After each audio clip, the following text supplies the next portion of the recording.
ప్రయత్నం.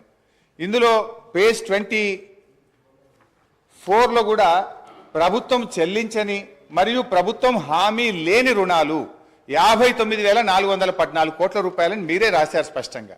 కానీ మీరు ఏం చేసే ప్రయత్నం చేస్తుండ్రు? అన్నీ కలిపి మళ్ళీ లెక్కబెట్టి రాష్ట్ర ప్రభుత్వం ఈరోజు దాదాపు 6,71,000 కోట్ల రూపాయల అప్పు ఉంది అని చెప్తున్నారు. మీరే ఈ బుక్లో అంటారు, ఒకవైపు రాష్ట్ర ప్రభుత్వం చెల్లించని హామీ లేని రుణాలను రాశారు, ప్రభుత్వ హామీతో సేకరించి రాష్ట్ర ప్రభుత్వం ఎస్పీవీలే చెల్లించుకునే డబ్బులని చెప్పినారు. వాటినన్నింటినీ కలిపి అప్పులను ఎక్కువగా చూపించేటట్టు ఒక తప్పుడు ప్రచారానికి మీరు పాల్పడ్డారు. అదేవిధంగా ప్రభుత్వ హామీతో ఎస్పీవీ ద్వారా సేకరించి ప్రభుత్వమే చెల్లిస్తారని కూడా రాసినారు అధ్యక్ష. ఇందులో కూడా చాలా విషయాలు తప్పుగా పెట్టినారు చాలా కార్పొరేషన్స్ను. ఉదాహరణకు ఈరోజు టీఎస్ఐఐసి గురించి రాసినారు. టీఎస్ఐఐసి కానీ, Telangana super speciality hospital corporation కానీ, హైదరాబాద్ మెట్రో వాటర్ వర్క్స్ కానీ, హౌసింగ్ బోర్డు కానీ, రోడ్ డెవలప్మెంట్ కార్పొరేషన్ కానీ, ఇట్లా చాలా విషయాలు ఇవన్నీ కూడా వాస్తవానికి వాళ్ళ సొంత ఆదాయ వనరుల మీద వాళ్ళు చెల్లిస్తారు అధ్యక్ష. కానీ ఇది రాష్ట్ర ప్రభుత్వమే చెల్లిస్తుందని, ఇది రాష్ట్ర ప్రభుత్వ అప్పుగా చూపించేటువంటి ఒక తప్పుడు ప్రయత్నానికి కూడా దీంట్లో పాల్పడ్డారు. అంటే బేసిక్గా ఇదంతా కూడా ఒక తప్పుల తడక, ఒక అంకెల గారెడితోని ఇది ఏదో ఈ రాష్ట్ర ప్రభుత్వం మీద గత ప్రభుత్వం మీద బురద జల్లాలే, లేదు వాళ్ళ హామీల నుంచి తప్పించుకునేటువంటి ఒక ప్రయత్నానికి దారులు వెతుకుతున్నారేమో అని అనిపిస్తూ ఉంది అధ్యక్ష. ఇంకా డీటెయిల్స్లో పోదామంటే మరి మళ్ళీ మీరు టైం ఇయ్యరేమో, నేను చాలా విషయాలు చెప్పాల్సిన అవసరం ఉంది. అందువల్ల నేను షార్ట్గా చెప్పేటువంటి ప్రయత్నం చేస్తూ ఉన్నా అధ్యక్ష. ఇందులో ఇంకో మాట అంటారు, పేజ్ 41లో చేసిన డబ్బుకు అనుగుణంగా ఎటువంటి స్పష్టమైన ఆస్తులు సృష్టించలేదు. ఇది శుద్ధ అబద్ధం అధ్యక్ష. అది ఏం ఆస్తులు క్రియేట్ చేసినాం, ఏం చేసినాం, నా ప్రసంగంలో నేను చెప్పే ప్రయత్నం చేస్తాను అధ్యక్ష. మొత్తంగా అధ్యక్ష వాళ్ళు చేసిన ప్రయత్నం ఏంటంటే గత ప్రభుత్వాన్ని తప్పుబట్టాలని, గత ప్రభుత్వం మరి ఏదో చేయలేదనేటువంటి చూపించే ప్రయత్నానికి వాళ్ళు ఒక కుక్డప్ స్టోరీ తయారు చేసి కన్వీనియంట్గా కొన్ని విషయాలను మాత్రం పెట్టి, ఎక్కడైతే రాష్ట్రం అద్భుతమైన ప్రగతిని సాధించిందో, ఎక్కడైతే ఇవాళ డెట్ టు జిఎస్డిపి రేషియో చూపించాలి, ఎస్ఓఆర్ చూపించాలి, అదేవిధంగా క్యాపిటల్ ఎక్స్పెండిచర్ చూపించాలి, ఇవన్నీ కన్వీనియంట్గా తప్పించేటువంటి ప్రయత్నం చేసినారు అధ్యక్ష. ఈరోజు రాష్ట్ర ఆర్థిక పరిస్థితి పటిష్టంగా ఆరోగ్యకరంగా ఉందని అనేక రాజ్యాంగబద్ధ సంస్థలు నివేదికలు తేల్చి చెప్తా ఉంటే, ఈరోజు కాంగ్రెస్ ప్రభుత్వం మాత్రం ఆర్థిక పరిస్థితిపై అవాస్తవాలను ప్రచారం చేస్తూ ఉంది. తద్వారా రాష్ట్ర ప్రతిష్టను, పరపతిని, ప్రతిపత్తిని, భవిష్యత్ ప్రయోజనాలను దెబ్బతీస్తా ఉన్నారు అధ్యక్ష. అల్పమైన రాజకీయ ప్రయోజనాల కోసం చేసే ఈ పని తెలంగాణ రాష్ట్ర భవిష్యత్తుకు గొడ్డలి పెట్టుగా మారుతుందని గ్రహించాలని నేను విజ్ఞప్తి చేస్తా ఉన్నాను. ఆర్థికంగా పటిష్టంగా ఉన్న రాష్ట్రాన్ని దివాలా తీసిన రాష్ట్రంగా దుష్ప్రచారాన్ని చేస్తే దాని పర్యవసానాలు చాలా ప్రమాదకరంగా ఉంటాయి. ఇది కూర్చున్న కొమ్మను నరుక్కునేటువంటి అవివేకమైనటువంటి చర్య. ఈ వైఖరి ఇలాగే కొనసాగితే మార్కెట్లో తెలంగాణకు ఏర్పడ్డ విశ్వసనీయత దెబ్బతింటుంది, పెట్టుబడులు రాకుండా పోతాయి, రాష్ట్రాలకు ఎఫ్ఆర్బిఎం కింద ఇచ్చే 3% రుణాలకు వడ్డీ రేట్లు పెరుగుతాయి, మన తెలంగాణ రాష్ట్ర ప్రభుత్వ బాండ్లకు డిమాండ్ తగ్గుతుంది. దివాలా అనే ప్రభుత్వమే దిక్కుమాలిన ప్రచారం చేస్తే రాష్ట్రంలో జాతీయ, అంతర్జాతీయ సంస్థలు పెట్టుబడులు పెడతాయా? దివాలా తీసిన రాష్ట్రం నీళ్ళు ఇవ్వగలుగుతుందా, కరెంట్ ఇవ్వగలుగుతుందా అనే అపోహలు, అనుమానాలు తలెత్తుతాయి. పర్యవసానంగా పెట్టుబడులు ఆగి ఉపాధి, ఉద్యోగ అవకాశాలు దెబ్బతింటాయి. ఎన్నికల ప్రచారంలో ఇదే గోబల్స్ ప్రచారం చేశారు. సరే, ప్రతిపక్షంగా ఉన్నప్పుడు అధికారం కోసమో మా మీద బురద జల్లారని మేము అర్థం చేసుకుంటాం. కానీ ఇవాళ మీరే ప్రభుత్వంలోకి వచ్చి రాష్ట్ర భవిష్యత్తును దెబ్బతీయడం అవివేకం, అన్యాయం, మూర్ఖత్వం, ఇది మూఢత్వం. నూతనంగా ఏర్పడినటువంటి రాష్ట్రం బాలారిష్టాలను అధిగమించింది. పెద్ద నోట్ల రద్దు, ఆర్థిక మాంద్యం, కరోనా వంటి సంక్షోభాలను తట్టుకొని బలీయమైన ఆర్థిక శక్తిగా తెలంగాణ నిలిచింది. కేంద్ర వివక్షను తట్టుకొని సొంత వనరులను సమీకరించుకొని అద్భుతమైన ప్రగతిని, సంక్షేమాన్ని ప్రజలకు అందించింది. కరోనా మహమ్మారి దెబ్బకు యావత్ ప్రపంచ ఆర్థిక వ్యవస్థ తలకిందులైనటువంటి తరుణంలో రాష్ట్రంలో ఆదాయం తగ్గి ఖర్చులు పెరిగిన సమయంలో కూడా ఆ సంవత్సరం వానాకాలం పంట కోసం రైతు బంధు సహాయాన్ని సీజన్ కంటే ఆ రోజు మేము అందించినామని చెప్పి మీకు గుర్తు చేస్తా ఉన్నాను అధ్యక్ష. ఆ ఒక్క సంవత్సరమే కాదు అధ్యక్ష, ఇప్పటి వరకు ఈ రాష్ట్రంలో 11 విడతల దాదాపు 72,000 కోట్ల రూపాయల రైతు బంధు సహాయాన్ని ఎప్పుడు కూడా పంట కాలానికి ముందే రైతులకు ఉపయోగపడే విధంగా అందించినామనేటువంటి విషయాన్ని గుర్తు చేస్తున్నాం. 1 రూపాయి 2 రూపాయలు కాదు, 72,000 కోట్ల రూపాయలు రైతు బంధు కింద ఈ రాష్ట్ర ప్రజలకు నేరుగా సకాలంలో నగదు బదిలీ చేసి ఇలా రైతుల పట్ల మాకుండే ప్రేమను మేము చూపించాం అధ్యక్ష. తెలంగాణ రాష్ట్ర కీర్తిని పెంచినాం, పరపతిని పెంచినాం, ఇప్పుడున్న కాంగ్రెస్ ప్రభుత్వానికి తెలంగాణ హృదయం లోపించడం వల్లనే ఆర్థికంగా ఆరోగ్యంగా ఉన్నటువంటి రాష్ట్రాన్ని కేవలం రాజకీయ లబ్ధి కోసం అప్పుల రాష్ట్రంగా, దివాలా రాష్ట్రంగా, ఒక బీమారు రాష్ట్రంగా సృష్టించేటువంటి ప్రయత్నం చేస్తూ ఉంది. అధ్యక్ష, మీరు విడుదల చేస్తున్నటువంటిది శ్వేతపత్రాల లేక మీరు ఇచ్చినటువంటి హామీలను ఎగవేయడానికి దారులు వెతుకుతున్న పత్రాల అని మాకు అనుమానం కలుగుతా ఉంది. అధ్యక్ష, మేనిఫెస్టోలో చెప్పిన 6 గ్యారంటీలు ఇంకా అనేక హామీలు నెరవేర్చలేమనే భయంతో ఎగవేతలకు, కోతలకు రంగం సిద్ధం చేసుకోవడమే ఈ శ్వేతపత్రాల అంతర్యమని మీరు చెప్పకనే చెప్తున్నారనిపిస్తా ఉంది. అధ్యక్ష, అయినా ఈ శ్వేతపత్రాల్లో కొత్తగా ఏం చెప్పింది అధ్యక్ష? ఈ వివరాలేవి కొత్త వివరాలు కావు. మీరేదో కొండందవి ఎల్కను పెట్టినట్టు కొత్తగా ఏదో చెప్తున్నారు. ఇదే శాసనసభలో అనేక సార్లు చర్చించాము. గౌరవనీయులు నేటి ఉప ముఖ్యమంత్రి గారు ఇక్కడ ఉండి వారు మాట్లాడినారు. ఇవాళ మీ మేనిఫెస్టో కమిటీ చైర్మన్ ప్రస్తుత మంత్రివర్యులు శ్రీధర్ బాబు గారు కూడా ఇక్కడ నుంచి ఈ వివరాలన్నీ సభలో చర్చించినటువంటివే. ఇందులో కొత్త విషయాలేం లేవు. ఇవాళ మీరేందంటే మా మీద బురద జల్లాలనేటువంటి ఒక ప్రయత్నం అంతే తప్ప ఇందులో కొత్త విషయాలు ఏం కనబడతలేవు అధ్యక్ష. ఎందుకంటే ఆధారాలు కూడా ఉన్నాయి అధ్యక్ష. గౌరవనీయులు బట్టి విక్రమార్క గారు, ఇది శాసనసభ రికార్డు అధ్యక్ష, వారు ఇవాళ ఈ రిపోర్ట్లో ఉన్నటువంటి విషయాలను ఫిబ్రవరి 8, 2023 ఇదే సంవత్సరంలో బడ్జెట్ మీద చర్చ జరిగినప్పుడు ఇవే అంశాలు చెప్పారు అధ్యక్ష. నేను I can read out the details also అధ్యక్ష. అంటే బట్టి గారు ఆ రోజు ఇక్కడి నుంచి ఏం మాట్లాడినరో ఇవాళ ఆర్థిక మంత్రిగా అక్కడ నిలబడి కూడా అవే విషయాలు చెప్పినారు తప్ప ఇందులో పెద్ద కొత్త విషయాలు బయట పెట్టిందో, కొత్త ముచ్చట్లు చెప్పిందో ఏమి లేదు. కాకపోతే కొంత కన్వీనియంట్గా కొన్ని విషయాలను దాచిపెట్టి కేవలం గత ప్రభుత్వం మీద బుర్ర జల్లే విధంగా కొన్ని టేబుల్స్ మీరు తయారు చేసినారు అధ్యక్ష. ఒక సీనియర్ శాసనసభ్యుడిగా నాకున్న రాష్ట్ర ఆర్థిక మంత్రిగా పనిచేసిన అనుభవంతో చెప్తా ఉన్నా అధ్యక్ష, ఈ దేశంలో కానీ ఏ రాష్ట్రంలోనైనా డబ్బులు బీర్వాల్లో, అల్మారాల్లో కట్టల రూపంలో ఏ ప్రభుత్వం దగ్గర కూడా నిల్వ ఉండదు అధ్యక్ష. రూపాయి అనేటువంటిది ఖజానాకు రావడం, పోవడం అనేటువంటిది ఒక నిరంతర ప్రక్రియ అధ్యక్ష. ఇది ఆర్థిక సూత్రం. ఈ చక్రం కదిలితేనే ఆర్థిక వ్యవస్థ ఆరోగ్యంగా ఉంటుంది. భారతదేశం ఏర్పడినప్పటి నుంచి ఇప్పటి వరకు ఏ రాష్ట్రంలోనైనా ఇవాళ ప్రభుత్వాలకు పన్నులు, పన్నేతర మార్గంలో ఆదాయం సమకూరుతుంది. ఇవాళ చిప్ప చేతికి ఇవ్వడం వలము దివాలా తీయడం అనేటువంటిది శుద్ధ తప్పు. అంటే 2014లో మేము అధికారంలోకి వచ్చినప్పుడు కూడా మేమేమో మాట్లాడలేదే. ఆ రోజు ఖజానా ఖాళీ అని మేమెక్కడ మాట్లాడలేదే. తెలంగాణని అగ్రగామి రాష్ట్రంగా నిలబెట్టాలనే తపనతో మేము పనిచేసినాం. పగతనాన్ని పక్కన పెట్టి అధ్యక్ష ప్రతిసారి ఇప్పుడు నేను గౌరవ సభ్యుని అడుగుతాను. రాష్ట్రం అంటే ప్రభుత్వం అంటే సార్ వారు అడిగిన దాంట్లో ఒక ప్రశ్న చిన్న అంశం కూడా చెప్తాను. రాష్ట్రం అంటే ప్రభుత్వం అంటే డబ్బులు అలమారులో ఉంటాయంటే నేను కానీ జీతాలు 1వ తారీఖు ఇయ్యలేనటువంటి ఆర్థిక పరిస్థితి ఉంది. రాష్ట్రంలో ఆర్థిక పరిస్థితి గురించి చెప్తే ఎందుకు ఆర్పాడతారో తెలియదు. ఆర్పాటానికి అట్టహాసానికి ఏం ఇబ్బంది లేదు. కానీ వాస్తవంగా ఉన్నటువంటి లెక్కలు తీసుకుంటే మనం ఇవాళ మేము ప్రగతి భవన్ చూపెడతా ఉన్నారు, లేకపోతే డాక్టర్ అంబేద్కర్ భవన్ చూపెడతా ఉన్నారు. పేదల కంటే డబల్ బెడ్రూమ్ బిల్లు గురించి మాట్లాడతలేదు అధ్యక్ష. ఈ రోజు మా దగ్గర హుస్నాబాద్ సంబంధించి పోతే మున్సిపాలిటీకి సంబంధించినటువంటి అధికారులు ఈ ఇంట్లో ఉంటే చనిపోతామని బోర్డు పెట్టారు. అయినా కూడా ఆ ఇంట్లో నివసించి ఇచ్చుకొని ఇటువంటి వాళ్ళు కూడా డబుల్ బెడ్రూమ్ ఇవ్వలేదు అధ్యక్ష. ఇది వాళ్ళ ప్రభుత్వం యొక్క.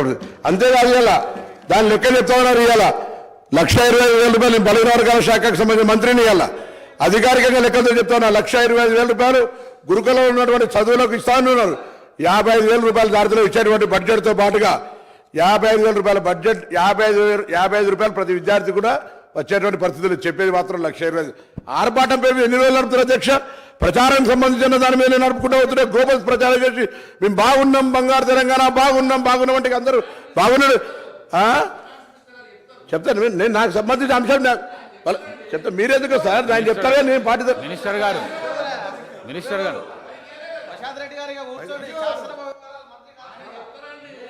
హరీష్ రావు గారు. స్పీకర్ గారు ఒకటే రిక్వెస్ట్, దయచేసి మాట్లాడితే ఆర్థిక మంత్రి గారిని మాట్లాడమనండి. మీరే ఇందాక సభ ప్రారంభమయ్యేటప్పుడు డిస్టర్బ్ చేయొద్దని చెప్పిండ్రు. ఏది పడితే అది అట్లా మాట్లాడితే మరి మళ్ళీ దానికి నేను సమాధానం చెప్పాలి. I will deviate from my subject. అధ్యక్ష, భారతదేశం అధ్యక్ష నేను కొత్త సభ్యుని కావచ్చు కానీ పార్లమెంట్లో ఉన్న చట్టసభల గురించి గౌరవం ఉంది. నేను ఎక్కడ కూడా ఒక పొరపాటు మాట మాట్లాడి నేను కూడా అడిగిన డబ్బులు అల్మార్లు ఉంటాయని తెలియనంత అవివేకులు కాదు ఇక్కడ సభ్యులు. డబ్బులు అల్మార్లు ఉంటాయి అంటలేను, కానీ జీతాలు ఇవ్వలేని పరిస్థితి, పెన్షన్లు ఇవ్వలేని పరిస్థితి.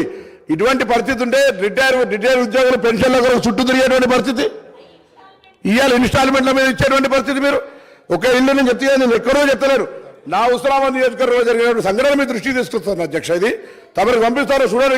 ఈ ఇంట్లో ఇప్పటికి కూడా ఉన్నారు ఇట్లనే. అరే మీరు చెప్తే మాట్లాడతా, లేకపోతే లేదా మమ్మల్ని తెలియకుండా మాట్లాడుతున్నది పొరపాటు అంటున్నా నేను. మాకు తెలుసు కదా, మాకు కూడా అవగాహన ఉంది అంటున్నా. ప్లీజ్ ప్లీజ్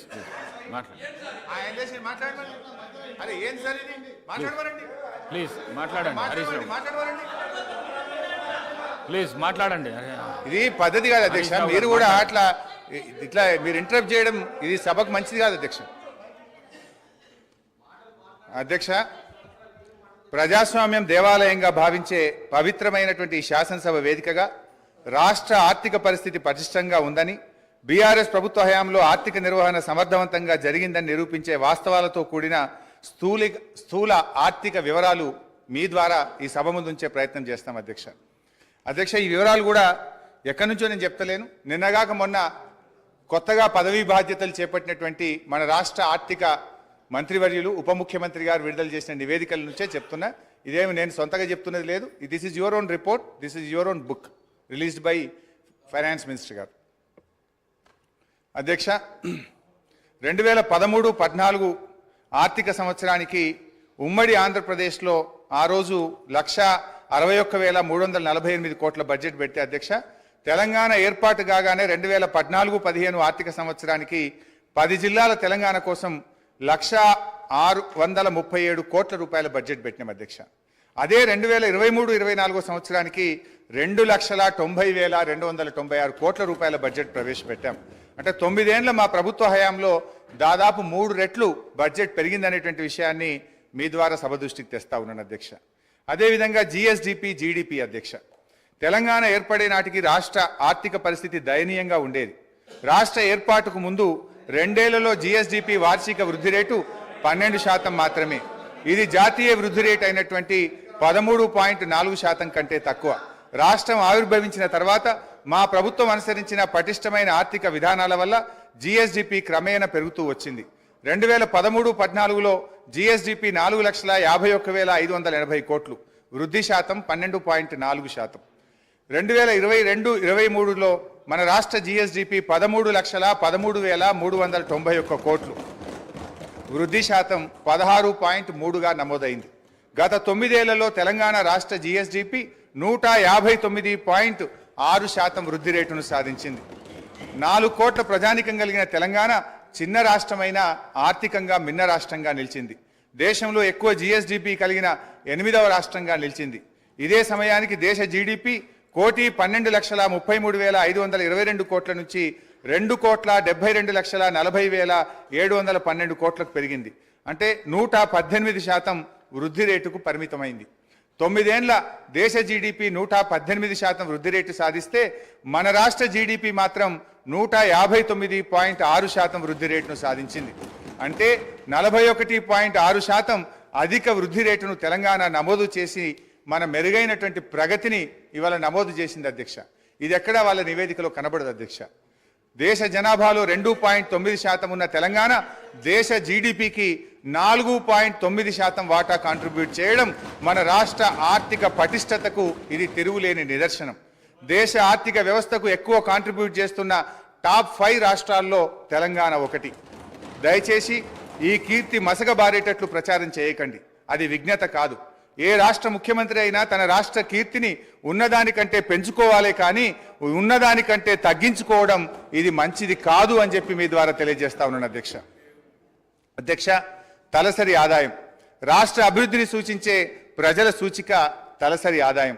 2013-14లో తలసరి ఆదాయం 1,12,162 రూపాయలు, వృద్ధి రేటు 11%. 2022-23 సంవత్సరంలో తెలంగాణ తలసరి ఆదాయం 3,12,398, వృద్ధి రేటు 15.3%.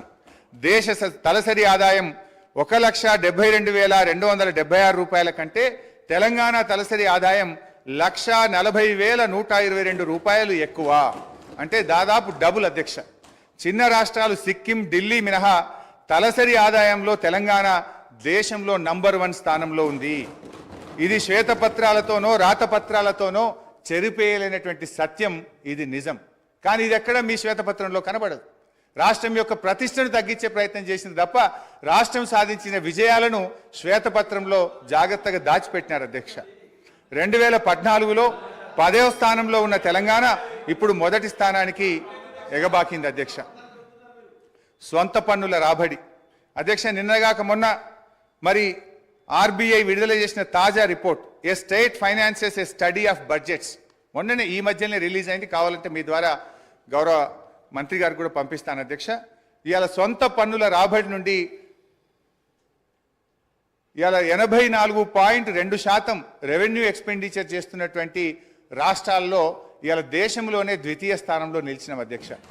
మొదటి స్థానంలో హర్యానా 86.9%తో ఉండగా 84.2%తో తెలంగాణ దేశంలో 2వ స్థానంలో నిలిచిందని ఈ నెల 11న ఆర్బీఐ ఇచ్చినటువంటి రిపోర్ట్లో స్పష్టంగా చెప్పినారు అధ్యక్ష. అదేవిధంగా అధ్యక్ష, అప్పుల విషయంలో కూడా ఇవాళ వాళ్ళు తప్పుదో పట్టించే ప్రయత్నం చేస్తూ ఉన్నారు అధ్యక్ష. ఇవాళ 25% దాటిందని కూడా ఒక దగ్గర నివేదికలు చెప్పినారు అధ్యక్ష. యాక్చువల్లీ అది ఎందుకు దాటిందో కూడా ఆ రోజు ఇదే ఆర్థిక శాఖ అధికారులు ఉన్నారు, ఇవాళ ఇదే ఆర్థిక శాఖ అధికారులు ఉన్నారు. కాకపోతే మీరు చెప్పినట్టుగా వాళ్ళు కన్వీనియంట్గా చేసి ఉండొచ్చు. ఈరోజు కరోనా వల్ల, కేంద్ర ప్రభుత్వ నిర్ణయాల వల్ల, ఉదయ్ స్కీమ్స్ కేంద్ర ప్రభుత్వం తీసుకోవడం వల్ల ఇవి కొంత మనం ఆ 25% దాటినటువంటి విషయం ఇది ప్రభుత్వానికి తెలుసు, అధికారులకు దృష్టిలో కూడా ఉంది అధ్యక్ష. అయినా అప్పులు అనేటువంటివి ఏ రాష్ట్రమైనా ఇష్టారీతిన చేసేటువంటి అవకాశం ఉండదు అధ్యక్ష. భారత రాజ్యాంగంలో ఆర్టికల్ 293 ప్రకారం కేంద్ర అనుమతి లేకుండా రాష్ట్రాలు అప్పులు తీసుకోజాలవు. Fiscal responsibility and budget management అనే యాక్ట్ ఉంది. దీన్నే మనం FRBM అని పిలుస్తూ ఉంటాం. ఈ చట్టానికి లోబడి ఫైనాన్స్ కమిషన్ నిబంధనలకు లోబడి మాత్రమే రాష్ట్రాలు అప్పులు తీసుకోవడం సాధ్యమవుతుంది. తెలంగాణ రాష్ట్రం FRBM చట్ట పరిధిలో దాటకుండా ఆర్థిక క్రమశిక్షణ పాటించింది. పరిమితి మేరకు మాత్రమే రుణాలు తీసుకుంది. ఈ వాస్తవాన్ని కప్పిపుచ్చేందుకు ఇవాళ ప్రభుత్వ పెద్దలు ప్రయత్నం చేస్తూ ఉన్నారు అధ్యక్ష.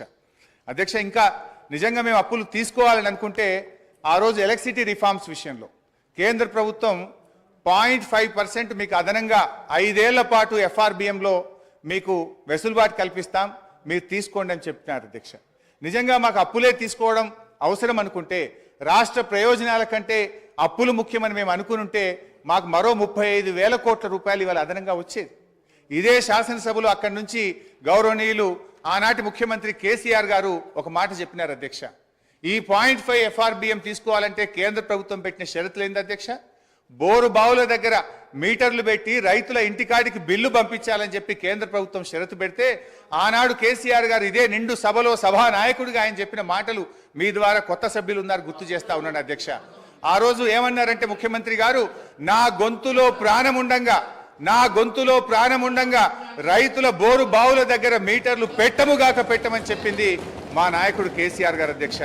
నిజంగా ఒకవేళ 0.5% FRBM మేము తీసుకున్నామంటే మాకు మరో 35,000 కోట్లు ఈ రాష్ట్రానికి వచ్చేటి అధ్యక్ష.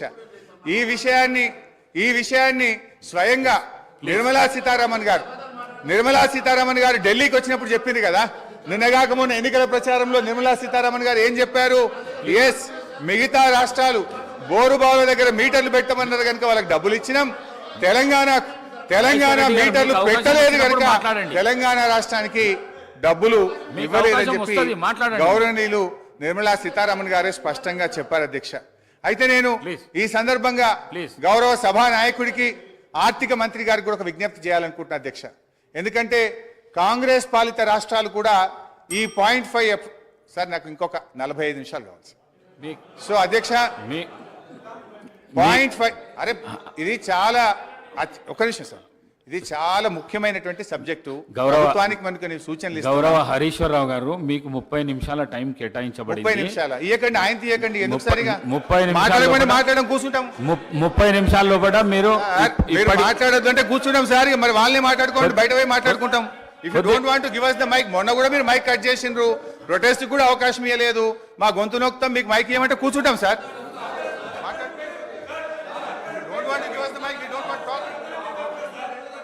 నేను నా మాట కొద్దిగా వినండి. 30 నిమిషాల టైం కేటాయించబడింది, 45 నిమిషాలు అయింది. 45 నిమిషాల తర్వాత బెల్లు కొడితే కూడా మీరు ఈ విధంగా చేసుడు మంచిది కాదు. మాట్లాడండి. హరీశ్వరరావు గారు మాట్లాడండి. సార్ మీరు ఇట్లా బెల్లు కొట్టడం ఇది కరెక్ట్ కాదు సార్. ఇంత మంచి ఇంపార్టెంట్ సబ్జెక్ట్ మీద 39 మంది సభ్యులు ఉన్నాం మేము ఇక్కడ. మీరు ఏది బట్టి అది వాళ్ళు మాట్లాడితే దానికి మేము సమాధానం చెప్పకపోతే ఎట్లా సార్?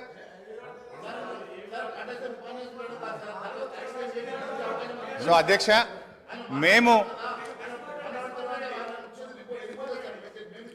అధ్యక్ష ఈరోజు మీ ద్వారా ప్రభుత్వాన్ని నేను కోరుతా ఉన్నా అధ్యక్ష. ఇవాళ కాంగ్రెస్ పాలిత రాష్ట్రాలు రాజస్థాన్, హిమాచల్ ప్రదేశ్లు కూడా ఈ బోరుబావుల దగ్గర మీటర్లు పెట్టమని ఈ 0.5% ఎఫ్ఆర్బిఎంను వారు 0.5% ఎఫ్ఆర్బిఎంను వాళ్ళు యూటిలైజ్ చేసుకున్నారు అధ్యక్ష. నిన్నగాక మొన్న కొత్తగా అధికారంలోకి వచ్చిన కర్ణాటక రాష్ట్రంలో కూడా మేము ఈ 0.5% ఎఫ్ఆర్బిఎం వాడుకుంటామని వాళ్ళ బడ్జెట్లో పొందుపరిచారు అధ్యక్ష. నేను దయచేసి ప్రభుత్వాన్ని కోరుతా ఉన్నాను, మీరు ఎట్టి పరిస్థితుల్లో కూడా మరి బోరు బావుల దగ్గర మీటర్లు పెట్టడానికి అంగీకరించొద్దని, ఈ 0.5 ఎఫ్ఆర్బిఎంను తీసుకోవద్దని కూడా మీ ద్వారా నేను ప్రభుత్వాన్ని కోరుతా ఉన్నాను అధ్యక్ష.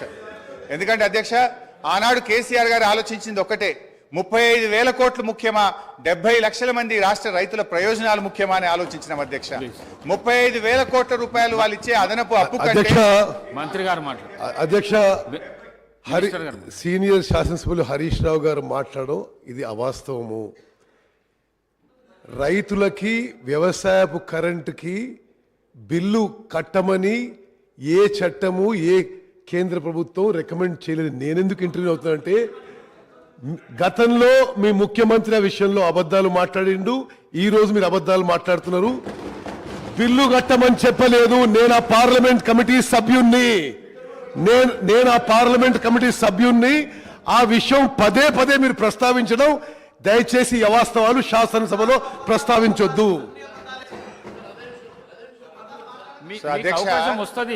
మహేశ్వర్ రెడ్డి గారు అవకాశం వస్తుంది. బోరు బావుల దగ్గర మీటర్లు పెట్టాలని చెప్పింది నిజమా కాదా? ఉత్తమ్ కుమార్ రెడ్డి గారిని అడుగుతున్నా. బోరు బావుల దగ్గర మీటర్లు పెట్టాలని నిజమా కాదా? అధ్యక్ష, ఒకవేళ రైతుల నుంచి బిల్లు వసూలు చేయాలని చెప్పి ఆ రిఫార్మ్స్ లో ఉన్నట్టుగా హరీష్ రావు గారు శాసనసభలో ఇప్పుడే చెప్పారు. ఆ రిఫార్మ్స్ లో రైతుల నుంచి బిల్లు వసూలు చేయమని చెప్పి ఎక్కడా లేదు అని ఆ పార్లమెంట్ కమిటీ సభ్యుడిగా మీకు చెప్తున్నా. అధ్యక్ష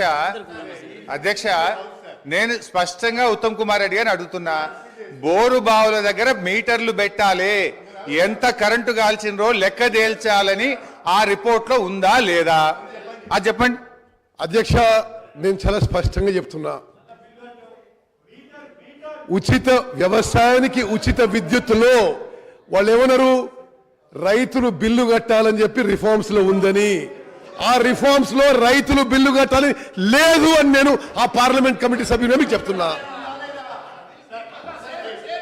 ఇప్పుడు ఉత్తమ్ గారికి ధన్యవాదాలు. మీటర్లు పెట్టాలని మాత్రం వారు అంగీకరించారు, దాని మీద వాళ్ళు క్లారిటీ ఇవ్వలేదంటే వారు అంగీకరించారు, వారికి ధన్యవాదాలు. ఒకటి, రేపు సరే విద్యుత్ మీద డిస్కషన్ ఉంది, మా జగదీష్ రెడ్డి గారు డీటెయిల్ గా చెప్తారు. అధ్యక్ష ఎందుకంటే అధ్యక్ష, ఈ కేంద్రంలో ఉన్న బీజేపీ వైఖరి ఎట్లా ఉందంటే, గతంలో గ్యాస్ సిలిండర్ల విషయంలో ఏం చేసింది అధ్యక్ష, డబ్బులు మీరు కట్టి ఫుల్ సిలిండర్ తీసుకోండి, సబ్సిడీ మీ అకౌంట్లో వేస్తామని అలాగ దించిండ్రు. దించినాక ఏం చేసిండ్రు అధ్యక్ష, సబ్సిడీ సిలిండర్ ధర 1000 రూపాయలు అయింది, సబ్సిడీ మాత్రం ఎత్తేసిండ్రు అధ్యక్ష. ఇది కూడా అట్లనే ఉంటుంది అధ్యక్ష. రేపు మీటర్లు పెడతారు, ఎల్లుండి బిల్లులు పంపించి కడితేనే చేస్తామని చెప్పి మెలిక పెట్టేటువంటి ప్రభుత్వం ఉన్నది అధ్యక్ష. ఈరోజు జాతీయ అంతర్జాతీయంగా చూస్తే జిఎస్డిపి వర్సెస్ డెట్ రేషియోలోనే అప్పులు చూస్తారు అధ్యక్ష.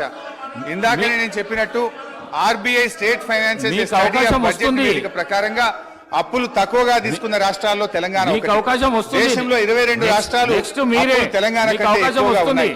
ఒకసారి జిఎస్డిపి టు డెట్ రేషియో ప్రకారం కొన్ని రాష్ట్రాల రుణాలు చూస్తే పంజాబ్ 48.7%, రాజస్థాన్ 40.6%, కేరళ 38.9%, ఉత్తరప్రదేశ్ 36.4%, తమిళనాడు 31.5%, మధ్యప్రదేశ్ 29.8%, ఛత్తీస్గఢ్ 28.6%, కానీ తెలంగాణ తీసుకున్న రుణం కేవలం 28.2%. ఇది ఆర్బీఐ తేల్చినటువంటి లెక్క అధ్యక్ష. ఈ పట్టిక కావాలంటే గౌరవ సభ్యులందరికీ కూడా నేను పంపిస్తాను అధ్యక్ష. ఈ అత్యధిక రుణాలు తీసుకున్న పంజాబ్, రాజస్థాన్ రెండు కూడా నిన్న మొన్నటి దాకా కాంగ్రెస్ పార్టీ అధికారంలో ఉన్న రాష్ట్రాలే అధ్యక్ష. అదేవిధంగా అధ్యక్ష, దేశంలో ఎప్పటి నుంచో ఉండి స్థిరపడ్డ రాష్ట్రాలు, ఆర్థికంగా బలపడ్డ రాష్ట్రాలు తెలంగాణ కంటే ఎక్కువ అప్పులు తీసుకున్నాయి. వివక్షతో, విద్రోహంతో విధ్వంసమైన తెలంగాణ పునర్నిర్మాణం కోసం, ప్రజల ఆకాంక్షల్ని వేగవంతంగా తీర్చడం కోసం తెలంగాణ అప్పు వాటికన్నా చాలా తక్కువగా ఉన్నది అధ్యక్ష. తెలంగాణ రాష్ట్రానికి ఎక్కువ శాతం రుణాలు దీర్ఘకాలిక రుణాలు. ఈ రుణాలు 58% 10 ఏళ్ల తర్వాత చెల్లించాల్సినవి. రీపేమెంట్ ఒత్తిడి కూడా తక్కువగా ఉన్న రాష్ట్రం మనది. ఇది ఆర్బీఐ చెప్పిన లెక్క. ఆర్థిక పరిపుష్టి ఉన్న రాష్ట్రం కావడం వల్లనే రీపేమెంట్ కెపాసిటీని దృష్టిలో ఉంచుకొని అప్పు ఇచ్చిన సంస్థలు కూడా తక్కువ వడ్డీకే రుణాలు చెల్లించేందుకు ముందుకు వచ్చాయి. వడ్డీ చెల్లింపుల విషయంలో తెలంగాణపై ఉన్న ఒత్తిడి కూడా తక్కువనే అధ్యక్ష. అవి చూస్తే ఒకసారి పంజాబ్ 24.4%, హర్యానా 23.5%, బెంగాల్ 20.6%, తమిళనాడు 20%, గుజరాత్ 15.1%, తెలంగాణ కేవలం 15% మాత్రమే అధ్యక్ష. అదేవిధంగా అధ్యక్ష, ఇవాళ వాళ్ళు నేను ఇందాక చెప్పే ప్రయత్నం చేసిన అప్పుల పరిమాణాన్ని ఎక్కువగా చూపించేందుకు కార్పొరేషన్ లోన్లను కలిపి ఇదంతా ఎక్కువగా తీసుకున్నారని చూపేటువంటి ప్రయత్నం చేస్తున్నారు. ఉదాహరణకు సివిల్ సప్లైస్ కార్పొరేషన్ ఉంటుంది అధ్యక్ష. సివిల్ సప్లైస్ కార్పొరేషన్ ద్వారా మనం అప్పు ఎందుకు తీసుకుంటాం అధ్యక్ష? It is a temporary arrangement. రైతులకు మనము 2 రోజుల్లోగా డబ్బు చెల్లించాలని, తీసుకున్న వడ్లకు వెంటనే డబ్బులు ఇవ్వాలని మనము లోన్ తీసుకొని రైతులకు పేమెంట్ చేస్తాం అధ్యక్ష. మనకు ఎఫ్సిఐ నుంచి డబ్బులు వచ్చిన తర్వాత ఆ డబ్బు తిరిగి బ్యాంకులకు మనం కట్టడం జరుగుతుంది అధ్యక్ష. అదేవిధంగా కేంద్ర ప్రభుత్వం నుంచి కూడా డబ్బులు రావడానికి కొంత టైం పడుతుంటుంది. అది మనం ఆ టైం పీరియడ్లో మనము అప్పు తీసుకొని అటు రైతులకు ఇబ్బంది కాకుండా మనం ముందుకు పోతూ ఉంటాం. కానీ ఏంటంటే వీళ్ళు ఇదంతా కూడా ఇదేదో రాష్ట్ర ప్రభుత్వ అప్పుల కుప్పైందని చెప్పి చూపించేటువంటి ప్రయత్నం. అట్లే విద్యుత్ కార్పొరేషన్ల విషయంలో కూడా రేపు మంత్రి గారు డీటెయిల్గా చెప్తారు, నేను వాళ్ళకి ఫోన్ కానీ అధ్యక్ష. మనము విద్యుత్ కార్పొరేషన్ల విషయంలో కూడా మా మాజీ మంత్రి గారు జగదీష్ రెడ్డి గారు సభ్యులు డీటెయిల్గా చెప్తారు అధ్యక్ష రేపు.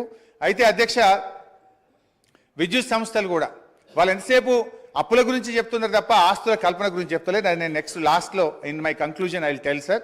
అయితే ఇవాళ విద్యుత్ సంస్థల విషయంలో కూడా విద్యుత్ సంస్థలు కొత్త విద్యుత్ ఉత్పత్తి కేంద్రాల నిర్మాణం కోసం, డిస్ట్రిబ్యూషన్ కంపెనీలను డిస్ట్రిబ్యూషన్ నెట్వర్క్ మెరుగు చేయడం కోసం అప్పులు తీసుకుంటారు. ఎప్పుడైతే విద్యుత్ ఉత్పత్తి ప్రారంభం అవుతుందో దాన్ని ఏం చేస్తారు అధ్యక్ష? ఆ ఉత్పత్తి ప్రారంభమైనప్పుడు వచ్చిన ఆదాయం నుంచి వాళ్ళు అప్పులు చెల్లించుతూ ఉంటారు అధ్యక్ష. ఇలా అప్పుల విషయంలో కేంద్ర ప్రభుత్వం కూడా చూడాలి కదా అధ్యక్ష, ఇతర దేశాలది కూడా చూడాలి. ఇదేదో ఎక్కడ ఈ దేశంలో జరగంది ఇక్కడ జరిగింది. ఇలా మనకంటే ఇతర రాష్ట్రాలు ఎక్కువ తీసుకున్నాయి. మన కేంద్ర ప్రభుత్వం కూడా మీరు చూస్తే అధ్యక్ష, 2014-15లో భారతదేశపు అప్పు 62,42,521 కోట్లు. 2023-24 నాటికి 1,69,46,667 కోట్లు. అంటే జీడిపిలో డెట్ రేషియో 56.2%. సగటున రోజుకు 4,618 కోట్లు కేంద్రం అప్పు చేస్తుంటే ఇలా రోజుకు 2,959 కోట్ల వడ్డీ చెల్లిస్తా ఉన్నారు. ఐఎఫ్ఎం నివేదిక ప్రకారం జీడిపిలో జపాన్ అప్పు 221%, గ్రీస్ 212, సింగపూర్ 163, అమెరికా 115, యూకే 113%. అంటే ఇవన్నీ అప్పులైన దేశాలు అవుతాయి అధ్యక్ష. హరీష్ రావు గారు దయచేసి ప్లీజ్ తొందరగా ముగించండి. హాఫ్ అన్ అవర్ మంత్రి గారికి హాఫ్ అన్ అవర్ సార్. అప్పులు ఎందుకు చేశారు, దేనికోసం? అధ్యక్ష, హరీష్ రావు గారు. అధ్యక్ష, ఫైనాన్స్ మినిస్టర్ హరీష్ రావు గారు మాట్లాడుతూ సారీ మాజీ భవిష్యత్తులో ఉండరు కూడా. ఓకే అధ్యక్ష, వారు మాట్లాడుతూ కార్పొరేషన్ తీసుకున్నప్పుడు ప్రభుత్వానికి ఏం సంబంధం, ప్రభుత్వ సంబంధం మాట్లాడుతారు. నేను ఒకటి సూటిగా ప్రశ్నిస్తా ఉన్నాను హరీష్ రావు గారిని. ఏదైతే ఇరిగేషన్ కార్పొరేషన్ ద్వారా ప్రాజెక్టుల గురించి అయితే లోన్ తీసుకున్నారో, అట్లాగే మిషన్ భగీరథ ద్వారా అయితే కార్పొరేట్ లోన్ తీసుకున్నారో, మీరు అంటే నీళ్లు తాగే ప్రజల నుంచి డబ్బులు వసూలు చేసి కార్పొరేషన్ దగ్గర కడతారా, ప్రభుత్వ డబ్బుల దగ్గర కడతారా? రైతాంగానికి అయితే మీరు ఇరిగేషన్ పార్టీలో నీళ్ళు ఇస్తా ఉన్నారో, రైతుల దగ్గర పన్నులు వసూలు చేసి కడదాం అనుకున్నారా? అంటే directly or indirectly is it not the responsibility of the government? Definitely it is part and parcel of the government responsibility, not the corporation. ఒకసారి చెప్పండి. ఇదే వేదిక ద్వారా ఒక మాట చెప్పండి. మేము మిషన్ భాగ్యాల ద్వారా నీళ్ళు ఇస్తా ఉన్నాము, ఆ యొక్క ప్రజలు నీళ్లు తాగే ప్రజల దగ్గర నుంచి డబ్బులు వసూలు చేసి కడతారా? చెప్పండి, ఒప్పుకోమని చెప్పండి. రైతుల ప్రాజెక్టుల ద్వారా నీళ్ళు ఇస్తా ఉన్నారు, రైతుల దగ్గర పన్ను సెస్ వసూలు చేసి కడతారా? తిరిగి కడతారా? గవర్నమెంట్ కాదు కట్టేది. Is it not fact? అంటే మొత్తం రాష్ట్ర ప్రధాని గారు మిస్లీడ్ చేయట్లేదా? డెఫినెట్లీ ఇది misleading total state. Is fact. ఒప్పుకోమని చెప్పండి. మేము ప్రాజెక్టు కట్టించిన దానిపైన రైతాంగం నుంచి పన్ను వసూలు చేసి కార్పొరేషన్ ద్వారా ఈ రుణాలు చెల్లిస్తామని చెప్పండి. మిషన్ పేరు ద్వారా నీళ్ళు అయితే ప్రజలు నీళ్లు తాగుతా ఉన్నారో ఆ డబ్బులు ప్రజల నుంచి వసూలు చేసి కడతామని చెప్పండి. ఫ్రీ ఇస్తామన్నారు కదా. మీరు సాంకేతికంగా మీరు మీ యొక్క టోటల్గా మీకు ఉన్నటువంటి మేధాశక్తిని ఉపయోగించి సాంకేతిక పరిజ్ఞానం ఉపయోగించి టెక్నికల్ మాట్లాడుతూ ఉంటే వాస్తవాలే ఉంటాయి. హరీష్ రావు గారు తొందరగా ముగించండి, ఇతర పార్టీలకు కూడా సమయం ఇవ్వాలి. స్పీకర్ సార్ దయచేసి ఒక 30 నిమిషాలు కల్పించండి, మీ దయ ఉండాలి సార్. 10 నిమిషాల లోపల ముగించండి దయచేసి ప్లీజ్. ఇది రాష్ట్ర ప్రయోజనాల కోసం సార్, నా కోసం కాదు సార్. అధ్యక్ష, గౌరవనీయులు మంత్రి గారు జూపల్లి గారు ఒక విషయం అడిగారు అధ్యక్ష. మీ హయాంలో అధ్యక్ష, ఇక నేను మళ్ళీ చెప్తేనేమో నా సబ్జెక్ట్ డీవియేట్ అయితే మళ్ళీ టైం కట్ అవుతుంది. That's my problem. సో అధ్యక్ష, మేము మీ హయాంలో వచ్చిరాని నీళ్ల కోసం నీటి తీరువా వసూలు చేసిన చరిత్ర కాంగ్రెస్ పార్టీది అయితే, నీటి తీరువాను రద్దు చేసి ఉచితంగా నీళ్లు ఇచ్చిన చరిత్ర బీఆర్ఎస్ పార్టీది. పాత నీటి తీరువా బకాయిలను రద్దు చేసినాం. ఈ రాష్ట్రంలో రైతులకు ఉచితంగా సాగునీరిస్తూ నిర్ణయం తీసుకున్న ప్రభుత్వం మా బీఆర్ఎస్ ప్రభుత్వం అధ్యక్ష. ఇకపోతే అధ్యక్ష, మంచినీళ్ల విషయంలో గత 3 సంవత్సరాల నుంచి కూడా ఈ రాష్ట్రంలో ఎక్కడా ప్రజల నుంచి ₹1 కూడా వసూలు చేయలేదు. ఈ రాష్ట్ర ప్రజలకు ఉచితంగా త్రాగునీరు గత 3 సంవత్సరాల నుంచి ఇస్తున్న విషయం రాష్ట్ర ప్రజలందరికీ కూడా తెలుసు అధ్యక్ష. ఇకపోతే అధ్యక్ష, ఈరోజు అప్పులు ఎందుకోసం చేశారు, దేనికోసం వినియోగించారు, దానివల్ల కలిగిన ఫలితం ఏమిటి అనేటువంటిది ముఖ్యం అధ్యక్ష. తెచ్చిన అప్పులను ఎలా వినియోగించామనే దానిపై ఈ రాష్ట్ర ఆర్థిక క్రమశిక్షణ ఉంటుంది అధ్యక్ష. ఈ విషయం సగటు ఆర్థిక పరిజ్ఞానం కలిగిన వారిని ఎవరిని అడిగినా కూడా చెప్తారు. తెలంగాణ ప్రభుత్వ పరిమితికి లోబడి తెచ్చిన అప్పులను క్యాపిటల్ ఎక్స్పెండిచర్గా ఉపయోగించి తద్వారా సంపద సృష్టించింది, రాష్ట్రానికి ఆస్తులను సమకూర్చింది అధ్యక్ష. ఇవాళ బీఆర్ఎస్ తెచ్చిన రుణాల గురించి మాట్లాడుతున్న కాంగ్రెస్ ప్రభుత్వం ఆ రుణాలతో సృష్టించిన ఆస్తుల గురించి కానీ, వాటి విలువ గురించి కానీ, తద్వారా పెరిగిన సంపద గురించి కానీ, పెరిగిన తలసరి ఆదాయం గురించి మాట్లాడకపోవడం వారి కుట్రపూరిత వైఖరికి నిదర్శనం అధ్యక్ష. ఈ వైఖరిని ప్రజలు కూడా గమనిస్తున్నారు అధ్యక్ష. గుమ్మి నిండా వడ్లుండాలి, గూటమూల పిల్లలు ఉండాలంటే ఎట్లా అధ్యక్ష? ఇదేం థింకింగ్ అధ్యక్ష? తెచ్చిన ప్రతి పైసా భవిష్యత్ ప్రయోజనాల కోసం పెట్టుబడి పెట్టినాం. గర్వంగా చెప్తున్నాం అధ్యక్ష.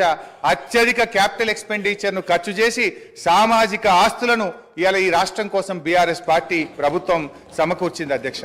తెలంగాణ రాష్ట్రం ఆవిర్భవించినాడు పరిస్థితి ఎట్లా ఉందంటే, ఒక విధ్వంసమైన రాష్ట్రాన్ని, కరెంటు చక్కగలేని రాష్ట్రాన్ని, తాగునీళ్లు చక్కగలేని రాష్ట్రాన్ని, సర్కారు తుమ్మలు మొలిచిన చెరువులు, తెగిన కట్టలు, శిథిలమైన తూములు, అలుగులు, ప్రాజెక్టులు లేక, సాగునీరు లేక, బోరుబావులే దిక్కైన రాష్ట్రాన్ని, భూగర్భ జలాలు అడిగంటి 600 ఫీట్లు బోరు వేసిన చుక్క నీళ్లు పడని రాష్ట్రాన్ని, ఉపాధి లేక జనం వలసబాటిన పట్టిన రాష్ట్రాన్ని ఒక దరికి చేర్చాలంటే, ప్రజల కన్నీళ్లు తుడవాలంటే దానికి ఎంత నిబద్ధత ఉండాలి, ప్రజల మీద ఎంత మమకారం ఉండాలి, ఎంత తపన ఉండాలి, ఎంత తపస్సు చేయాలి, ప్రజల శ్రేయస్సు కోసం, అభివృద్ధి యజ్ఞం కోసం నిధులు సమీకరిస్తే ఇది తప్పైతుందా అధ్యక్ష? క్యాపిటల్ ఎక్స్పెండిచర్తో ఇవాళ సంపద సృష్టించిన అధ్యక్ష. తెచ్చిన పైసలతో సాగునీటి ప్రాజెక్టులు కట్టినాం. పడావు పడ్డ బీడు భూముల్లో నదీ జలాలు మలిపినాం. నీరు పల్లె మెరుగు అని అవహేళన చేసిన ఆనాటి కాంగ్రెస్ నాయకులు నోళ్లు మూతపడేలా నీళ్లను ఎత్తిపోసినాం. విధ్వంసమైన చెరువులను పునరుద్ధరించినాం. చెరువులకు ప్రాజెక్టులను అనుసంధానం చేసినాం. నీటి నిల్వ సామర్థ్యం పెంచినాం. భూగర్భ జలాలు పెంచినాం. భూమికి బరువయ్యేంత పంట పండేలా చేసినాం. రైతుల గుండెల్లో ఎనలేని భరోసా నింపినాం. తాగునీటి కోసం బిందె మీద బిందె పెట్టుకొని మైళ్ళ దూరం నడుస్తున్న ఆడబిడ్డల ఆవేదన తీర్చినాం. నడింట్ల నల్లాలు పెట్టి శుద్ధి చేసిన నదీ జలాలను తాగునీరుగా అందించినాం. తెలంగాణ విద్యుత్ ఉత్పత్తి పెంచినాం. పంపిణీ వ్యవస్థల్ని బలోపేతం చేసినాం. నాణ్యమైన విద్యుత్తును ఉచితంగా వ్యవసాయానికి అందించినాం. కొన్ని రంగాలకు నిరంతరాయం, అన్ని రంగాలకు కూడా నిరంతరాయ విద్యుత్ సరఫరా చేసినాం. క్రాప్ హాలిడేలు, పవర్ హాలిడేలు లేకుండా చేసినాం. రహదారులు, బ్రిడ్జిలు, భవనాలు, జిల్లా కలెక్టరేట్లు, మెడికల్ కాలేజీలు, పాఠశాలల మీద క్యాపిటల్ ఎక్స్పెండిచర్ చేసినాం. తెలంగాణ ఉజ్వల భవిష్యత్తుకు బాటలు నిర్మించినాం. అధ్యక్ష, ఇవాళ ఏం విజయాలు సాధించినామో అని వాళ్ళు మాట్లాడుతున్నారు అధ్యక్ష. ఇవాళ పంటల విస్తీర్ణం 2014-15లో 1,31,00,000 ఎకరాలు కాగా 2022-23 నాటికి 2,08,67,000 ఎకరాలకు చేరింది అధ్యక్ష. అంటే 59% పెరిగింది అధ్యక్ష. పంట దిగుబడి అన్ని రకాల పంటలు కలిపి ఆ రోజు 1 కోటి మెట్రిక్ టన్నులు. అధ్యక్ష అప్పులు తెచ్చి అన్ని బిల్డింగ్స్ కట్టామని చెప్తున్నారు, చాలా సంతోషం అధ్యక్ష. ఏం బిల్డింగ్లు కట్టారు అధ్యక్ష? సెంట్రల్ జైలు కూలగొట్టిండ్రు, పురాతనమైనది నిజాం నవాబ్ కాలం నాటిది అక్కడ హాస్పిటల్ కట్టిండ్రు అధ్యక్ష. అదే హాస్పిటల్ ఊరవతల కట్టుంటే పేషెంట్లకు కూడా మంచిగా ఉంటుంది అధ్యక్ష. పురాతనమైన జైలు కూడా అక్కడ ఉండేది అధ్యక్ష. అక్కడ ఎంజిఎం ఉంది, ఎంజిఎంలో సరిగా స్టాఫ్ లేరు అధ్యక్ష. దాన్ని డెవలప్మెంట్ చేయకుండా కొత్త బిల్డింగ్ ఎందుకు కట్టారు, ఆ ప్లేస్లో ఎందుకు కట్టారంటే వీళ్ళకు పర్సంటేజ్ల కోసం కట్టారు అధ్యక్ష. ఈరోజు సెక్రటేరియట్ పాత భవనాన్ని కూలగొట్టారు అధ్యక్ష. అంత పెద్ద భవనాన్ని, అన్ని కోట్ల విలువైన భవనాన్ని కూలగొట్టాల్సిన అవసరం ఏముంది అధ్యక్ష? దాన్ని ఇంకొక గాంధీ హాస్పిటల్లో, ఇంకొక నిమ్స్ హాస్పిటల్లో చేసి పేదవాళ్లకు హాస్పిటల్ని కేటాయించి ఈ సెక్రటేరియట్ బిల్డింగ్ ఇంకా ఎక్కడైనా కట్టుంటే అదే ఆస్తి కూడగట్టినట్టు. ఉన్న ఆస్తులను ధ్వంసం చేసి కొత్త ఆస్తులు కట్టుకున్నది ఎవరి కోసం? మీకోసం కట్టుకున్నారు, మీ పర్సంటేజ్ల కోసం కట్టుకున్నారు. ఈరోజు డబుల్ బెడ్రూమ్ ఇల్లు ఎక్కడా కూడా నిరుపేదలకు కట్టలేదు అధ్యక్ష. 100 సార్లు నేను సీఎం గారిని, గత సీఎం గారిని అడిగాను అధ్యక్ష. స్థలాలున్న వాళ్ళకి ఒక 3 లక్షలు 4 లక్షలు ఇవ్వండి, వాళ్ళు ఒక్క షెడ్ అన్న వేసుకుంటారు అంటే మేకెక్కడ ఉండాలి, కోడెక్కడ ఉండాలి, అల్లుడెక్కడ ఉండాలి, బిడ్డ ఎక్కడ ఉండాలి, డబుల్ బెడ్రూమ్ ఇల్లు కట్టిస్తా అని కనీసం ఒక 100 బెడ్రూమ్ హౌజులు కూడా ఒక్కొక్క నియోజకవర్గానికి ఇవ్వలేదు అధ్యక్ష. ఆ ఇచ్చిన బెడ్రూమ్ ఇల్లు కూడా ఈరోజు ఎలక్షన్ల ముందు వాళ్ళ కార్యకర్తలకు మాత్రమే ఇచ్చుకున్నారు అధ్యక్ష. నిరుపేదలకు ఎవరికి ఇవ్వలేదు అధ్యక్ష. ఈరోజు బోర్బండ పోదాం అధ్యక్ష, ఇక్కడి నుంచి బోర్బండకి వెళ్దాము. అక్కడ వాళ్ళు టైల్స్ వేసుకొని వాళ్ళు షెల్ఫ్లు కట్టుకొని 10-10 వేలకు కిరాయిలకు ఇచ్చుకుంటున్నారు అధ్యక్ష డబుల్ బెడ్రూమ్ ఇల్లు. వీళ్ళు చేసిన పనులన్నీ కూడా దుర్వినియోగం చేశారు అధ్యక్ష. అప్పులు తెచ్చి నిరుపేదలకు ఉపయోగపడి పని ఒక్కటి కూడా చేయలేదు అధ్యక్ష. స్కూళ్ళు డెవలప్ చేయలేదు, ఉన్న హాస్పిటల్ డెవలప్ చేయలేదు, హాస్పిటళ్లలో స్టాఫ్ను రిక్రూట్ చేయలేదు, విద్యా వైద్యాన్ని పూర్తిగా నిర్లక్ష్యం చేసిన ప్రభుత్వం ఏదైనా ఉందంటే తెలంగాణ ప్రభుత్వం అధ్యక్ష. మనం తెలంగాణ తెచ్చుకున్నది నీళ్లు, నిధులు, నియామకాలు. ఈరోజు నీళ్లు కృష్ణా జలాలను ఆంధ్రాకు అమ్ముకుంటున్నారు అధ్యక్ష. ఒక్కటి నేను అడుగుతా అధ్యక్ష, పక్క రాష్ట్రాలు అన్నప్పుడు ఫ్రెండ్షిప్ గా ఉండాలి అధ్యక్ష. సీఎం కేసీఆర్ కుటుంబం అయ్యో జగన్మోహన్ రెడ్డి ఇంట్లో భోజనం చేస్తారు అధ్యక్ష, జగన్మోహన్ రెడ్డి కుటుంబం వచ్చో సీఎం కేసీఆర్ ఇంట్లో భోజనం చేస్తారు అధ్యక్ష. వాళ్ళ వెనకాలనేమో కేటీఆర్ గారు వెళ్తారు అధ్యక్ష. మామూలుగా ఇద్దరు సీఎంలు కూర్చున్నప్పుడు తప్పకుండా వాళ్ళ చీఫ్ సెక్రటరీ, వీళ్ళ చీఫ్ సెక్రటరీ ఉండాలి. ఇద్దరి సీఎంల మధ్యలో ఏం సంభాషణ జరిగిందన్నది ప్రజలకు తెలియదు అధ్యక్ష. ఇన్నిసార్లు వీళ్ళు కలిసినా కూడా వీళ్ళు ఏం మాట్లాడుకున్నారు అనేది ప్రజలకు తెలియదు అధ్యక్ష.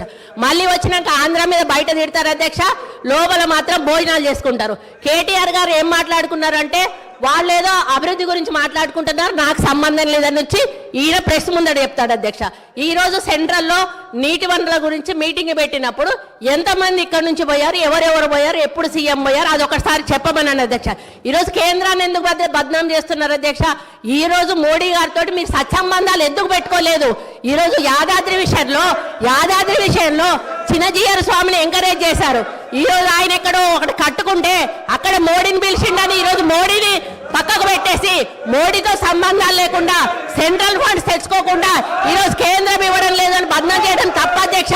ఈ రోజు కేంద్రాన్ని దూరం పెట్టింది వీళ్ళు, కేంద్రం ఫండ్స్ ఉపయోగించుకోండి వీళ్ళు. చాలా ఫండ్స్ ఈ రోజు రిటర్న్ పోయినాయి అధ్యక్ష, కేంద్ర ప్రభుత్వ నిధులు. దాని వైఫల్యం పూర్తిగా గత ప్రభుత్వాన్ని నేను చెప్తా ఉన్నాను అధ్యక్ష. దయచేసి ప్రగల్భాలు పలగకండి. ఈరోజు తెలంగాణ లాభాల బాటలో ఉన్న తెలంగాణను కాంగ్రెస్ పార్టీ మీకు అప్పచెప్పింది. నష్టాల బాటలోకి వెళ్ళి నిరుపేదల జీవితాలు మీరు బాగు చేయలేదు, కేవలం పెద్దవాళ్ళని బాగు చేశారు, పేదోళ్ళని ఎక్కడున్న వాళ్ళని అక్కడ ఉంచారు. ఈ వాస్తవాలను ఒప్పుకోవాల్సిన బాధ్యత మీ మీద ఉందని ఈ సందర్భంగా గుర్తు చేస్తా ఉన్నాను అధ్యక్ష. ఏంది అధ్యక్ష ఇట్లా ఇంతమంది మంత్రులు మధ్యలో వేస్తే మేము ఎట్లా మాట్లాడగలుగుతాం అధ్యక్ష? వాట్ ఈస్ దిస్ అధ్యక్ష? సరే ఎనీహౌ ఏం చేస్తాం అధ్యక్ష? ప్లీజ్ హరీష్ రావు గారు ప్లీజ్. అధ్యక్ష కానీ మీరు ఈసారి ఇప్పుడు 5 మంత్రులకు అవకాశం ఇస్తారు సార్. మీరు శ్రీధర్ బాబు గారు, ఉత్తమ్ కుమార్ రెడ్డి గారు, పొన్నం ప్రభాకర్ గారు, సీతక్క మన కొండా సురేఖ గారు, జూపల్లి గారు, ఇంతమంది మంత్రులకు ఇచ్చి నన్ను మధ్యలో ఇన్నిసార్లు డిస్టర్బ్ చేసి నా ఫ్లో డిస్టర్బ్ చేసే ఇది ఒక కుట్ర సార్. ఇది కూడా అన్యాయం సార్ ఇది అధ్యక్ష. మా సోదరిమణి సరే ఒక విషయంలో ప్రజలు కూడా చూస్తున్నారు అధ్యక్ష. మా సోదరిమణి సురేఖ గారు ఒక మాట అన్నారు, హాస్పిటల్ ఊరవతలు ఉండాలన్నట, జైలేమో నడి ఊళ్ళు ఉండాలన్నట. ఇది ఏం ప్రేమ అధ్యక్ష? ప్రజలు ఇబ్బంది పడొద్దు. వరంగల్ నడిబొడ్డున ప్రభుత్వ ఆసుపత్రి ఉంటే ప్రజలకు మేలవుతుందని ప్రజల కోసం నడిబొడ్డున మేము ఆసుపత్రి కడితే దాన్ని కూడా మా సోదరి మన తప్పుపడితే నేను అది వారి విజ్ఞత వదిలేస్తా అధ్యక్ష. ఇకపోతే వైద్యం కూడా నిర్లక్ష్యమైందని సోదరి మన చెప్పారు అధ్యక్ష. బయట ఉంటే ఆరోగ్యకరంగా ఉంటారు పేషెంట్స్. పురాతనమైన జైలు భవనాన్ని పడగొట్టాల్సిన అవసరం ఏమొచ్చింది? ఎందుకు పడగొట్టాల్సి వచ్చింది? ఈ రోజు చెట్టుకొక్కరు పుట్టకొక్కరు అయిన అధ్యక్ష. వాళ్ళ భార్యలకు వాళ్ళు ఎక్కడున్నారో కూడా తెలియనటువంటి పరిస్థితి ఉన్నది. హరీష్ రావు గారు సార్ ఏం సార్ ఇది? వారు మాట్లాడితే నేను సమాధానం చెప్పాలి కదా అధ్యక్ష. ముగించండి. ఎట్లా ముగించాలి సార్? మీరు 8 మంది 1/2 మంది మంత్రులకు మధ్యలో ఇంటరప్ట్ చేస్తే నేను ఎట్లా మాట్లాడాలి సార్? అధ్యక్ష, మా సోదరిమణి వైద్యం నిర్లక్ష్యమైందన్నారు. ఆనాడు కాంగ్రెస్ ప్రభుత్వ హయాములో నేను రాను బిడ్డో సర్కారు దవాఖానకనే పాటలు వస్తే మా హయాములో పోదాం పద బిడ్డ సర్కారు దవాఖానకనంత గొప్పగా ప్రభుత్వ ఆసుపత్రులు చేశాం.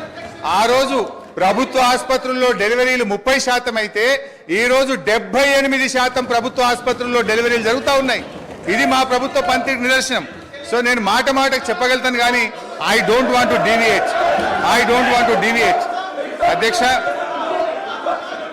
అధ్యక్ష కన్క్లూడ్ చేయండి ప్లీజ్. అధ్యక్ష ఈ రాష్ట్రం అనేక గొప్ప విజయాలను కూడా సాధించింది అధ్యక్ష. 2014-15లో 1,30,00,000 ఎకరాలు సాగైతే అధ్యక్ష ఈ సంవత్సరం 2,08,67,000 ఎకరాలు అంటే 59% అదనంగా సాగు సాధించాం అధ్యక్ష. వానకాలంతో పోటీ పడేలా యాసంగి సాగు జరుగుతూ ఉంది. పక్క రాష్ట్ర కూలీలు వచ్చి ఇవాళ తెలంగాణలో ఉపాధి పొందుతున్నటువంటి పరిస్థితి అధ్యక్ష. గత సంవత్సరం వరి ఉత్పత్తి 2,58,16,487 మెట్రిక్ టన్నులకు పెరిగింది అధ్యక్ష. పౌర సరఫరాల సంస్థ ద్వారా 2014-15లో 24 లక్షల మెట్రిక్ టన్నుల ధాన్యం సేకరిస్తే 2020-21లో 1,41,00,000 మెట్రిక్ టన్నుల ధాన్యం సేకరించాం అధ్యక్ష. 2014-15లో 3,392 కోట్ల విలువైన ధాన్యం మాత్రమే కొనుగోలు చేస్తే ఇప్పుడు అదే సంస్థ గత సంవత్సరం 27,037 కోట్ల విలువైనటువంటి ధాన్యాన్ని కొన్నది అధ్యక్ష. అంటే 483% వడ్ల కొనుగోలులో వృద్ధి సాధించిన అధ్యక్ష.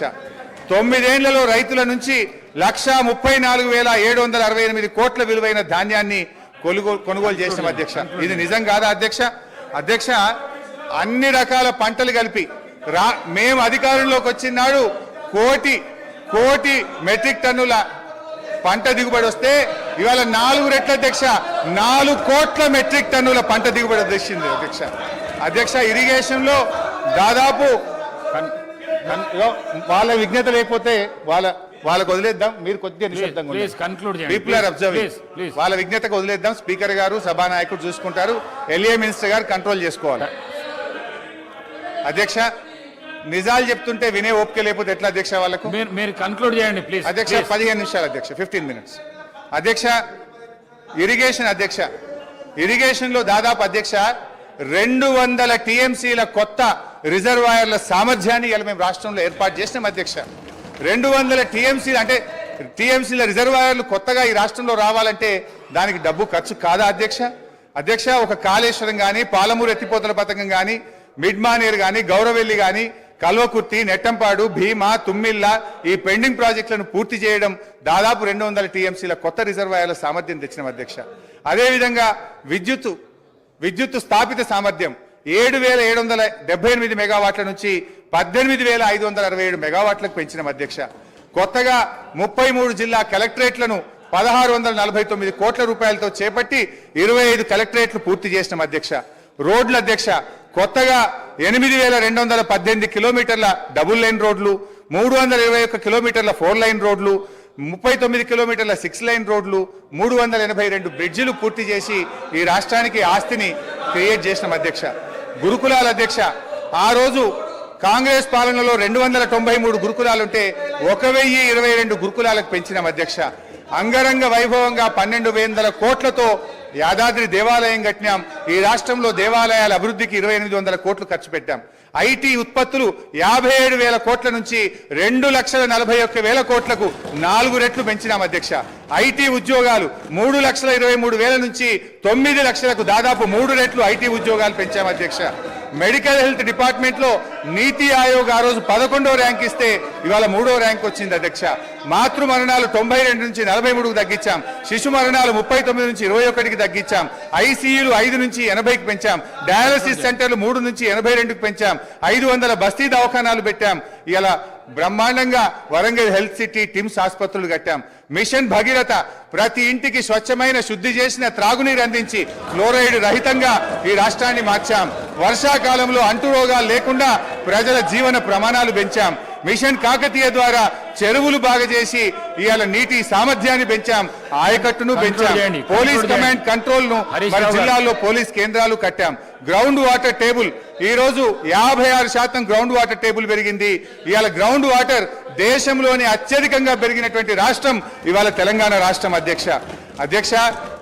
ఒక 10 నిమిషాలు ప్లీజ్ అధ్యక్ష.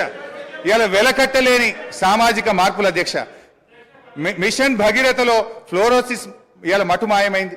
మైళ్ళ దూరం ప్రయాణించి నీళ్లు మోసే బాధలు తప్పాయి. నిరంతర కరెంటు సరఫరాతో ఇన్వర్టర్లు, కన్వర్టర్లు, జనరేటర్లు మూలన పడ్డాయి. అర్ధరాత్రి పొలాలకు నీళ్లు వెళ్లి పెట్టే బాధలు తప్పాయి. పాము కాట్లు లేవు, కరెంటు షాకులు లేవు. రైతులకు మనోవేద లేకుండా చేశాం. ఎంతో మంది ప్రాణాలు కాపాడాం.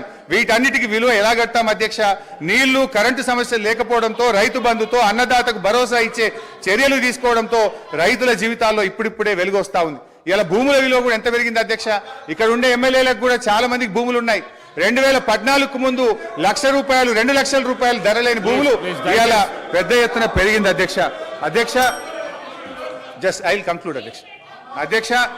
ఈ రోజు ఒక విషయం అధ్యక్ష, ఐఎమ్ ట్రైంగ్ టు కంక్లూడ్ అధ్యక్ష. ఇవాళ ముఖ్యమంత్రి గారు ప్రాజెక్టులు కట్టినా, ప్రగతి భవన్ కట్టినా ప్రజల కోసమే కట్టినాం అధ్యక్ష. కానీ వీళ్ళు ఏం చేసిందంటే అధ్యక్ష, ప్రాజెక్టుల మీద దుష్ప్రచారం, చివరికి ప్రగతి భవన్ మీద కూడా దుష్ప్రచారం చేసినారు. సరే, మొన్న గౌరవనీయులు బట్టి విక్రమార్క గారు ప్రగతి భవన్ లో గృహప్రవేశం చేసినారు. చాలా సంతోషం, వారికి నా శుభాకాంక్షలు. అయితే అధ్యక్ష, గతంలో ఇదే నాయకులు ఏమని చెప్పింది అధ్యక్ష? ప్రగతి భవన్ లో 150 గదులున్నాయని, బుల్లెట్ ప్రూఫ్ బాత్రూమ్లు ఉన్నాయని, 250 సీట్లున్న సినిమా థియేటర్లు ఉన్నాయని, స్విమ్మింగ్ పూల్లు ఉన్నాయని చెప్పిండ్రు. మరి ఇప్పుడు బట్టి గారు చెప్పాలి ఎన్ని రూములు ఉన్నాయో, స్విమ్మింగ్ పూల్లు ఉన్నాయా, ఏమున్నాయో ఇప్పుడు బట్టి గారు సమాధానం చెప్పాలి. అధ్యక్ష, మా నాయకుడు తన కోసం ఆలోచించలే. మొన్న ఆసుపత్రి నుంచి డిశ్చార్జ్ అయితే కనీసం ఆయన ఒక ఉండడానికి ఇల్లు కూడా కట్టుకోలే అధ్యక్ష. ఎమ్మెల్యేగా ఉన్నప్పుడు 500 గజాల స్థలంలో కట్టుకున్న ఇంటికి, అదే పడావుబడ్డ ఇంటికి సున్నం వేసుకొని తిరిగి ఆ ఇంటికే పోయి ఉన్నటువంటి ఇవాళ నిజాయితీ మా ప్రభుత్వాన్ని, మా కేసీఆర్ అధ్యక్ష. ఇవాళ కాళేశ్వరం విషయంలో కానీ, మేడిగడ్డ విషయంలో కూడా ఇదే బురద చల్లే ప్రయత్నం చేస్తూ ఉన్నారు. నేను చూస్తా ఉన్నా. ఇవాళ ఉత్తమ్ కుమార్ రెడ్డి గారు వారు చాలా సందర్భాల్లో వారు కానీ వీళ్ళ నాయకులు కానీ చెప్తా ఉన్నారు. ఏమని చెప్తున్నారు? మేము సిట్టింగ్ జడ్జితో విచారణ జరుపుతామని చెప్తున్నారు. అధ్యక్ష, ఐ డిమాండ్ వెంటనే సిట్టింగ్ జడ్జితో విచారణ జరపండి అధ్యక్ష. బంగారాన్ని నిప్పుల్లో దాన్ని కాల్చితేనే దాని మేలిమి బయటపడుతుంది. నిజమేందో ప్రజలకు తెలవాలి, బంగారం ఏందో కంచేందో ప్రజలకు అర్థమవుతుంది. నేను ఒకటే కోరుతా ఉన్నా ఇలా, ఎందుకంటే అధ్యక్ష గతంలో ఒక నిమిషం అధ్యక్ష, దయచేసి కంక్లూడింగ్ జస్ట్ 3 minutes అధ్యక్ష. దాదాపు 80,000 కోట్లు ఖర్చయిన కాళేశ్వరానికి 1,00,000 కోట్లకు ఇలా అవినీతి జరిగిందని చేసిన వీళ్ళ అవినీతి ప్రచారం గోబల్స్ గా పెద్ద ఎత్తున ప్రచారం చేశారు అధ్యక్ష. దురదృష్టవశాత్తు ప్రజలు కూడా కొంత నమ్మిండ్రు అధ్యక్ష. ఇవాళ నిజం నిలకడమే తెలిస్తే తప్పకుండా ఇవాళ మీరు మేడిగడ్డ మీద వేస్తారా, సుందిల మీద వేస్తారా, సిట్టింగ్ జడ్జితో విచారణ తక్షణమే వేయండి. మేము రెడీగా ఉన్నాం. మా నిజాయితీ బయటకు వస్తుంది. మేము ఎలాంటి తప్పులు చేయలేదు కనుక నిజాలు ప్రజలకు తెలవాలంటే విచారణ జరపాలి, వెంటనే వేయాలని కూడా leader of the house speaker sir, మాజీ మంత్రివర్యులు హరీష్ రావు గారు 5 సార్లు శాసనసభ్యుడిగా, నా తెలిసక్క లెక్కలు ఐదే సార్. ఆయన ఏదో దొంగ లెక్కలు కలుపుకొని వేయడని చెప్తుంటాడు కానీ ఆయన ఎన్నికైందే 2005లో, 2005, 2009, 2014, 2018, 2023. ఇంకా అన్ని రాసుకోండి, బై ఎలక్షన్స్ రాసుకోండి, వాళ్ళ మామ గెలిచినవి కూడా ఆయన దాంట్లో రాసుకోండి, ఏం అభ్యంతరం లేదు. వారు వివిధ హోదాలలో వారు పనిచేయడం జరిగింది. 2014 నుంచి 2018 వరకు వారే సాగునీటి పారుదల శాఖ మంత్రిగా పనిచేసిండ్రు. వారి తర్వాత మాజీ ముఖ్యమంత్రి గారు చంద్రశేఖరరావు గారు సాగునీటి పారుదల శాఖ మంత్రిగా పనిచేసిండ్రు. అంటే ఈ 9.5 సంవత్సరాలు వాళ్ళ కుటుంబం తప్ప ఇతరులు ఎవ్వరు సాగునీటి పారుదల శాఖ మంత్రిగా పనిచేయలేదు. వారు ఆర్థిక మంత్రి తర్వాత ఈ రాష్ట్రం మీద ఉన్న అప్పులు కానీ వివిధ కార్పొరేషన్ల పేరు మీద చేసిన అప్పులు కానీ సంపూర్ణంగా వారి దగ్గర సమాచారం ఉంటుంది. ఎందుకంటే ప్రతిరోజు రిజర్వ్ బ్యాంకు వాళ్ళ దగ్గర ఉన్న నిల్వలన్నీ మన అవసరమైంది అనే రిపోర్ట్ ఫైనాన్స్ సెక్రటరీ గారికి ఇస్తారు. ఫైనాన్స్ సెక్రటరీ గారికి ఇచ్చినట్టే అది ఫైనాన్స్ మినిస్టర్ ఇచ్చినట్టే. ఇప్పుడు నేను వారు పదే ఎన్నికల సందర్భంలో కాళేశ్వరం ప్రాజెక్టు అంచనాలే 80,000 కోట్లు, 1,00,000 కోట్ల అవినీతి జరిగిందని ఎట్లా అంటారు?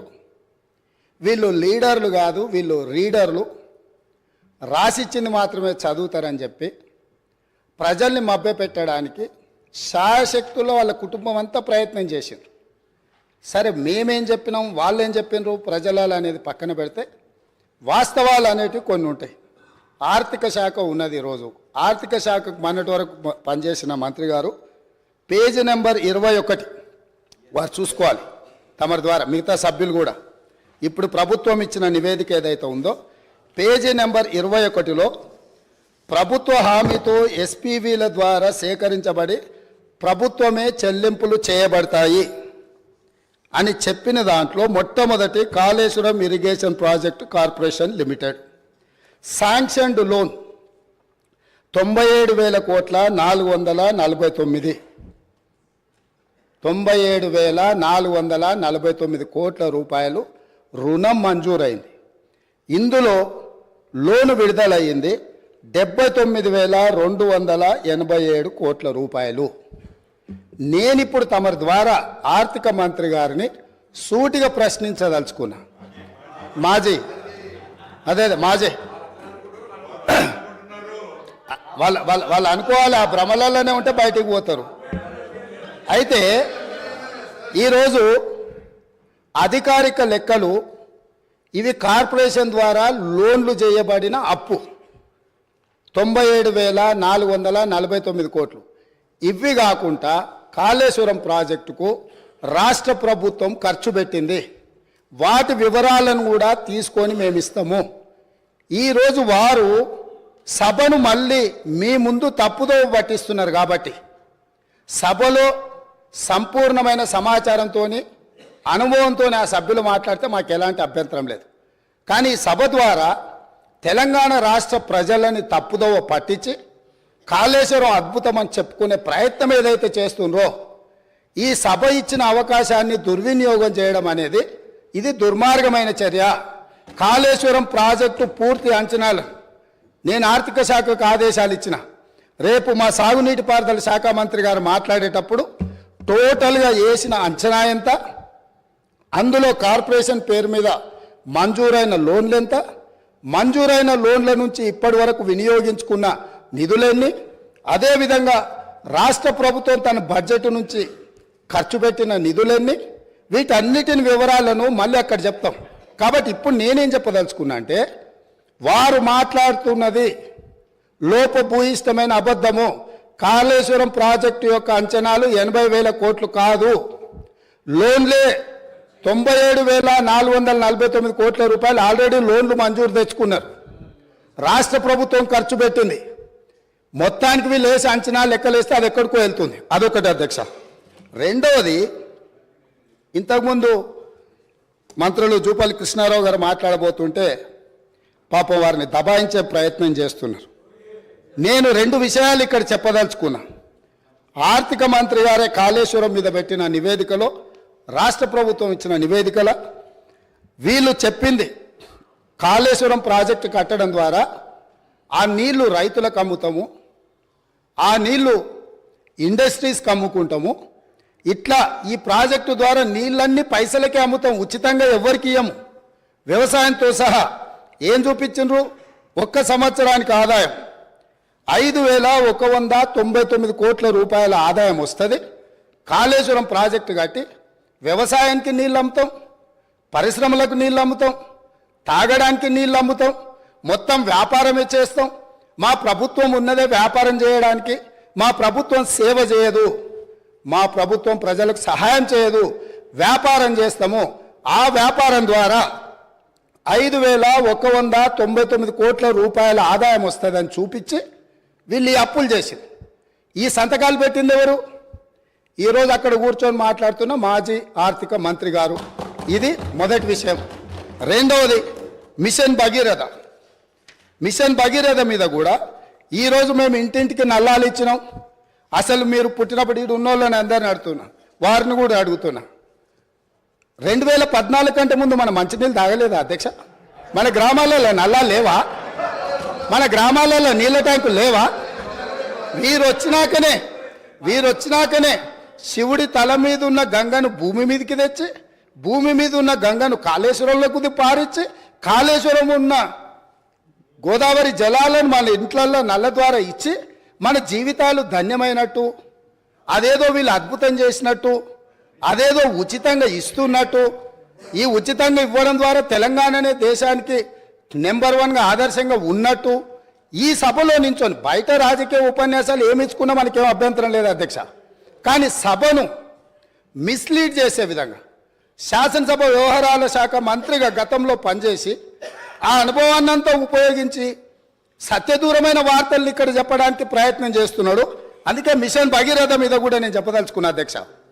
ఇది 2019-2020 సంవత్సరంలో వీళ్ళు రూరల్ హౌస్ హోల్డ్కి అమ్మడం ద్వారా 1030 కోట్లు సంపాదిస్తామని, మున్సిపల్ కార్పొరేషన్లో ఉండే ప్రజలకు నీళ్ళు అమ్మడం ద్వారా 169 కోట్లు సంపాదిస్తామని, అదేవిధంగా మున్సిపల్ రిక్వైర్మెంట్ ఇతర అవసరాలకు 360 కోట్లు సంపాదిస్తామని, అదేవిధంగా ఇండస్ట్రియల్ అవసరాలకు అంటే పరిశ్రమల అవసరాలకు అమ్మి 4,147 కోట్ల రూపాయలు, మొత్తం కలిపి 5,706 కోట్ల రూపాయలు ప్రతి సంవత్సరం మిషన్ భగీరథ మీద మాకు ఆదాయం వస్తుంది.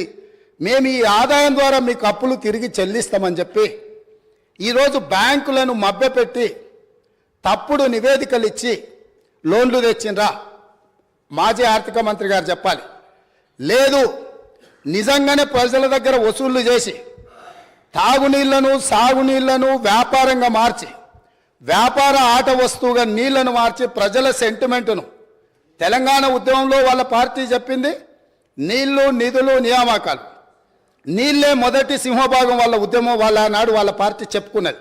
ఆ నీళ్ల ద్వారా వ్యాపారం చేసి దాదాపుగా ఒక్క కాళేశ్వరం ద్వారానే 5,199 కోట్లు, మిషన్ భగీరథ ద్వారా 5,706 కోట్లు, అంటే 10,800 కోట్ల రూపాయలు రైతులను, పేద ప్రజలను ముక్కువిండి వసూలు చేస్తామని ఈ నివేదికలు ఇచ్చి అడ్డగోలుగా 1,000 కోట్ల రూపాయల అప్పులు తెచ్చి ఇప్పుడు ఈ అప్పులను బయట పెట్టినప్పుడు అవును మా చేతగానితనం వల్ల, మా నిస్సహాయత లేకపోతే అవగాహన లోపం వల్ల ఈరోజు ఇట్లా తప్పు జరిగింది, కాబట్టి దీన్ని సరిదిద్దుకోవడానికి ప్రధాన ప్రతిపక్షంగా ప్రభుత్వానికి సహకరిస్తామని ముందుకు వస్తాము అని మాట్లాడాల్సిన విషయాలను పక్కన పెట్టి ఈరోజు దబాయిస్తున్నారు.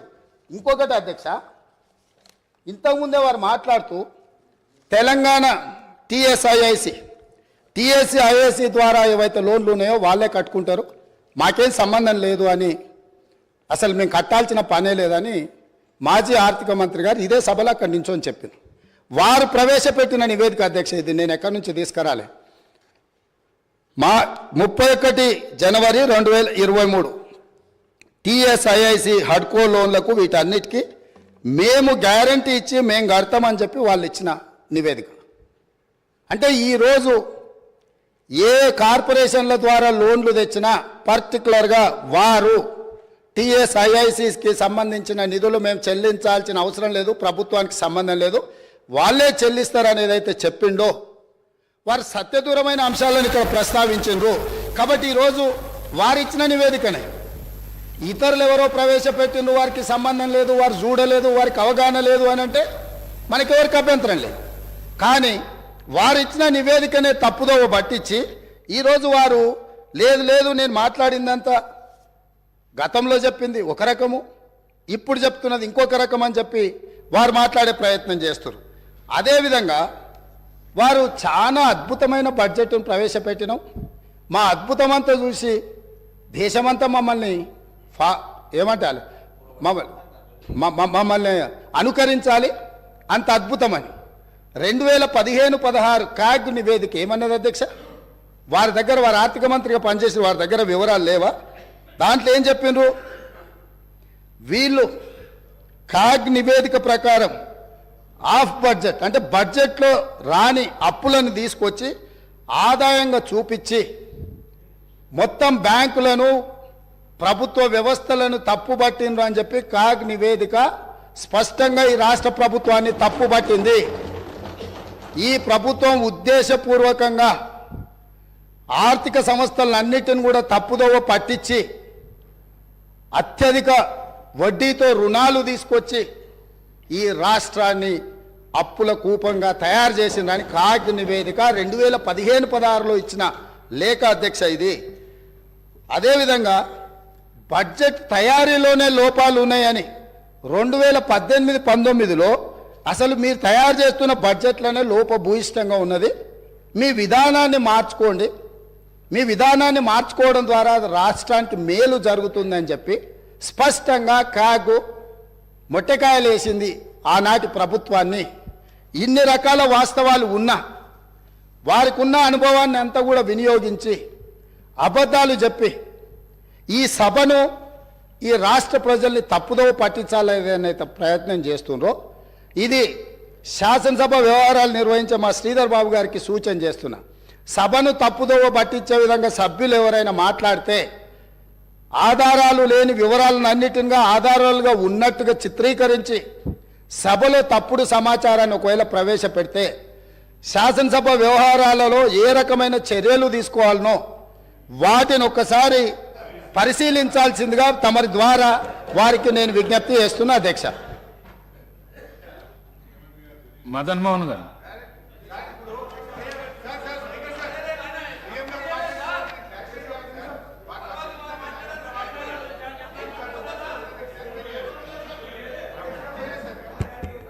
సార్ హానరబుల్ స్పీకర్ గారికి sir honourable speaker I request sir you have given enough time to him sir he already spoke 45 minutes sir we've been waiting sir ఒక్క నిమిషం sir speaker sir first of all నేను conclude చేయలేదు మధ్యలో ముఖ్యమంత్రి గారు లేచి ఒక నిమిషం సార్ ముఖ్యమంత్రి గారు లేచి మాట్లాడినారు అధ్యక్ష. నేను I want to set right the record. CM గారు నిజానికి నేను సభను తప్పుదో పట్టించలేదు, గౌరవ సభానాయకుడు గారే తప్పుదో పట్టించారు. నేను ఐ వాంట్ టు క్లారిఫై. ఏంటంటే అధ్యక్ష ఇవాళ ముఖ్యమంత్రి గారు కూడా వినాలి. నేను అఫ్కోర్స్ వాడిని తప్పనను, కొత్తగా ముఖ్యమంత్రి అయినట్టు టైం పడుతుంది విషయాలు తెలుసుకోవడానికి, నేను తప్పనట్లేదు. అయితే అధ్యక్ష ముఖ్యమంత్రి గారు మీ ద్వారా గౌరవ సభానాయకుడి దృష్టికి తీసుకుపోతున్న ఏంటంటే అధ్యక్ష కాళేశ్వరం కార్పొరేషన్లో కేవలం కాళేశ్వరం ప్రాజెక్టుకే రుణాలు తీసుకోలేదు అధ్యక్ష, పాలమూరు లిఫ్ట్ ఇరిగేషన్కు కూడా కాళేశ్వరం కార్పొరేషన్ ద్వారా తీసుకున్న రుణాలను ఖర్చు పెట్టాము. It's not that Kaleshwaram corporation తీసుకున్న అప్పంతా కాళేశ్వరంకే ఖర్చు పెట్టారని ముఖ్యమంత్రి గారు చెప్పారు. ఇది సత్యదూరమైంది నంబర్ 1. నంబర్ 2, నేను అంచనాలు అనలేదు. ఖర్చు పెట్టిందే 83 వేల కోట్లు దాటకపోతే ₹1,00,000 అవినీతి జరిగిందని 1,00,000 కోట్ల రూపాయల అవినీతి జరిగిందని మా మీద బురద జల్లారు అని నేను చెప్పాను. ఖర్చు పెట్టింది అన్నారు, దాని ముఖ్యమంత్రి గారు అంచనాలు అన్నారు. సో నీళ్ల విషయంలో మా పాలసీ ఏందో 3 ఏళ్ళు ప్రభుత్వం ప్రజలు చూశారు. మేము మంచినీళ్లు రాష్ట్ర ప్రజలకు ఉచితంగా ఈ రాష్ట్ర ప్రజలకు గత 3.5-4 సంవత్సరాలుగా మిషన్ భగీరథ పూర్తి చేసిన తర్వాత త్రాగునీరు ఇచ్చాం.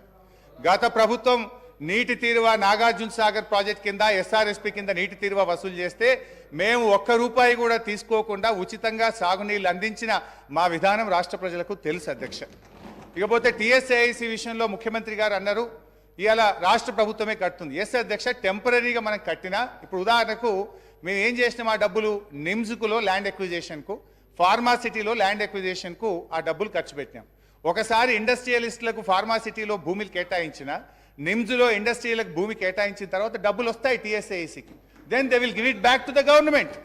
ఇది ఒక పాలసీ అధ్యక్ష. సో ముఖ్యమంత్రి గారు ఇలా మమ్మల్ని దబాయించాలని చూడడం కరెక్ట్ కాదు. నేను ఇంకా టైం ఇస్తే నేను చాలా డీటెయిల్గా చెప్పగలుగుతా కానీ సో నేను క్లారిఫై చేసే ప్రయత్నం చేస్తున్నాను. I'm going to conclude sir. మీ సమయం అయిపోయింది. సార్ నేను కంక్లూడ్ చేస్తాను సార్, కంక్లూడ్ చేస్తాను. నేను ఎక్కువ చెప్పండి sir, just 5 minutes I will conclude please. 5 minutes అధ్యక్ష. రాష్ట్రం అప్పుల కుప్ప అయితే అంతర్జాతీయ సంస్థలు రావు అధ్యక్ష. ఎక్కడైతే ఇన్ఫ్రాస్ట్రక్చర్ ఉంటుందో, ఎక్కడైతే పీపుల్ పర్చేస్ పవర్ ఉంటుందో, ఎక్కడైతే స్టేబుల్ గవర్నమెంట్ ఉంటుందో, ఎక్కడైతే ఏబుల్ లీడర్షిప్ ఉంటుందో అక్కడికే అంతర్జాతీయ పెట్టుబడులు వస్తాయి అధ్యక్ష. ఇవాళ చిన్నప్పుడు కూడా మనం సుమతి శతకంలో చదువుకున్నాం అధ్యక్ష. ఎప్పుడు సంపద కలిగినా అప్పుడే బంధువులు వత్తురది ఎట్లన్నన్, దెప్పలుగా చెరువు నిండిన కప్పలు 10,000 చేరుగదరా సుమతి. సంపద వసతులున్న చోటికే కంపెనీలు వస్తాయి, ఉద్యోగ ఉపాధి అవకాశాలు వస్తాయి అధ్యక్ష. నేను ఐ వాంట్ టు కంక్లూడ్ అధ్యక్ష. నేను ప్రభుత్వానికి ఒక విజ్ఞప్తి అధ్యక్ష. I'm just appealing to the government అధ్యక్ష. ఈరోజు ఫైనల్గా నేను గవర్నమెంట్ చేసే అప్పీల్ అధ్యక్ష. ఇలా ప్రజల నిర్ణయం శిరోధార్యం వహించాలి. ప్రజలకు వాళ్ళకి అవకాశం ఇచ్చిండ్రు, మమ్మల్ని ఇక్కడ కూర్చోబెట్టినారు. వి యాక్సెప్ట్ దట్ అధ్యక్ష. నేను ఒకటే అంటే సంపూర్ణ మెజార్టీతో ప్రజలు మీకు అవకాశం ఇచ్చినప్పుడు మీ తెలివితేటల్ని, మీ విజ్ఞతను ప్రదర్శించి నిధులు సమకూర్చుకోండి, రాష్ట్రాన్ని ముందుకు నడపండి. అంతేగాని మమ్మల్ని బదనాం చేయాలని, మమ్మల్ని తిట్టుకుంటూ బతికే ప్రయత్నం చేయొద్దు. ఏమర్థమైతే మేమంటే మీకు అంత భయమా? మమ్మల్ని అప్రతిష్ట పాలు చేస్తేనే మీకు రాజకీయ భవిష్యత్తు ఉంటుంది అన్నట్టుగా మీరు భావిస్తున్నట్టుగా ఇలా ప్రజలు అనుకుంటా ఉన్నారు అధ్యక్ష. మేము మంచినీళ్ళ సమస్య ఇచ్చినాం, ప్రతి బస్తీకి నీళ్ళు ఇచ్చినాం, ప్రతి గ్రామానికి ఇచ్చినాం. మీరు 24 గంటలు మంచినీళ్ళు ఇచ్చి మాకంటే మంచి పేరు తెచ్చుకోండి, శబాష్ అనిపించుకోండి, మేము వద్దంటామా? వి అప్రిషియేట్ అధ్యక్ష. మేము కరెంట్ సరఫరా చేసినాం, నాణ్యమైన కరెంట్ ఇచ్చినాం అధ్యక్ష. మీరు ఇలా ప్రజలకు ఉచిత విద్యుత్ ఇస్తామన్నారు. 90 లక్షల తెల్ల రేషన్ కార్డుదారులకు 200 యూనిట్ల ఉచిత విద్యుత్తు కోతలు లేకుండా అందించి ప్రజలకు ఇచ్చిన మాట నిలబెట్టుకునే ప్రయత్నం చేయండి. ఇలా గ్యాస్ సిలిండర్ ఇస్తామన్నారు. ప్రతి తెల్ల రేషన్ కార్డు దారికి సంవత్సరానికి 12 గ్యాస్ సిలిండర్లు ఇచ్చి మీరు ఇచ్చిన మాట నిలుపుకొని ప్రజల్ని ఒప్పించే ప్రయత్నం చేయండి అధ్యక్ష. లాస్ట్ క్లోజ్ చేస్తాం అధ్యక్ష. వ్యక్తులుగా మనం ఉంటాం పోతాం, ప్రజల ప్రయోజనాలు ముఖ్యం. రాష్ట్ర భవిష్యత్తును దెబ్బతీసే పద్ధతి వద్దు. రాష్ట్ర పరపతిని దిగజార్చే దుష్ప్రయత్నాలను మానుకోండి. ఒక చిన్న పుకార్తో స్టాక్ మార్కెట్ కుప్పకూలిన సంఘటనలు చూసాం. మీరు మన రాష్ట్ర ఆర్థిక పరిస్థితి మీద అధికారికంగా పుకార్లు సృష్టించి రాష్ట్ర భవిష్యత్తును ప్రశ్నార్థకం చేయకండి. ఈ శ్వేతపత్రాలు రాష్ట్ర ఆర్థిక ప్రగతికి కోతపత్రాలు అవుతాయి. దేశానికి దిక్సూచిగా ఉన్న తెలంగాణను దివాలా అనే ముద్ర వేయకండి. సంపద ఉన్నది, సమృద్ధి ఉన్నది, వృద్ధి రేటును పెంచండి, మరింత పకడ్బందీగా రెవెన్యూ లీకేజీలను అరికట్టండి, రాష్ట్ర అభివృద్ధిని చేయండి. అంతేగాని ఈ దుర్మార్గకు దుష్ప్రచారాలతోని దయచేసి బురద జల్లే ప్రయత్నం చేయొద్దు. This is my sincere and honest appeal to the government. Thank you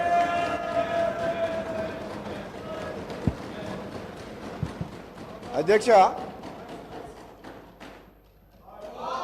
అబ్బా అదే అధ్యక్ష అధ్యక్ష అధ్యక్ష కూర్చొని చెప్తాను అధ్యక్ష.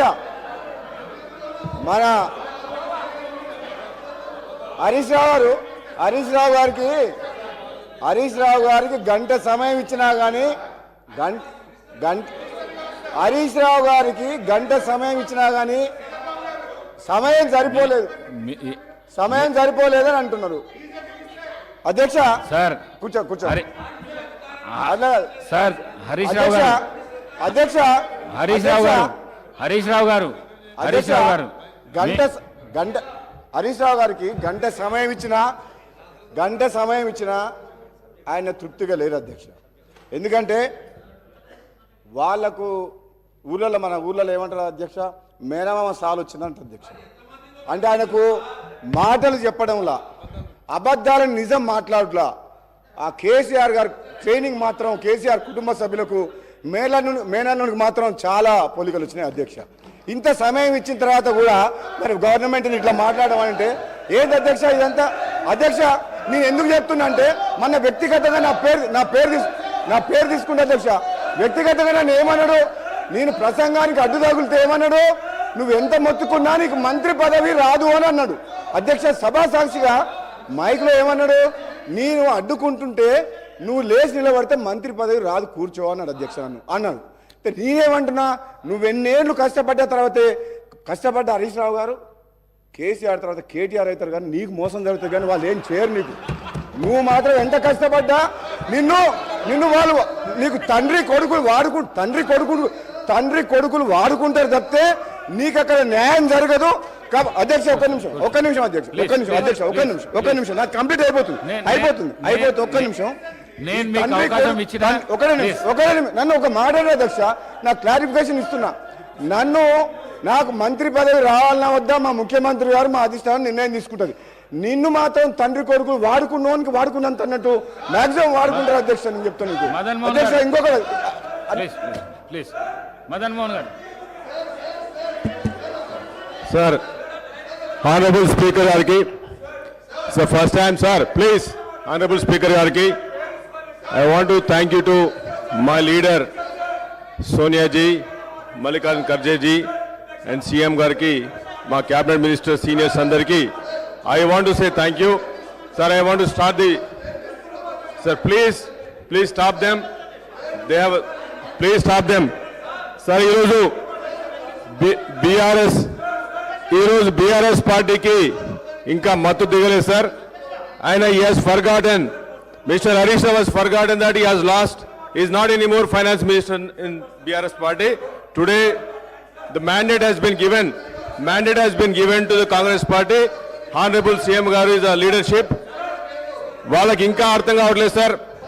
సార్ ఏం మాట్లాడుతా ఉన్నారు? ప్లీజ్ దయచేసి 2014లో నేను ఇస్తా అవకాశం, 2014లో హరీష్ రావు గారికి ఇస్తా, నేను అవకాశం ఇస్తా సార్. Please stop. 2014లో వాళ్ళు మాట్లాడుతున్న దయమైన పరిస్థితి ఉందని చెప్తా ఉన్నారు.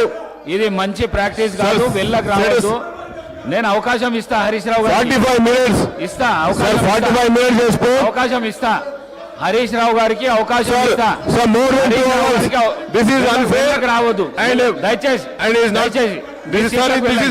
దయచేసి మీ సీట్లకు వెళ్ళండి సార్. మీ సీట్లకు వెళ్ళండి. The people have given mandate sir. Honourable CM గారి లీడర్షిప్ లో the Congress party has been given mandate. వాళ్ళకి అర్థం కావట్లేదు సార్. వాళ్ళకి వాళ్ళ స్టోరీస్ పోతే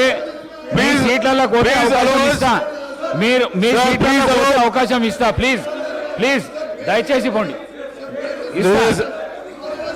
మీ సీట్లలో కూడా అవకాశం ఇస్తా. ఇది చాలా తప్పు చేస్తున్నారు. అవకాశం సీనియారిటీ ఉండి కూడా కాపాడండి. అవకాశం ఇస్తా. పద్ధతి, ఒక డిసిప్లిన్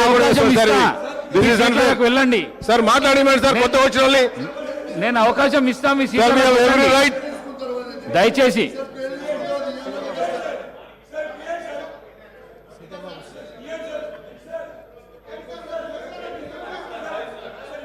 అధ్యక్ష, sir, let the house be in order sir. Let the house be in order sir, please. Sir, Prashanth Reddy గారు, సార్, ప్రశాంత్ రెడ్డి గారు,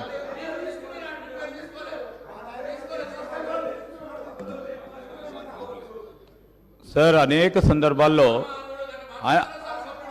సందర్భాల్లో వారి ప్రభుత్వంలో ఉన్నప్పుడు పేర్లు తీసుకున్నారు సార్. తీసుకున్నప్పుడు వీలున్నప్పుడు అధ్యక్ష స్థానంలో ఉన్న పెద్దలు శ్రీనివాసరెడ్డి గారు అవకాశం ఇచ్చేవారు. అనేక సందర్భాల్లో తీసుకున్నప్పుడు ఒకటిసారో రెండోసారి 2 రోజులైంది ప్రభుత్వం ఏర్పాటయ్యి. ఈరోజు ప్రభుత్వంపై ఈ విధంగా ఎదురు దాడి చేయడం, స్పీకర్ చైర్పై అస్పర్షన్ క్రియేట్ చేయడం, స్పీకర్ చైర్ దగ్గరకు వచ్చి స్పీకర్ని ఇబ్బంది పెట్టడం, స్పీకర్ గారి చైర్కు సంబంధించి కొత్తగా ఎంపికైన శాసనసభ్యులు వచ్చి బెదిరించడం, ఇది సరికాదు సార్. ఇది సరికాదు sir. This is against legislative rules procedure sir. మేము కోరుతా ఉన్నాం అధ్యక్ష, హరీష్ రావు గారికి అవకాశం ఇవ్వండి క్లారిఫికేషన్ అప్పుడు. ఎట్లయినా వారు మాట్లాడతారు కదా సార్. క్లారిఫికేషన్ అప్పుడు వారు మాట్లాడతారు sir. Let him speak sir. Already sir record చూడండి, 1 hour 50 minutes మాట్లాడారు sir. 1 hour 50 minutes he spoke, sir. నేను దయచేసి చెప్తా ఉన్నాను, పెద్దలు హరీష్ రావు గారిని కూడా కోరుతాను, క్లారిఫికేషన్ సందర్భంలో వారికి మాట్లాడే అవకాశం ఇవ్వండి, వారు చెప్పదలుచుకునే విషయాలు చెప్పమనండి. కానీ మా సభ్యుడు మాట్లాడుతూ ఉన్నప్పుడు మళ్ళా తిరిగి ఈ విధంగా మొత్తం వారి టీఆర్ఎస్ పార్టీకి సంబంధించిన శాసనసభ్యులు వచ్చి మరి చేరు పైన ఉన్న మిమ్మల్ని కూడా బెదిరించడం సరిగా సరి. మదన్ మోహన్ సార్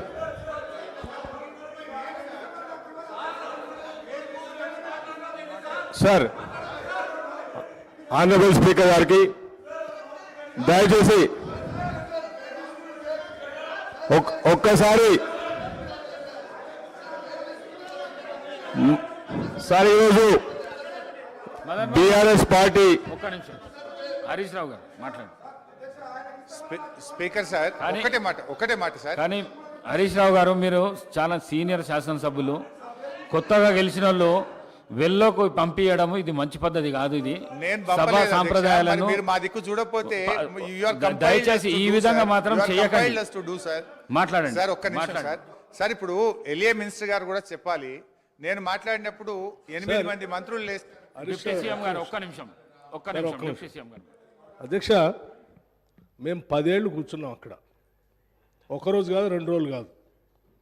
అరే పట్టుమని 2 రోజులు కూడా ఓపే పట్టకపోతే ఎట్లంటే మనం వెళ్ళకు రావటేంది, ఇది ఎక్కడ న్యాయం? ఏమైనా తప్పు మాట్లాడారా? మీరు మాట్లాడిన దాని మీద ఆయన ఏదో మాట్లాడాడు. మీరు మొన్న మాట్లాడారు కదా ఒక్క నిమిషం రాజగోపాల్ గారు కూర్చోండి. రాజగోపాల్ రెడ్డి గారు మొన్న రాజగోపాల్ గారి పేరు తీసుకొని మాట్లాడిండు. మైక్ అడిగాడా? మీరు ఇచ్చారా?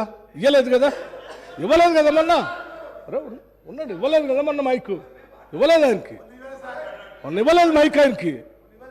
అంటే పేరు తీసుకున్నారు కాబట్టి మైక్ అంటే 10 ఏళ్ళు బస్సు కొన్ని 100 సార్లు మా పేర్లు అన్నీ తీసుకొని ఉంటారు. ఎప్పుడే మైకేమి ఇవ్వలేదు. ఇది బుల్డోజ్ చేసే విధానం, ఇది కరెక్ట్ కాదు.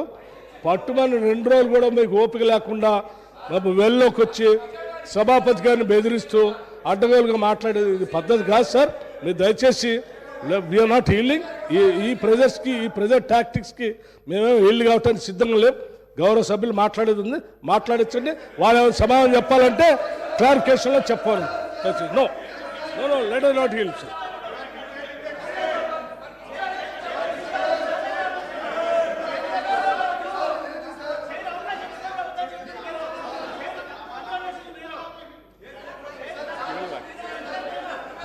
సార్ సార్ సార్ వాళ్ళకి పేషెన్స్ కూడా లేదు సార్. వాళ్ళకి పేషెన్స్ కూడా లేదు. ఒక 10 నిమిషాలు మీరు ఒక గౌరవ సభ్యునికి, ప్రభుత్వ సభ్యునికి అవకాశం ఇస్తా అంటే 10 నిమిషాలు లేదు సార్. 2 hours 1 hour 54 minutes మాట్లాడింది సార్ వాళ్ళు. This is unfair sir. 1 hour 54 minutes. ఇదేంటి సార్? ఇది 10 సంవత్సరాలు రూల్ చేశారు కదా సార్. 10 సంవత్సరాలు రూల్ చేశారు కదా.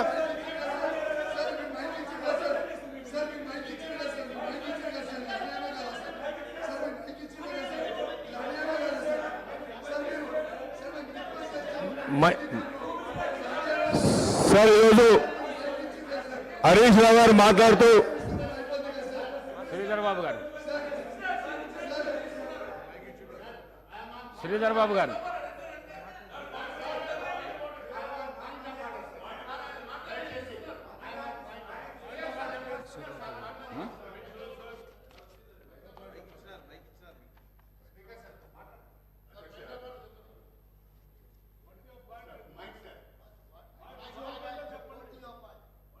మైక్ రావడం లేదు సార్. అధ్యక్ష, అదే చెప్తున్నాను. పాయింట్ ఆఫ్ ఆర్డర్ వినరా? ఓపిక లేదా? I'm coming to that point. I'm coming to regulate the business.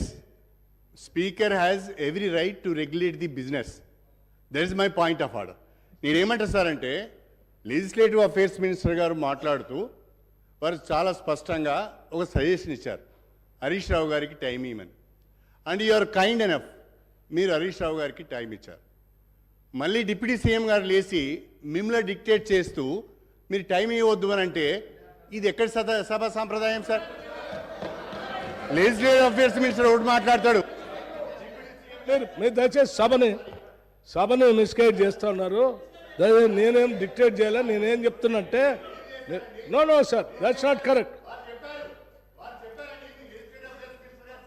చెప్పారు కాబట్టి మైక్ ఇచ్చారు, అదో పెట్టి ఏదో మాట్లాడుతూ ఉంటే చాలని చెప్పారు. నో దట్స్ నాట్ కరెక్ట్ అండి, I'm sorry. That's not correct sir. మీరు గౌరవ సభ్యులు, సీనియర్, మీరు అట్లా మిస్గైడ్ చేయకూడదు. నేను చెప్పింది ఒకటి, మీరు మాట్లాడేది ఒకటి. ప్లీజ్. మదన్ మోహన్ గారు.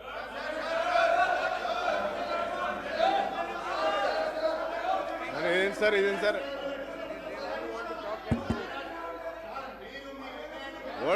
What is this sir? Sir what is this sir? అసలు వాళ్ళకి సీనియారిటీ ఉన్నదా sir? What is this sir? They not even allowing me to talk. They not even allowing to talk. ఒక 10 నిమిషాలు ఓపిక పట్టలేదా మీరు? Can't wait for 10 minutes? మీరు 1 hour 54 minutes మాట్లాడిందో. 10 years you been ruling. మీరు కూర్చోండి, మీ సీట్లలో మీరు కూర్చోండి. ఆయనకంత ఓపిక లేకపోతే ఎట్లా సార్? ఒక గౌరవ సభ్యునిగా ఉండి 5 సార్లు శాసనసభకి ఎన్నికై ఒక 10 నిమిషాలు ఓపిక లేకపోతే ఎట్లా సార్ ఆయనకి? అంటే కాంప్రహెండ్ చేసుకోలేకపోతున్నారు సార్.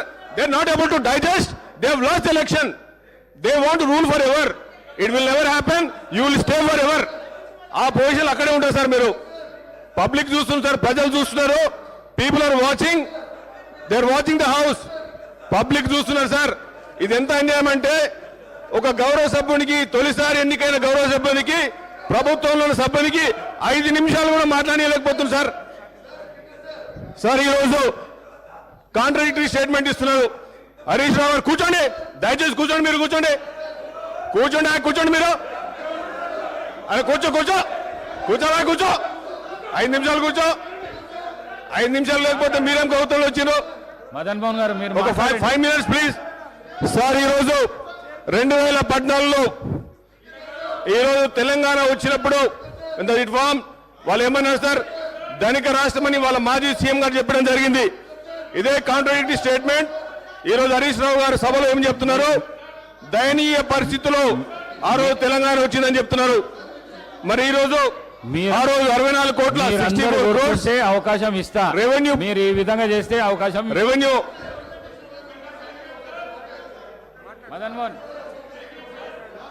మదన్ మోహన్ గారు మాట్లాడండి సార్.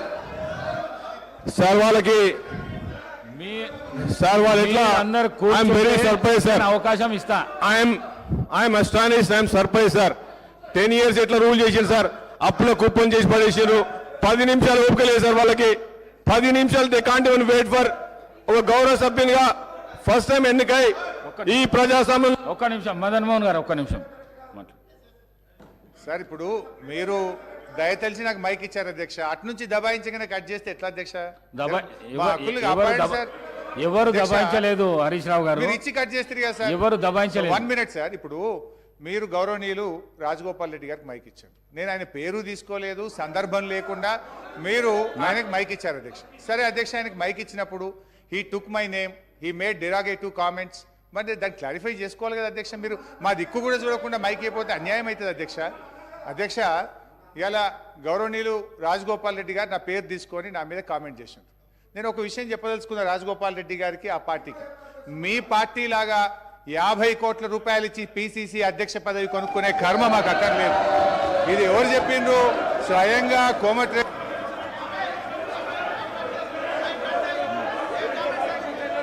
శ్రీధర్ బాబు గారు.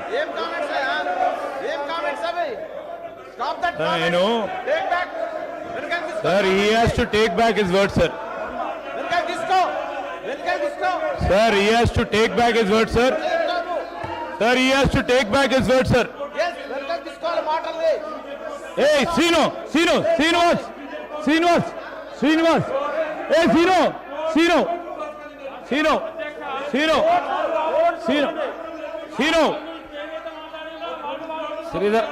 శ్రీధర్ బాబు గారు.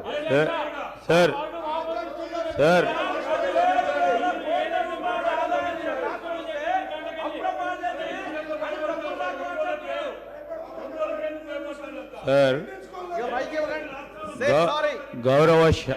గౌరవ సీనియర్ శాసనసభ్యులు హరీష్ రావు గారికి అవకాశం ఇచ్చారు, వారి పేరు తీశారని. నేను వారిని కోరుతా ఉన్నా, ఎందుకు కొత్తగా వచ్చిన శాసనసభ్యులకి ఒక డైరెక్షన్ ఇచ్చే విధంగా వారి ఆచరణలో ఉండాలి అధ్యక్ష. కానీ వారు మాట్లాడిన తీరు, వారు మాట్లాడిన మాటలు వెంటనే మేము వారిని కోరుతా ఉన్నాం, మీ ద్వారా వారిని కోరుతా ఉన్నాం, వెంటనే వారు మాట్లాడిన మాటలు విత్డ్రా చేసుకోవాలని కోరుతా ఉన్నది. ఎందుకంటే అధ్యక్ష, వారు సభా మర్యాదలను పాటించి కొత్తగా వచ్చిన శాసనసభ్యులకు ఆదర్శంగా ఉండాలి. ఈరోజు నేను కోరుతా ఉన్నది ఒకటే అధ్యక్ష, మీరు అవకాశం ఇస్తా అన్నారు, మీ ప్రెరోగేటివ్ మీరు ఇచ్చారు అధ్యక్ష. సరైన విధానంలో వారికి ఉపయోగించుకోవాలి. ఈరోజు వారు మళ్ళా మా పార్టీపై, మా సభ్యులపై, మా అధ్యక్షులపై మాట్లాడటం సరికాదు. ఇది మేము ఖచ్చితంగా దీనికి ఖండిస్తూ ఉన్నాం. ఖచ్చితంగా వారు వాపసు తీసుకోవాల్సిందే, లేకుంటే ఎక్స్ప్లెయిన్ చేయండి అధ్యక్ష. ఇవన్నీ కూడా సరికాదు. Let's stand as an example. Now let's stand as an example. Let's stand as an example sir. Why are you Rajagopal Reddy withdraw చేసుకోండి. హరీష్ రావు గారు విత్డ్రా చేసుకోండి, దయచేసి విత్డ్రా చేసుకోండి. అధ్యక్ష, ఇప్పుడు శ్రీధర్ బాబు గారు మాకు సలహా ఇచ్చారు, సంతోషం. మరి వారి సభ్యులు కూడా మా మీద నోటికొచ్చినట్టు మాట్లాడినరు, వారిని విత్డ్రా చేసుకోమని చెప్పండి. I'm ready to withdraw. ఇంకోటి, ఈ కామెంట్స్ నేను చేసినవి కావు, వాళ్ళ కోమటిరెడ్డి బ్రదర్సే వీడియో ఫుటేజ్ ఉంది. వారి నాయకుడి మీద ఈ రాష్ట్ర కాంగ్రెస్ పార్టీ ఇన్ఛార్జ్ కు 50 కోట్లు ఇచ్చి పిసిసి అధ్యక్షుడు కొనుక్కున్నారని వారు కామెంట్ చేశారు. నేను చేయలే. I'm ready to withdraw my words provided గౌరవనీయులు రాజగోపాల్ రెడ్డి గారు తన వ్యాఖ్యలను ఉపసంహరించుకుంటే నేను ఉపసంహరించుకోవడానికి సిద్ధంగా ఉన్నాను.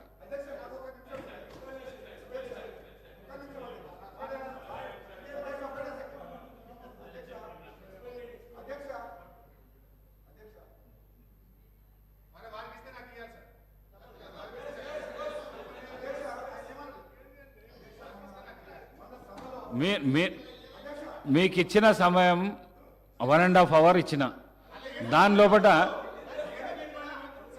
మీరు ఈ వర్డ్ ఏదైతే యూజ్ చేసినారో అది విత్డ్రా చేసుకోండి.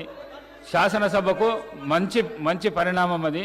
విత్డ్రా చేసుకో. ఒక సభా నాయకుని మీద ఈ విధంగా మీరు వ్యాఖ్యానాలు చేయడం మంచిది కాదు. విత్డ్రా చేసుకోండి ప్లీజ్. సార్, స్పీకర్ సార్, నేను కామెంట్ చేయలేదు సార్.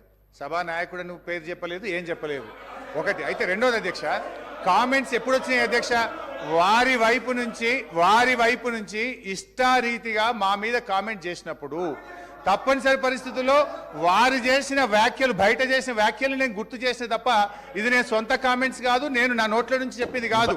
వారు చెప్పిన మాటల్ని నేను గుర్తు చేసిన. నేనేమంటా సార్, వారిని విత్డ్రా చేసుకోమని, నా మీద, మా పార్టీ మీద చేసిన వ్యాఖ్యల్ని వారు విత్డ్రా చేసుకుంటే I'm ready to withdraw. I have no objection.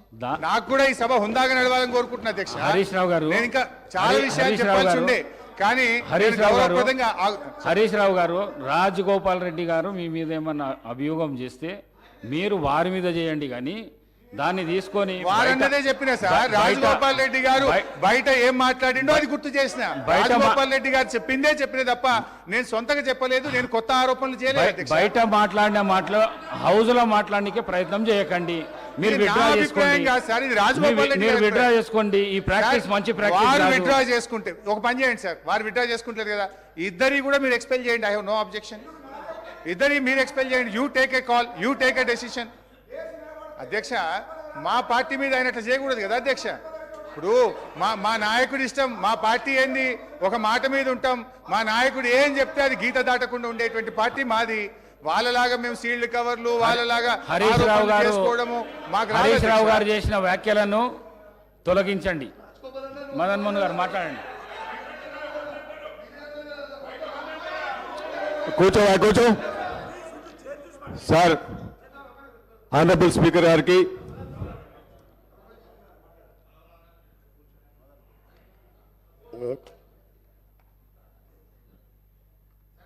Sir గౌరవ నేను మన కేటీఆర్ కూడా అన్నారు, మన కేటీఆర్ గారు కూడా ఇదే వాడు చేసిన ఒకసారి గౌరవ సభ్యుడు హరీష్ రావు గారికి మీరు మొన్న కేటీఆర్ గారు కూడా మాట్లాడిన ఆ రోజు నేను హాస్పిటల్ రాలేదు. మీకు మా ఇంటర్నల్ పార్టీ విషయంలో అయిపోయింది ఎప్పుడో పట్టుకొని అదే మీరు అది ఆయన గురించి మాట్లాడలేదు. అదే మీరు ఆల్రెడీ ఒకటి విషయం అండి. ఇప్పుడు మా కాంగ్రెస్ పార్టీ నేషనల్ పార్టీ ఒక సిద్ధాంతం నాయకుని అనుకున్నాం. ముఖ్యమంత్రిగా రేవంత్ రెడ్డి గారు ఉన్నారు. ఆయన నాయకత్వంలో ఇలా మంత్రివర్గం ఏర్పడి గవర్నమెంట్ ఏర్పడింది. మీకేం పని లేదా? మీరు ఏం చేసి 10 ఏళ్లలో ఏం ఎగబెట్టిను, ఎట్లా దోసుకుంటారో ఇవాళ ప్రజల ముందు బయట పెడుతుంటే మీరు పాటు పట్టుకుంటా. నీకేమైనా ఉంటే 10 ఏళ్లలో నువ్వు ఏం చేసినావు? ఒక ఉద్యోగం ఇచ్చినావా, ఒక ఇల్లు కట్టినావా? అది చెప్పకుండా ఎంతసేపు మాట్లాడు. మేము చెప్పాలా మీ బాబు ఎట్లా కొట్లాడుకుంటూ చెప్పాలా? ఆ విషయం ఉన్నప్పుడు అది క్లోజ్ అయిన మ్యాటర్. అది దాన్ని పట్టుకొని ప్రతిరోజు ఈ విధంగా మాట్లాడు. సార్ ఇది సీరియస్ కామెంట్, సీరియస్ గా వార్నింగ్ ఇస్తాను.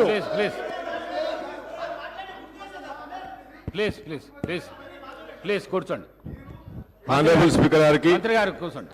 సార్ ఈరోజు I want to thank you మా సీనియర్ లీడర్ మేడం గారికి, ఖర్గే గారికి, ఆనరబుల్ సీఎం గారికి, and my senior ministry, and then all the my colleagues, నా ఎల్లారెడ్డి ప్రజలకి అందరికీ I want to thank you. ఈ డెమోక్రసీలో ఇంత పెద్ద గొప్ప హౌస్లో నేను రావడం, మాట్లాడడం, మరి మా లీడర్కి కూడా థ్యాంక్ యూ చెప్తూ, సార్ ఐమ్ వెరీ అన్ఫార్చునేట్. నేను ఎప్పుడు ఇట్లా అనుకోలేదు సార్. ఇంత సబ్జెక్ట్ మాట్లాడుతున్నాం అనుకుంటే మరి ఆయన 5 సార్లు శాసనసభకు ఎన్నికై మీ గురించి మాట్లాడుతున్నారు సార్. మీ గురించి వినండి సార్. మరి మీరు మాట్లాడేది కాంట్రడిక్టరీ స్టేట్మెంట్ మాట్లాడుతున్నారు సార్. ఆయన ఏం మాట్లాడుతున్నారు సార్? దయనీయ పరిస్థితుల్లో 2014 తెలంగాణ వచ్చిందని చెప్తున్నారు. ఇప్పుడు రికార్డు చూస్తే 2014లో తెలంగాణ వచ్చినప్పుడు we have 64,000 crores ఆ రోజు క్రెడిట్ ఉండే.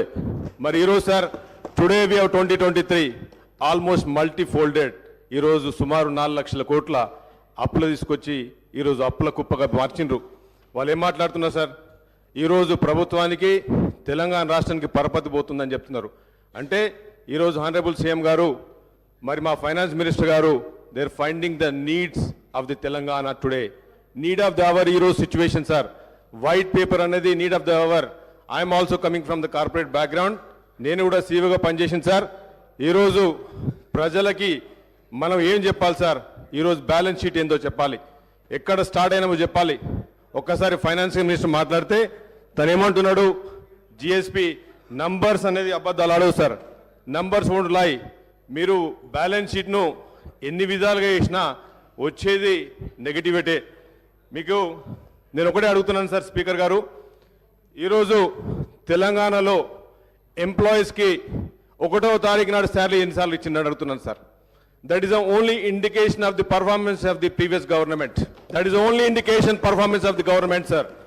బికాస్ టుడే నేను మొన్న ఎల్లారెడ్డిలో యాజ్ ఎమ్మెల్యేగా మా ఆనరబుల్ సీఎం గారి వాళ్ళ ఇన్స్ట్రక్షన్తో మేము రివ్యూ పెట్టినప్పుడు sir, one employee was crying. He was saying sir మాకు శాలరీస్ రావట్లేదు, చిన్న ఉద్యోగులము, మా పిల్లలని అమెరికా పంపిద్దాం అనుకుంటున్నాము, లోన్లు తీసుకుందామంటే ఒక్కసారి ప్రీవియస్ ఫైనాన్స్ మినిస్టర్ గారికి నేను అడుగుతున్నాను. మరి సీబల్ అనేది ఒకటి ఉంటుంది సార్, క్రెడిట్ స్కోర్ అనేది ఒకటి ఉంటుంది. ఇవాళ వాళ్ళు శాలరీ కట్టలేక, ఈఎంఐలు కట్టలేక ఈరోజు వాళ్ళ సీబల్ స్కోర్ పోయింది సార్. ఇది today's situation of the Telangana.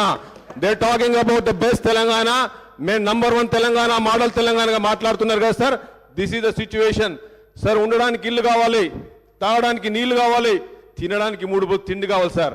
అభివృద్ధి అనేది ఈరోజు మీరు మాట్లాడేది లాజిస్టిక్స్ కాదు కదా సార్. మీరు మాట్లాడేది 4 కార్పొరేట్ కంపెనీలు తీసుకొచ్చినంత మాత్రాన అభివృద్ధి కాదు సార్ అది.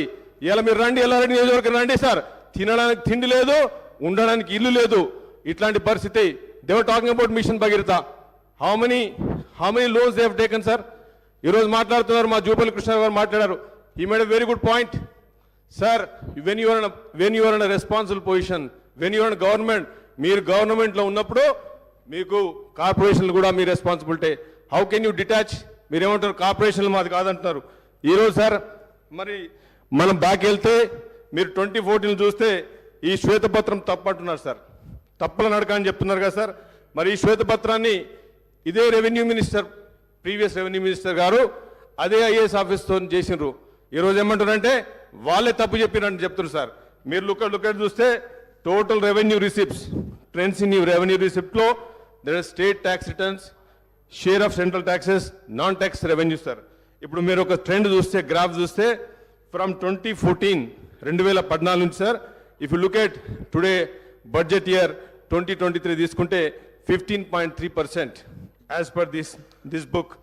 మరి ఇప్పుడు మీరు if you go back to out standing debt sir, this is very important sir. Income versus expenditure. Income, when income is going down, expenditure is going down, up. How can you sustain in the party? How can you sustain a family? How can you sustain the government? Today, if you look at the numbers, sir, outstanding debt trends within budget borrowing, sir. This is within budget borrowing. He has to understand. Being a finance minister, previous finance, ఎంతసేపు 1 hour 50 minutes మాట్లాడండి sir. 1 hour 50 minutes మాట్లాడి and ఆయనకున్న knowledge అనుకుంటాడు sir. he has to understand the basic fundamentals of the mathematics. he has to understand. ఇక్కడ చూడండి sir, 27.8%. this is outstanding debt trend. this is RBI's sir 14 SPs. వినండి sir, వినండి. మీరు మాట్లాడారు కదా, గంట 50 నిమిషాలు మాట్లాడారు కదా, ఎంత ఓపిక లేకపోతే ఎట్లా? 10 ఏళ్ళు రూల్ చేసింది కదా మీరు. మేము వచ్చిన రోజైంది, 1 వీక్ అయింది కదా గవర్నమెంట్కి వచ్చి. మా సీఎం గారు ఇప్పుడే వచ్చింది కదా, ఇప్పుడే వచ్చారు కదా, సీఎం గారు ఇప్పుడే వచ్చారు కదా సార్. ఈరోజు టుడేస్ బడ్జెట్ సార్, అధ్యక్ష, ఈరోజు if look at this number sir, ఈరోజు total I'm just going very summary sir, I don't have much time కనుక మీకు సమ్మరీ చెప్తున్నా సార్. ఈరోజు situation indication of the previous government. ఈరోజు ప్రజలకు తెలవాలి సార్. ఇది సీఎం గారు చెప్పినారు, ఈరోజు ప్రజలకు తెలవాలి. వాళ్ళు అంటున్నారు మమ్మల్ని బద్నాం చేస్తున్నారు. తప్పు సార్, అది బద్నాం చేయట్లేదు. మీరు ఒక కంపెనీ టేక్ ఓవర్ చేసినప్పుడు కానీ, ఒక ఫ్యామిలీ బాధ్యతలు తీసుకున్నప్పుడు కానీ, ఒక గవర్నమెంట్ బాధ్యతలు వచ్చినప్పుడు, గవర్నమెంట్ అనేది ప్రజాస్వామ్యంలో మేము ప్రజల సేవకులం.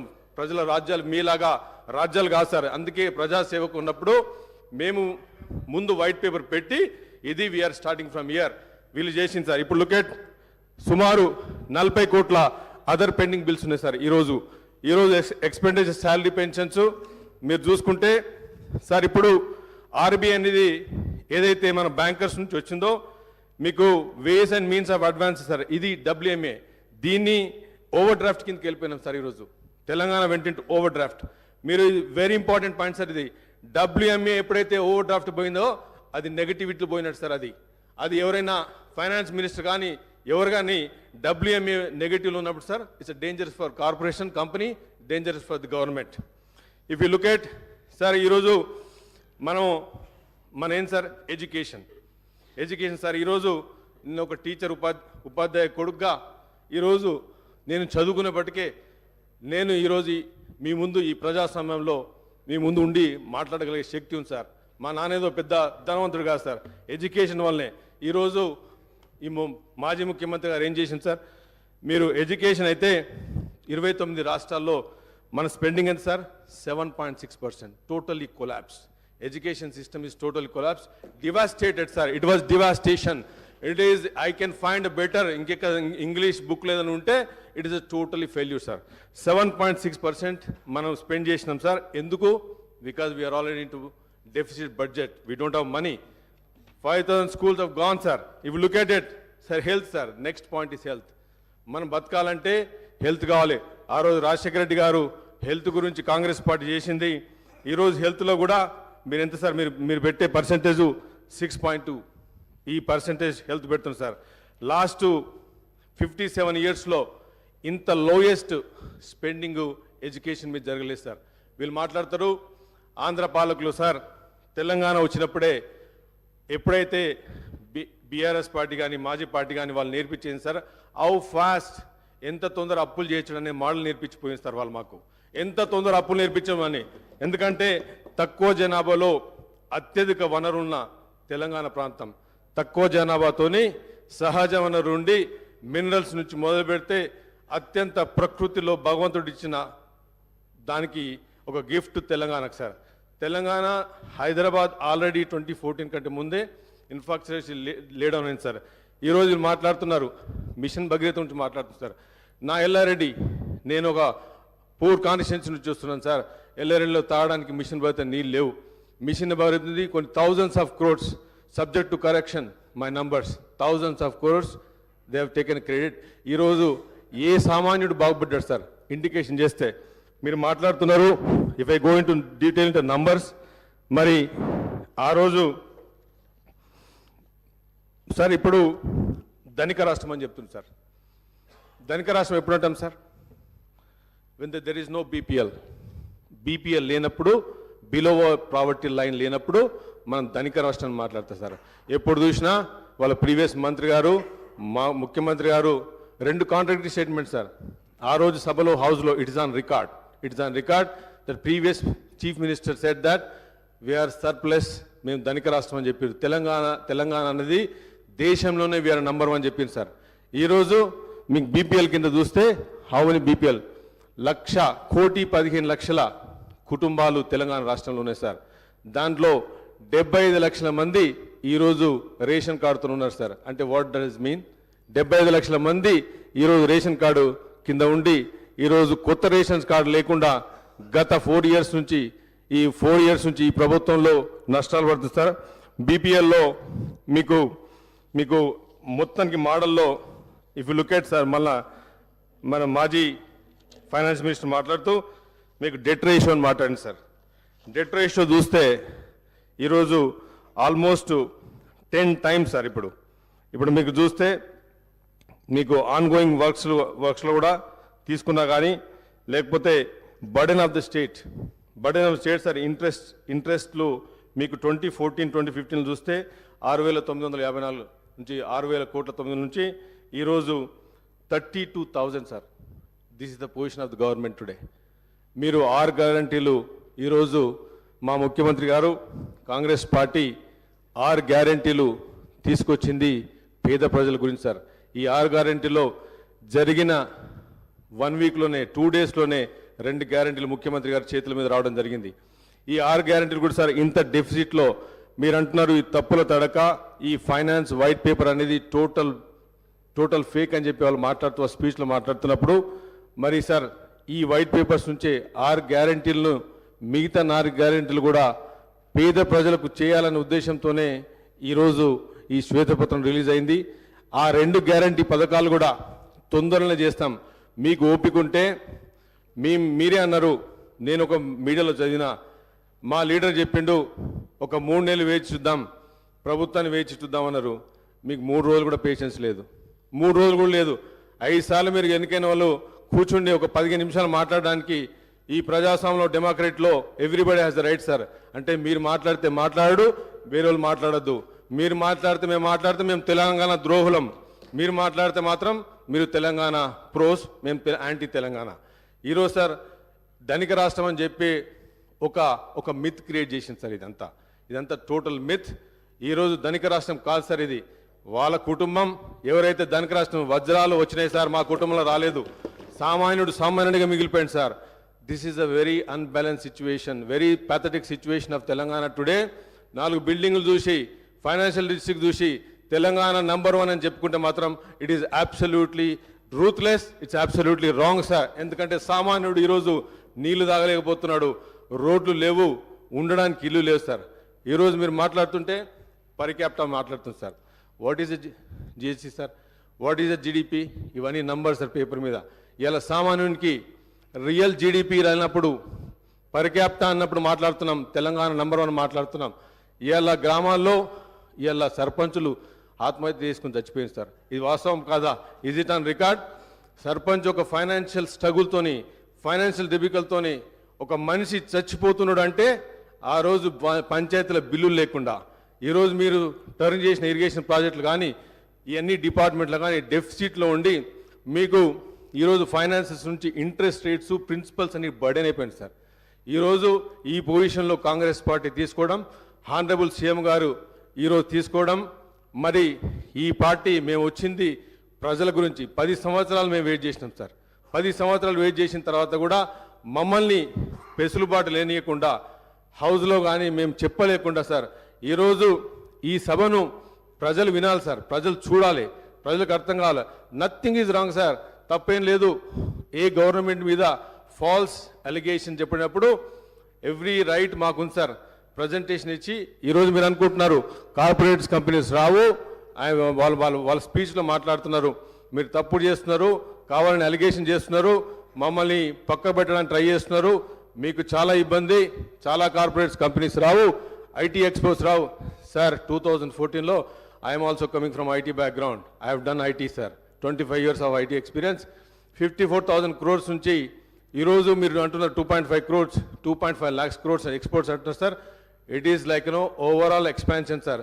Overall world has increase their exports sir. Not only Hyderabad definitely has done.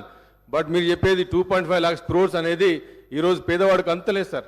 ఈరోజు పేదవాడికి లేదు. సర్పంచ్ ఆత్మహత్యలు చేసుకుంటున్నాడు. ఇలా 80%, 75% నుంచి 80% వరకు గ్రామాల్లో ఉంటున్నారు సార్. మీరు చూస్తుంటే ఈ డెఫిసిట్లో, ఇంత డెఫిసిట్లో 32,000 crores sir. How you can survive with 32,000 crores? మీ principal income versus expenditure is behind the expansion sir. You are not in a negative, you're in red, you're in negative. ఈరోజు మేము 6 guarantee తీసుకొచ్చాం సార్, పేద ప్రజల గురించి తీసుకొచ్చినాం sir. ఈరోజు మేము రైతులు ఆత్మహత్య చేసుకుంటారని కాంగ్రెస్ పార్టీ ఆలోచించి 2 లక్షల రుణాల మాఫీ తీసుకొచ్చింది సార్. ఈరోజు మహిళలకు గ్రామాల్లో రెవెన్యూ సిస్టమే లేదు సార్. పంట వండుతూనే నీళ్ళు ఇచ్చినాము, ఇరిగేషన్ ఇచ్చినాము అంటే మా ఎల్లారెడ్డిలో సార్ పోయిన సీఎం గారు 1,00,000 ఎకరాలకు నీళ్ళు ఇస్తా అని చెప్పి 22 ఇంతవరకు ఒక 30 మట్టి కూడా జరగలేదు సార్. అక్కడ రెవెన్యూ సిస్టమే లేదు సార్. ఊర్లలో మహిళలకు వేరే దిక్కు దివానా లేదు సార్. ఎక్కడ డెవలప్ అయినాం సార్? ఎక్కడ అభివృద్ధి జరిగింది సార్? ఎక్కడ నంబర్ 1 తెలంగాణ అయింది సార్? మీరు మనిషికి ఉండడానికి, తినడానికి ఒక రెవెన్యూ సిస్టమ్ క్రియేట్ కాలేదు సార్. మీరు నీళ్ళు ఇచ్చినామంటున్నారు సార్, నీళ్ళు ఇచ్చినామని చెప్తున్నారు. ఎక్కడ నీళ్ళు వచ్చిన మిషన్ భగీరథ వాళ్ళు అగ్రిమెంట్లో నేను అగ్రిమెంట్ చూసినాను sir. I have seen SPV bank agreements నేను ఇంటర్నెట్లో చూశాను. They have clearly return commercialise projects అని చెప్పారు సార్. It's absolutely wrong. ఈరోజు హౌస్లో ఆన్ రికార్డ్ చెప్తున్నాను, వాళ్ళు అబద్ధం ఆడి ఇట్స్ నాట్ వాళ్ళు మేము డబ్బులు తీసుకొచ్చి పెడతామని చెప్పి ఇంట్రెస్ట్ పే చేస్తాము అని బ్యాంక్స్కు ప్రూవ్ చేసింది సార్. మరి మిషన్ భగీరథ నుంచి ఎన్ని డబ్బులు ఈరోజు వాళ్ళు కలెక్ట్ చేసింది సార్. బ్యాంక్స్ కూడా వాళ్ళు ఈరోజు వచ్చిన గవర్నమెంట్కి మాకున్న సార్. ఇప్పుడు మీకు చూస్తే సార్ టోటల్ రెవెన్యూస్లో ఇప్పుడు మీరు నంబర్ ఇక్కడ sir 2021-22 shortfall in the state's revenue in comparison with its expenditure was nearly 5 times the shortfall in fiscal year 2014-2015 sir. Very dangerous sign. ఒక 5 times shortfall ఉంది సార్ ఈరోజు బడ్జెట్. మీరు మాట్లాడితే వాళ్ళు మాట్లాడుతున్నారు, మీరు డెట్ రేషియో మాట్లాడలేదు, FD to GSDP మాట్లాడుతున్నారు. ఇది తప్పంటున్నారు సార్. సార్ నంబర్స్ను ఏ విధంగా వేసినా కానీ, మీరు లెఫ్ట్కి వేసినా, రైట్కి వేసినా, GSDP వేసినా, OST వేసినా, డెట్ రేషియో చేసినా కానీ it's basically the shortfall is 5 times, which is dangerous. If it's not negative sir. ఇది ఇప్పుడు మీరు చూస్తే అకౌంటింగ్ ఇర్రెగ్యులారిటీస్లో the state understand it's fiscal deficit is 7,636 crores sir in 2015-21. మరి ఈరోజు మీరు ఏ పర్సెంటేజ్లో మనం ఇంక్రీజ్ చేసినాం? ఈరోజు మీరు చూసే sir, if you go back to ఈ వైట్ పేపర్లో సార్ గవర్నమెంట్ గ్యారంటీ లోన్స్ తీసుకున్నారు సార్. 14 SPVC తయారు చేసింది సార్ ఇన్స్టిట్యూషన్స్. ఈ 14 SPVలో they have raised around 1,18,000 crores, 557 crores sir off budget. ఇది కూడా off budget borrowing sir. As of today total outstanding debt in this category is 95,000 crores sir. This is 97 crores. This is the non-guaranteed loans which are raised and serviced by SPVC corporations institutions. ఇదే ఇంతకుముందు మా మంత్రి గారు మాట్లాడుతున్నారు sir. దీని గురించి మాట్లాడుతున్నప్పుడు మరి అప్పుడు వాళ్ళు క్వశ్చన్ చేసిండ్రు. ఈరోజు సార్ ఈ టోటల్ 17 SPVsలో దే హ్యావ్ రేస్డ్ మళ్ళీ 1,85 lakhs sir. Outstanding debt trend sir. Rising expenditure in Telangana not matched by a proportionate increase in revenues have led to increasing physical deficit. Sir ఇప్పుడు మీకు చూస్తే ఇంతకంటే ఇంకా మీరు ఎంత ఆర్గ్యూ చేసినా సార్, ఎంత ఆర్గ్యూ చేసినా కానీ మీకు రెవెన్యూ కంటే మీ ఫిజికల్ డెఫిసిట్ ఇక్కడ కనిపిస్తుంది సార్.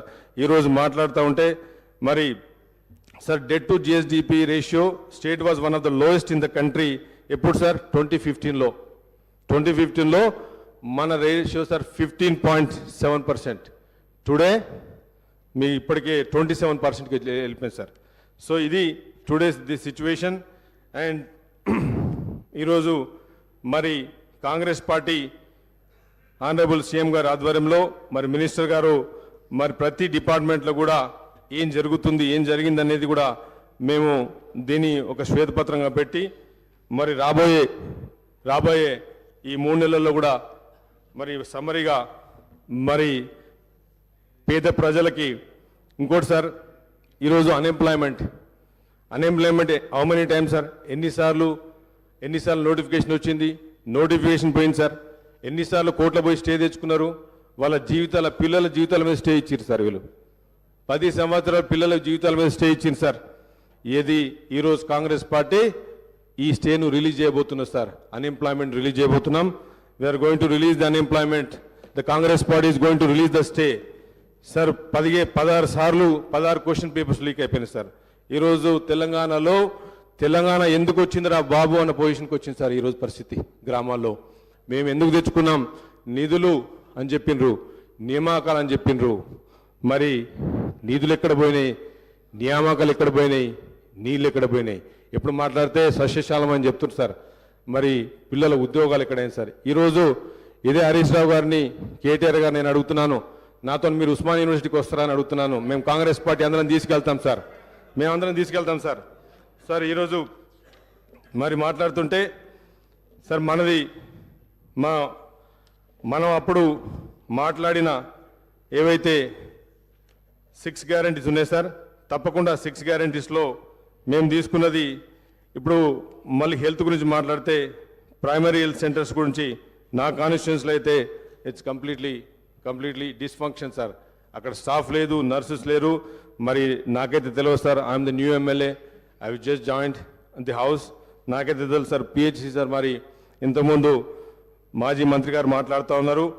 మరి ఆ మాట్లాడడంలో పిహెచ్సి సెంటరు బస్తీ దవాఖానలు అని చెప్తున్నారు. మరి మా ఎల్లారెడ్డిలో మాత్రం PHC is completely collapse sir. Pregnancy delivery కూడా సరిగ్గా చేస్తలేరు. మరి వాళ్ళు చెప్తా ఉన్నారు, అంత రికార్డ్స్ ఏం చేస్తలేదు సార్.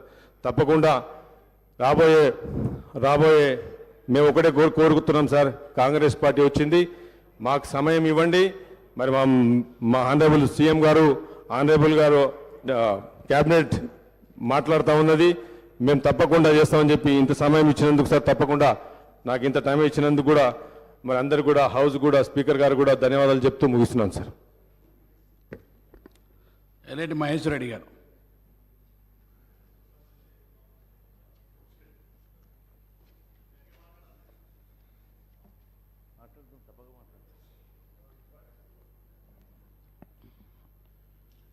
ఆనరబుల్ స్పీకర్, గతంలోనే మేము ముందే చెప్పడం జరిగింది, ఈ రాష్ట్రం పూర్తిగా అప్పుల కుప్పగా మారి ఈ రాష్ట్రం అంతా కూడా పూర్తిగా దివాలా దిశగా నడుస్తున్న సంగతి నేను గతంలో చెప్పాం. అలాగే కానీ హామీలు ఇవ్వొద్దని, ఉన్నటువంటి సంక్షేమ కార్యక్రమాలు నడపడం కష్టంగా ఉందని, అందుకే భారతీయ జనతా పార్టీ ఇచ్చినటువంటి మేనిఫెస్టోలో అలాగే కానీ హామీలు ఇవ్వద్దని మేము ఇవ్వలేదు. కానీ ఏదో ఒక రకంగా ప్రజల్ని మభ్యపెట్టాలని చెప్పేసి కొంతమంది హామీలు ఇచ్చిన మాట మనం చూసాం. ఎన్నికలు అయిపోయినాయి, ఇప్పుడు మ్యాండేట్ ఇచ్చారు. సరే, ఇప్పుడు ఏ రకంగా వాళ్ళు ముందుకు తీసుకెళ్తారో రేపు కాలమే చెప్తుంది. ముందుగా నేను సబ్జెక్టులకు వెళ్ళే ముందు అధ్యక్ష, ఇప్పుడే గౌరవ సభ్యులు హరీష్ రావు గారు మాట్లాడితే కేంద్రం మీద నెపం, వారు చేయలేక పూర్తిగా వైఫల్యం చెందితే ఎవరో ఒకరి మీద నెపం వేయాలి. కాబట్టి అది కేంద్ర ప్రభుత్వం మీద నెపం వేసేట్టుగా ఉన్నది. 10 సంవత్సరాల వరకు అవకాశం ఇచ్చారు. 10 సంవత్సరాలు ఈ రాష్ట్రం ఎక్కడ అవకాశం ఉంటే అక్కడ అధ్యక్ష, ఎక్కడ అవకాశం ఉంటే అక్కడ అప్పులు. ఈ రాష్ట్రంలో, భారతదేశంలో ఏ రాష్ట్రంలో లేనట్టుగా కమర్షియల్ రేట్ల మీద అప్పులు తీసుకొచ్చి, మరి నిజంగా మీ ప్రాజెక్ట్ అంత మంచిగా ఉంటే, మీ ప్రాజెక్ట్ అంత అందంగా ఉంటే ఎందుకు వరల్డ్ బ్యాంక్ దగ్గరకో ఏషియా బ్యాంక్ దగ్గరకో వెళ్లకుండా కమర్షియల్ 9-10% రేట్లలో తీసుకొచ్చేసి ఈరోజు అవంతా కూడా ఈ ప్రజల మీద మరి మోపుతా ఉన్నారు. మాకు అర్థం కావడం లేదు. ఇష్టానుసారంగా ఆ రోజు మనం రాష్ట్రం వేరుపడ్డప్పుడు మన రాష్ట్రంలో ఉన్నటువంటి అప్రయత్న అధ్యక్ష కేవలం 72,658 కోట్లు. అదే 15-16కి వచ్చేసరికి 90,000 కోట్లు, 16-17కి వచ్చేసరికి 81, 17-18కి వచ్చేసరికి 1,60,000 కోట్లు, 18-19 1,90,000 కోట్లు. ఈ రకంగా ప్రతి సంవత్సరం అప్పులు పెంచుకుంటూ 3,89,673 కోట్ల రూపాయలు ఈరోజు అప్పు చేసినట్టుగా వారు చెప్తా ఉన్నారు. అది కాకుండా ఇది కేవలం FRBM లోన్స్ అధ్యక్ష. అది కాకుండా గవర్నమెంట్ గ్యారంటీడ్ లోన్స్ అని ఈ ఎస్పీబీ ద్వారా మళ్ళీ అవి కూడా సర్వీస్ గవర్నమెంటే రీపేమెంట్ చేసే విధంగా 1,27,000 కోట్లు, 1,27,208 కోట్లు. గవర్నమెంట్ గ్యారంటీ ఇచ్చినటువంటి లోన్లు 95,465 కోట్లు. నాన్ గ్యారంటీడ్ లోన్స్ 59,414 కోట్లు. మొత్తం కలిపితే 6,71,757 కోట్ల రూపాయల అప్పు తీసుకొచ్చి, అది కూడా అధ్యక్ష ఇష్టానుసారంగా 9-10% కమర్షియల్ లోన్లు తీసుకొచ్చి ఈరోజు ఈ రాష్ట్రం మీద ఒక పెద్ద భారాన్ని మోపి ఈరోజు మరి కేంద్ర ప్రభుత్వాన్ని మాట్లాడుతున్నారు కదా అధ్యక్ష. కేంద్ర ప్రభుత్వం ఏం చేసిందో ఆర్థిక మంత్రిగా ఉన్నటువంటి వారికి గతంలో తెలియదా అధ్యక్ష? కేంద్రం ఇప్పటివరకు ఎన్ని రకాలుగా ఆర్థికంగా ఆదుకున్నదో వారికి తెలిసినా కూడా కేవలం ఏదో ఒక నెపంతో మా మీద అబండం వేసే ప్రయత్నం చేస్తూ ఉన్నారు కదా. నేను వారికి ఒకసారి గుర్తు చేయాలనుకుంటున్నాను అధ్యక్ష.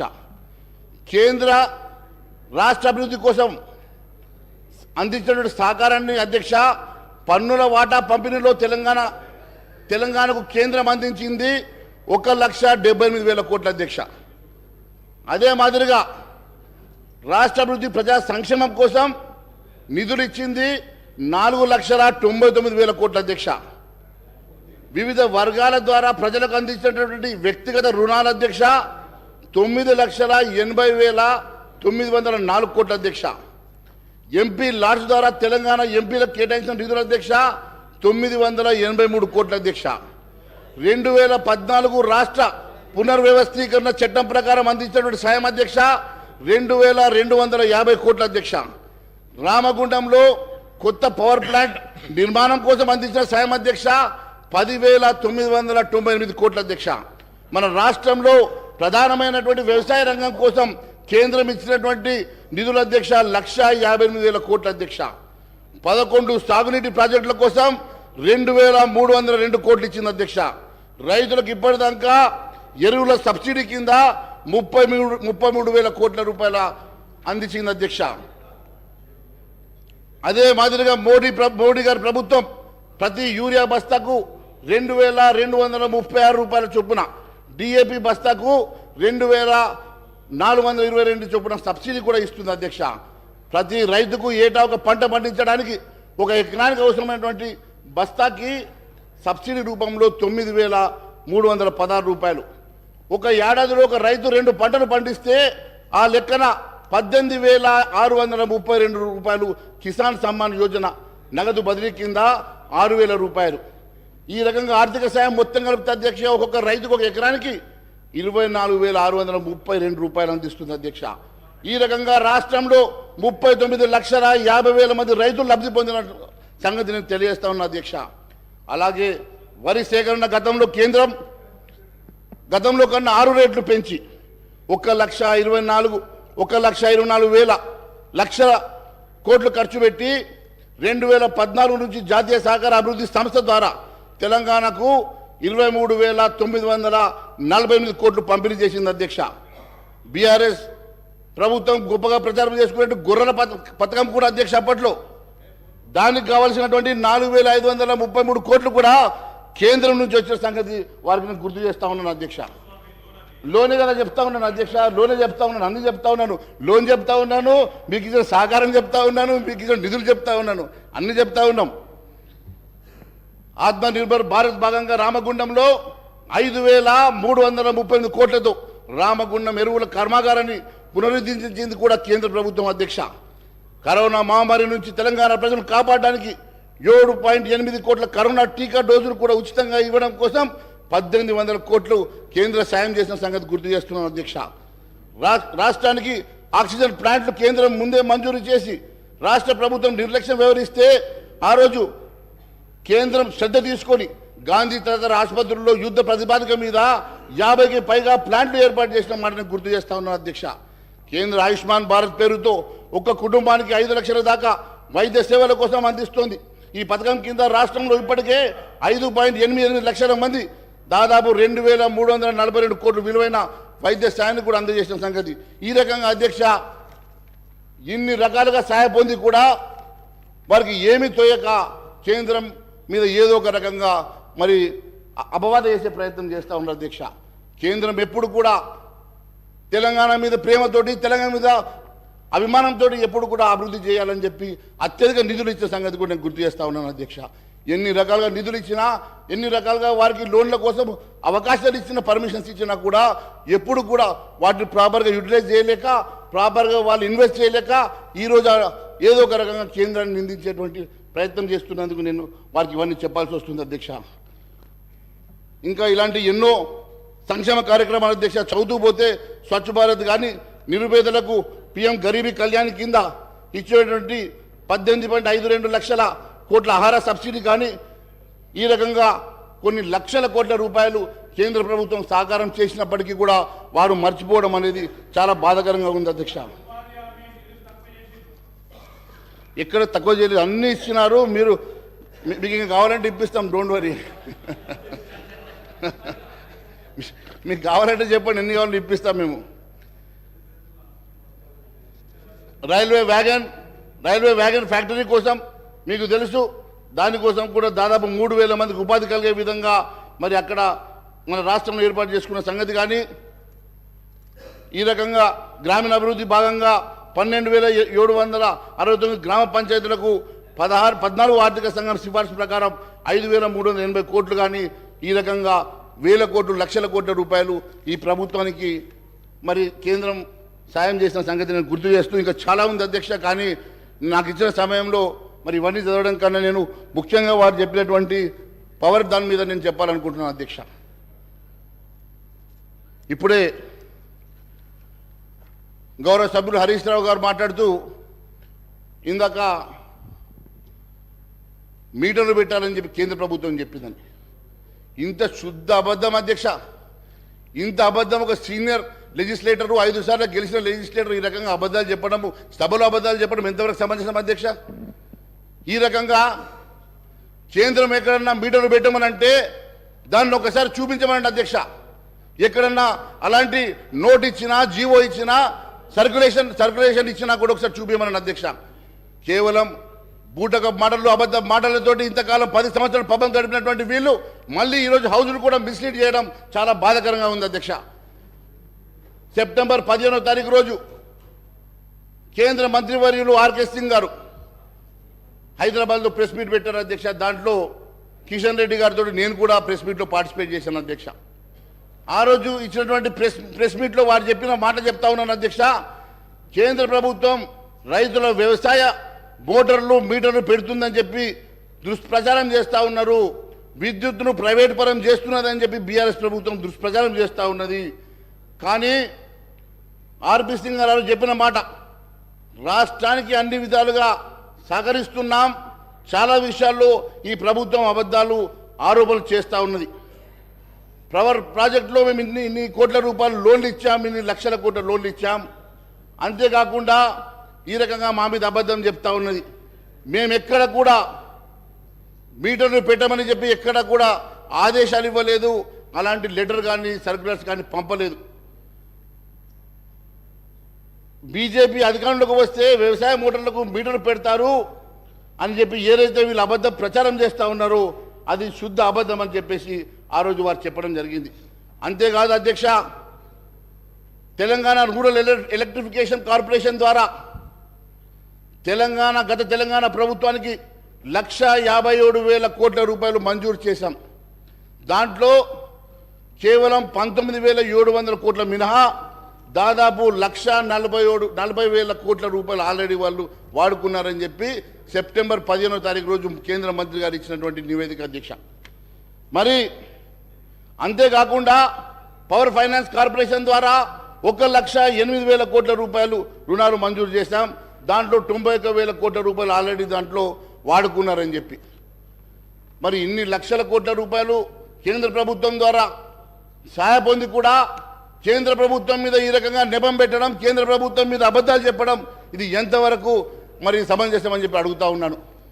కేంద్ర ప్రభుత్వం ఎక్కడ కూడా మీటర్ల విషయం చెప్పలేదు, కేంద్ర ప్రభుత్వం ఎక్కడ మీటర్ బిగిస్తామని చెప్పలేదు. కానీ కేంద్ర ప్రభుత్వం మీద, భారతీయ జనతా పార్టీ మీద ఈ రకమైనటువంటి అబద్ధ ప్రచారాలు చేయడం మానుకోవాల్సిందిగా నేను మీ ద్వారా వారిని సూచిస్తూ ఉన్నాను. అంతేకాకుండా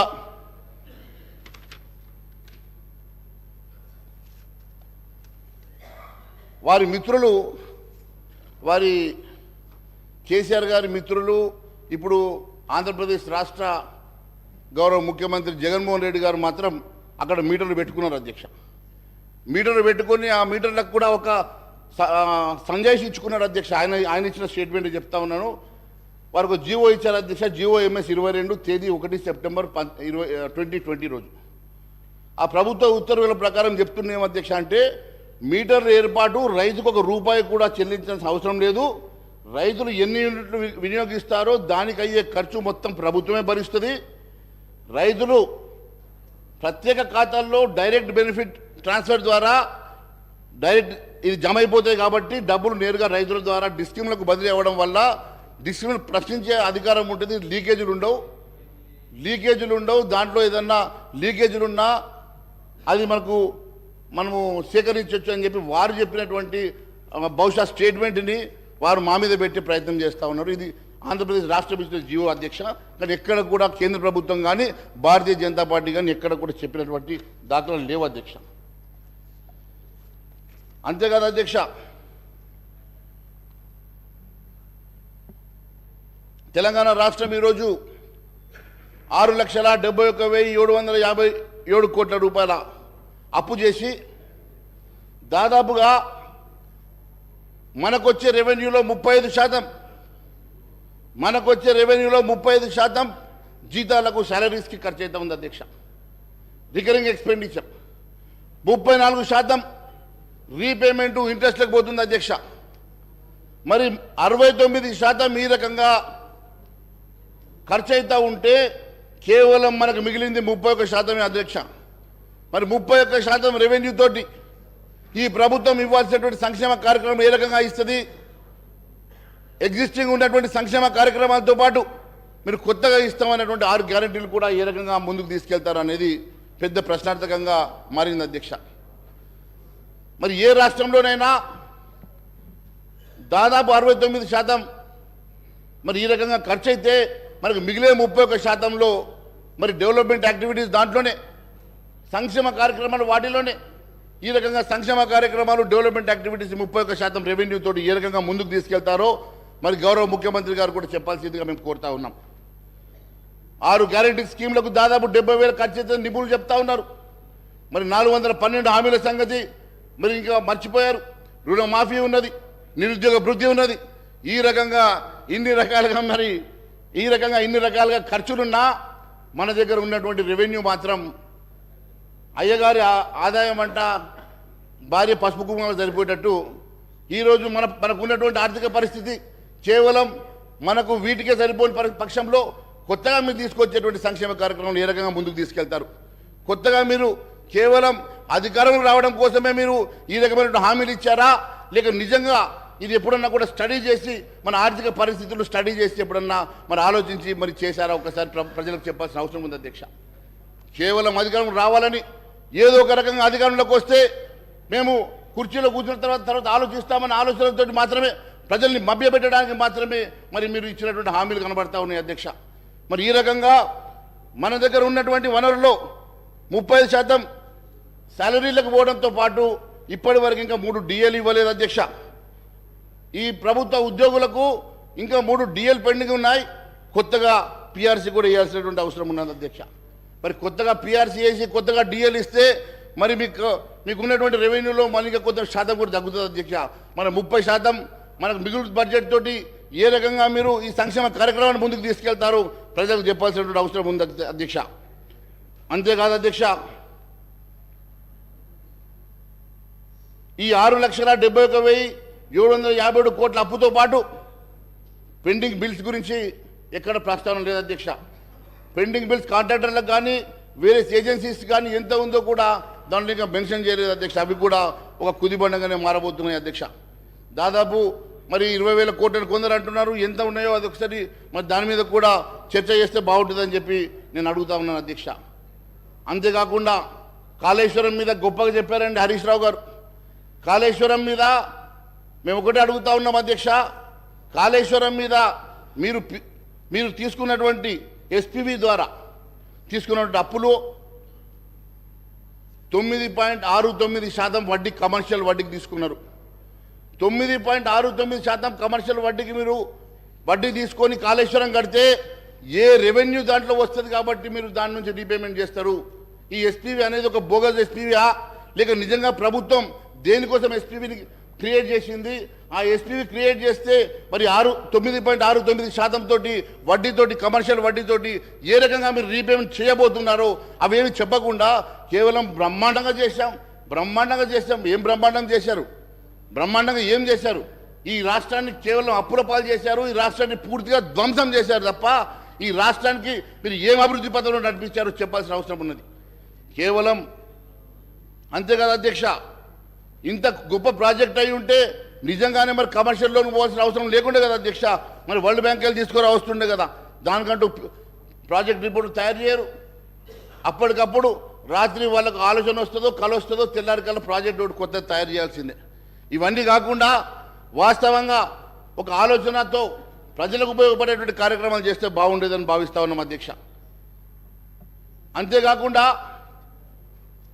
ఈ ఎస్పీవికి క్రెడిట్ రేటింగ్ ఎంత ఉందో ఒకసారి మీ ద్వారా ముఖ్యమంత్రి గారికి కనుక్కోమంటున్నాను అధ్యక్ష. మరి కాళేశ్వరంకి ఇచ్చినటువంటి ఈ యూనిట్ మరి ఇంతకాలం లోన్ తీసుకున్నప్పుడు ఒక రేటింగ్ ఇస్తారు కదా అధ్యక్ష. మరి ఏ రేటింగ్ ఇచ్చారో కూడా అది ఒకసారి సభకు చెప్తే బాగుంటుంది అధ్యక్ష. మరి క్రెడిట్ రేటింగ్ అదే కాకుండా అధ్యక్ష, వీరు బ్రహ్మాండం అని చెప్తున్నటువంటి ఈ రాష్ట్రంలో దండనీయమైనటువంటి పరిస్థితి ఏంటంటే అధ్యక్ష, పూర్తిగా ప్రజలకు సంబంధించినటువంటి విద్యా వైద్యాన్ని విస్మరించారు అధ్యక్ష. పూర్తిగా విద్యా వైద్యాన్ని ఏ రకంగా విస్మరించారంటే అధ్యక్ష, భారతదేశంలోని అన్ని రాష్ట్రాల్లో చివరి స్థానంలో ఎడ్యుకేషన్ ఉందంటే ఇంతకన్నా సిగ్గుచెడు లేదని చెప్పి నేను తెలియజేస్తా ఉన్నా అధ్యక్ష. యావత్ భారతదేశంలో చిట్ట చివరి స్థానంలో ఈరోజు ఎడ్యుకేషన్ అలొకేషన్ ఉందంటే 7% అలొకేషన్ తోటి చిట్ట చివరిలో యావత్ భారతదేశంలో ఉందంటే ఇంతకన్నా ఘోరం ఇంకొకటి లేదు అధ్యక్ష. అదే మాదిరిగా హెల్త్ కూడా 29వ స్థానంలో చివరి నుంచి 4వ స్థానంలో ఉంది అధ్యక్ష. ఈ రకంగా పూర్తిగా మరి ప్రజలకు మరి సంబంధించినటువంటి విద్యా వైద్యాన్ని పూర్తిగా విస్మరించిన సంగతి నేను గుర్తు చేస్తా ఉన్నాను అధ్యక్ష. మరి ఈ రకంగా అంతేకాదు అధ్యక్ష, వీళ్ళు గొప్పగా చెప్పుకుంటున్నారు. కాగ్ గురించి చెప్పారు కదా అధ్యక్ష, అదే కాగ్ చెప్పినటువంటి నేను విషయం మీకు తెలియజేస్తా ఉన్నాను అధ్యక్ష. CAG expresses concern over Telangana government utilising borrowed amounts for repayment of public debts. ఎంత ఘోరం అధ్యక్ష అంటే అప్పులు కట్టడానికి కూడా అప్పులు తీసుకొచ్చి అప్పులు చేసిన డబ్బుతోటి అప్పులు కట్టేటువంటి దుర్భరమైనటువంటి స్థితిలో గత ప్రభుత్వం నడిపించిందంటే ఇంతకన్నా ఘోరం ఇంకొకటి లేదు అధ్యక్ష. వాళ్ళు చెప్తా ఉన్నారు అధ్యక్ష, చాలా గొప్పగా బ్రహ్మాండంగా చేశాం, బ్రహ్మాండంగా నిర్మాణం చేశాం. ఏం నిర్మాణం చేశారు అధ్యక్ష? బ్రహ్మాండంగా ధ్వంసం చేశారని చెప్తే బాగుండేది. అధ్యక్ష.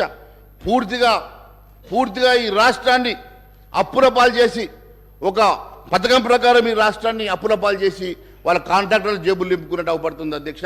ఇది తెలంగాణ రాష్ట్ర ప్రజానికం కోసం, తెలంగాణ ప్రజల కోసం మాత్రం ఇదే ఉపయోగపడే కార్యక్రమమే చేయలేదు అధ్యక్ష. పూర్తిగా 10 సంవత్సరాలు ఈ రాష్ట్రాన్ని ధ్వంసం చేసి ఒక నియంత్ర పాలనలో ఈ రాష్ట్రం నలిగిపోయిందన్న సంగతి నేను తెలియజేస్తా ఉన్నాను అధ్యక్ష. ఒక నియంత్ర పాలనలో ఈ రాష్ట్రం పూర్తిగా అప్పుల పాలైపోయింది అధ్యక్ష. ఏ ఒక్క సంక్షేమ కార్యక్రమం కానీ అట్టడుగు బడుగు బలైన వర్గాలకు చెందినటువంటి వారికి ఏ ఒక్క ఉపాధి కల్పించలేని ప్రభుత్వం అధ్యక్ష. గత ప్రభుత్వం కూడా ఈ రకంగానే నిరుద్యోగ భృతి ఇస్తామని చెప్పారు అధ్యక్ష. మరి ఇప్పుడు దాన్ని పెంచి 4,000 ఇస్తామని కొత్త ప్రభుత్వం చెప్తా ఉంది. మీరు పూర్తిగా ఇవ్వలేదు కాబట్టి మేము కూడా ఎగ్గొడితే బాగుంటుందని అనుకుంటే మాత్రం మేము భారతీయ జనతా పార్టీ ఊరుకునే సమస్య లేదు. మీ భారతీయ జనతా పార్టీ తరఫున గౌరవ ముఖ్యమంత్రి గారికి, మీ ద్వారా గౌరవ ముఖ్యమంత్రి గారికి కూడా నేను విన్నవిస్తా ఉన్నాను అధ్యక్ష. ఖచ్చితంగా మీరు కేవలం 6 గ్యారంటీ స్కీమ్లే కాదు 412 హామీలను కూడా నెరవేర్చాల్సిందే అధ్యక్ష. మరి మీకున్న నిధులు కేవలం యావత్ రెవెన్యూలో మీకున్న మిగులు కేవలం 31% అధ్యక్ష. 35% శాలరీస్కి పోగా 34% రీపేమెంట్స్ అండ్ ఇంట్రెస్ట్కి పోయిన తర్వాత మిగిలే 31%లో ఏ రకంగా మీరు కొత్త సంక్షేమ కార్యక్రమం నడిపిస్తారు, పాత సంక్షేమ కార్యక్రమాలని కంటిన్యూ చేసుకుంటూనే కొత్త సంక్షేమ ఇచ్చినటువంటి హామీలు నెరవేరుస్తారో ప్రజలకు చెప్పాల్సిన అవసరం ఉంది అధ్యక్ష. కేవలం అదే మీరు ముందే అడిగితే బాగుండేది కదా. మీరు ముందు అడగకపోతే మీరు మేనిఫెస్టో తయారు చేసేప్పుడు అడిగి ఉంటే మనందరం కలిసి కేవలం ఈ రకంగా కేవలం అధికార దాహంతో మాత్రమే మరి కాంగ్రెస్ వాళ్ళు కూడా ఇలాంటి హామీలు ఇచ్చినట్టుగా మేము భావిస్తున్నాం అధ్యక్ష. ఎట్టి పరిస్థితుల్లో వారికి 100 రోజుల సమయం ఇవ్వాలని చెప్పి ముందే చెప్పాం. 100 రోజుల సమయం ఇస్తాం. 100 రోజుల తర్వాత వీరు ఇచ్చినటువంటి హామీలు నెరవేర్చకపోయినా, ప్రజా సంక్షేమ కార్యక్రమం ముందుకు నడిపేయకపోయినా ఖచ్చితంగా ప్రజా గొంతుకై భారతీయ జనతా పార్టీ నిలబడుతుందని తెలియజేస్తా ఉన్నాం అధ్యక్ష. చేస్తే మంచిదే కదా, చేయాలని కోరుకుంటున్నాం. మీరు చేస్తే మంచిదే అన్న, చేయాలని కోరుకుంటున్నాం మేము కూడా. అంతే కదా అధ్యక్ష. మరి వీటితో పాటు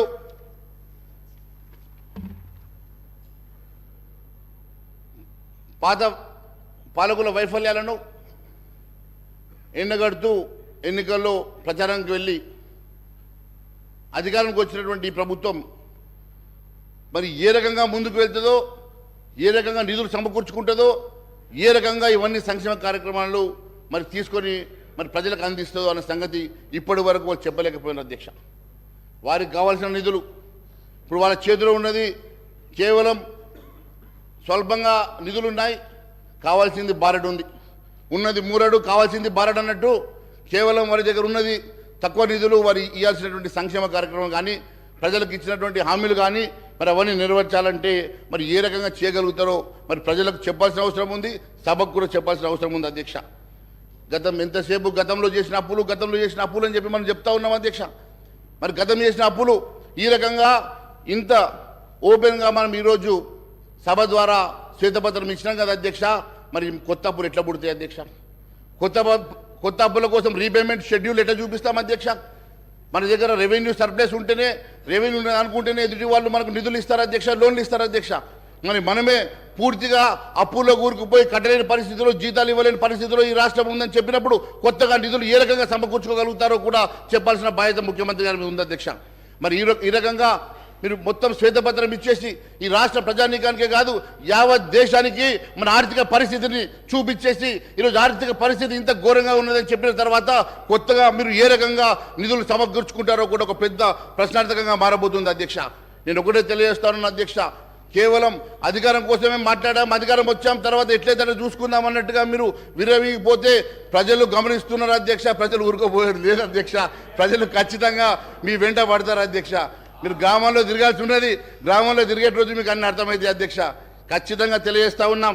ఈ రకంగా కేవలం మీరు గత ప్రభుత్వాన్ని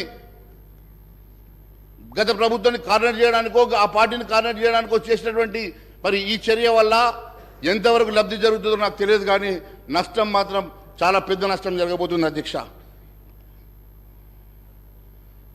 అంతేకాకుండా మొన్న గౌరవ ముఖ్యమంత్రి గారు కూడా రిటైర్డ్ ఆర్బీఐ గవర్నర్ గారిని కూడా కలిసినట్టుగా మేము పేపర్లో చూసినాం. రఘురాం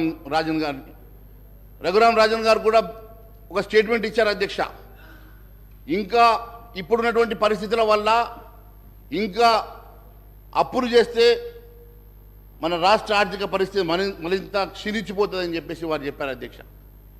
ఇప్పుడున్న పరిస్థితిలోనే బయటపడడం కష్టంగా ఉన్నటువంటి పరిస్థితి. ఇప్పుడు మళ్ళా కొత్తగా అప్పులు తీసుకుంటే ఈ రాష్ట్ర పరిస్థితి ఇంకా క్షీణిస్తుందని చెప్పేసి వారే చెప్పినట్టుగా పేపర్లు చూసాం అధ్యక్ష. మరి వారు అడ్వైస్ తీసుకోవడానికి పిలిచినటువంటి వారే ఈ రకంగా మాట్లాడిందంటే మరి మీరు ఎక్కడ కూడా మీ మేనిఫెస్టోలో కొత్తగా అప్పులు తెస్తామని చెప్పలే, ఏ రకంగా